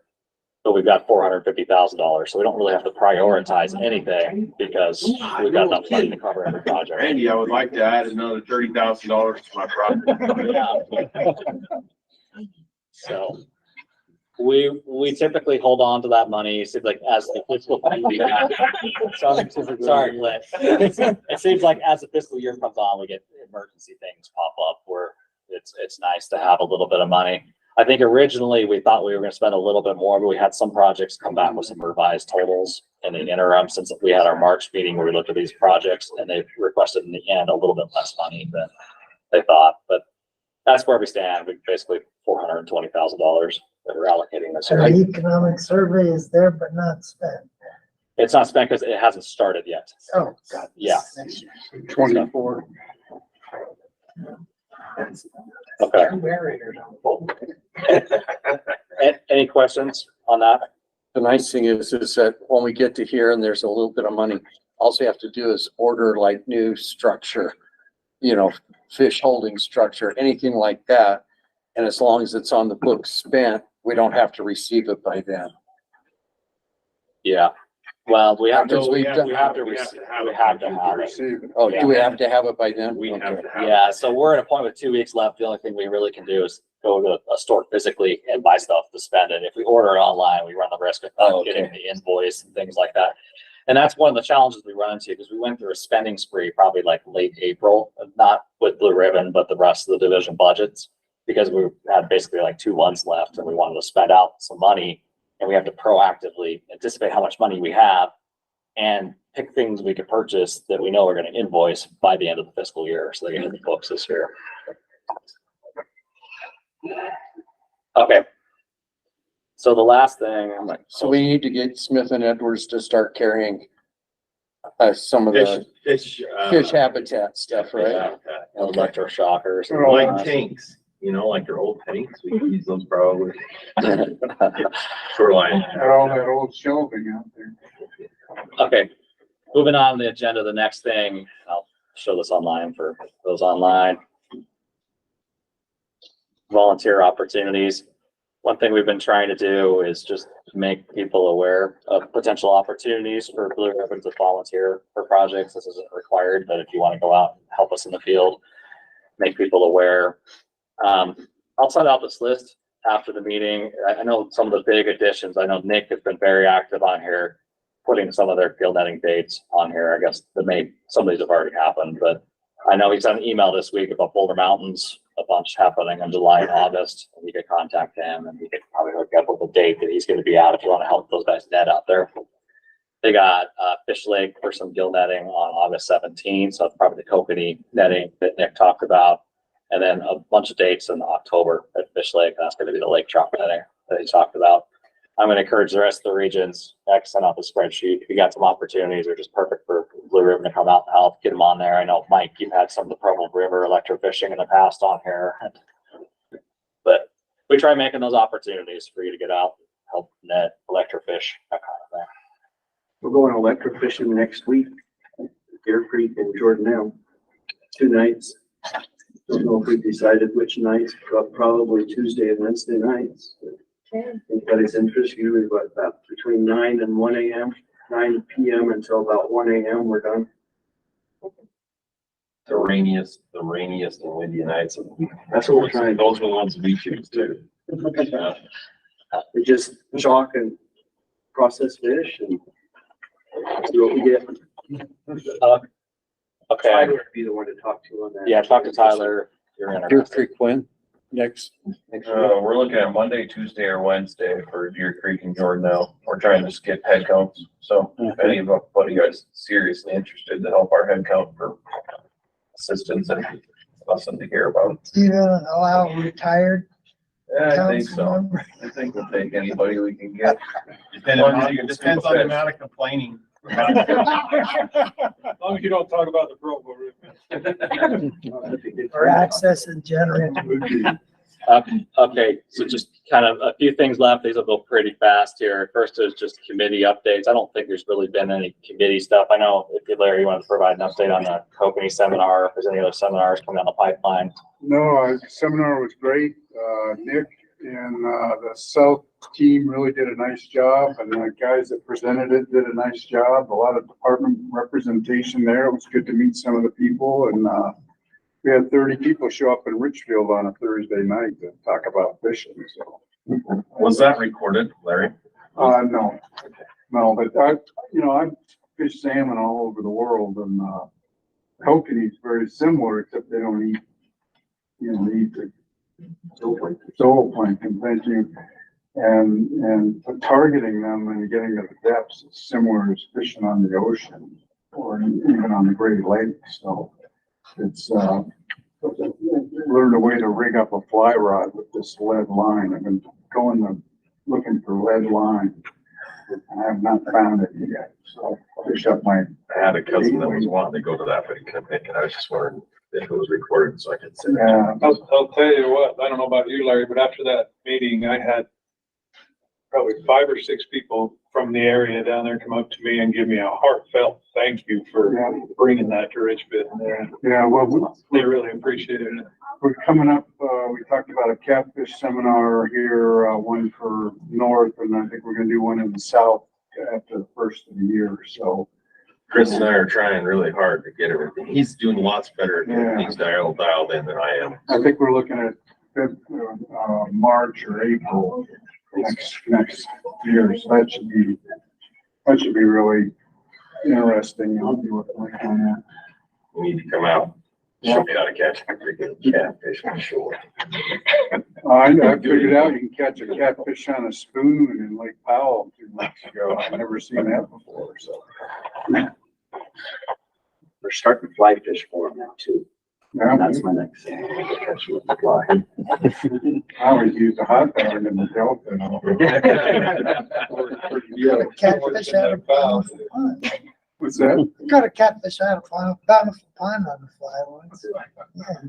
The guys at Fly Fish Food that are going out regularly on Utah Lake right now, doing really well. Has Fly. I gotta get hold of Brockbank then and find out what he's doing, cause that sounds fun. Okay, just a couple more things here real fast. I just want to throw out the question, just about these new meeting formats that we've been doing. Is this still working for everyone? If anyone has any questions or concerns, you're welcome to get with me. I think we decided we would see how this goes for a year or two. I'm looking to collect any feedback. We can change the process if we want to change the process, but I think from a division perspective, this is working pretty well for us. And I think from the council, though, I'm open to feedback if people have it. We used to meet every month. Yeah. So more consolidated, all right? But yeah, I think when we met every month, there was a lot of regional updates, and sometimes things that seem like they change very much from month to month. So. Okay. The last thing that I've got on the agenda is we've got 2 people who are leaving Blue Ribbon. We mentioned earlier that Brian Anderson's leaving, and then the big one's Rex leaving. I'd like to thank Rex for his 6 years of service on the council. What, you've been chair for 2-3 years? 2 years. Yeah, since Bert left, and you've been great to work with. And I think we've done a lot of good things with the council. And, I think it was in a good place when Bert left, and we've, really kind of taken it a little bit further, and that's really nice. And it's, a testament to the hard work of this council, and Bert leaving it in a great place, and Rex and his hard work with the council. So thank you. And I think we're excited for, TJ's era coming up here, starting at the next meeting. But I want to thank you for your service and your time on the council. Thank you. As you know, and some of you here probably know this, we struggle at recognizing people on this council. And the reason we struggle at recognizing is because there's state purchasing rules that prevent us from getting things like nice plaques and price limits and stuff on things. So I've been working on workarounds for the last couple of years. I can't come up with anything awesome, but I came up with a water bottle. Oh, thank you very much. And that was about all I could do within the purchasing. Nice. I've been with Rex 5 of his 6 years, and I'll have to tell you, you've been awesome. I'll miss your input at every meeting. Thank you, Dave. Thank you, Randy. Yeah. Appreciate it. So you guys know, I kept trying to encourage Randy, get a hat or get us a vest or do something. And I said, next year I got no, skin in the game. I think y'all ought to get a nice blue ribbon jacket. So for what it's worth. Well, we'll look at the budget. And that actually reminds me, I was gonna bring it up. We got 30,000 left over. You can't fire me now. That actually, Ed wants that. Well, that was a $10 water bottle. that reminds me for Rebecca and Ryan, I've got shirts if you guys want shirts. So just hit me up after the meeting. We can go to It my comes office. in really nice whenever you're on a water. Terry and I down at Otter Creek, you walk up, you got your blue ribbon shirt on, your blue ribbon hat. You can ask any fisherman, any question. And it really opens up a dialogue. So you get to know what these people, hey, we're trying to improve this water. What would you like to see? And it is an amazing experience to have a blue ribbon shirt on. Nice. Well, thank you, everyone. I think that gets us 3 o'clock. That gets us through our agenda. And thanks so much, Rex, for your service. to the council. Thanks to all of you. And Appreciate it. Keeping it going. you bet. All right, for those of you online, we are closed at the end of the meeting. Thank you very much. Oh, Randy. Thanks, Rex. Very, very limited. Thank you. Suck it in, let it be. Thank you, Rex. Oh, sure appreciate it. Yeah, it's been great. Those are nice, Randy. You know, one part of everywhere. Vacuum. And it looks like you printed everything out. Well, you gave it to me earlier, so. So, yeah. Is it vacuum, Randy? I think it's vacuum.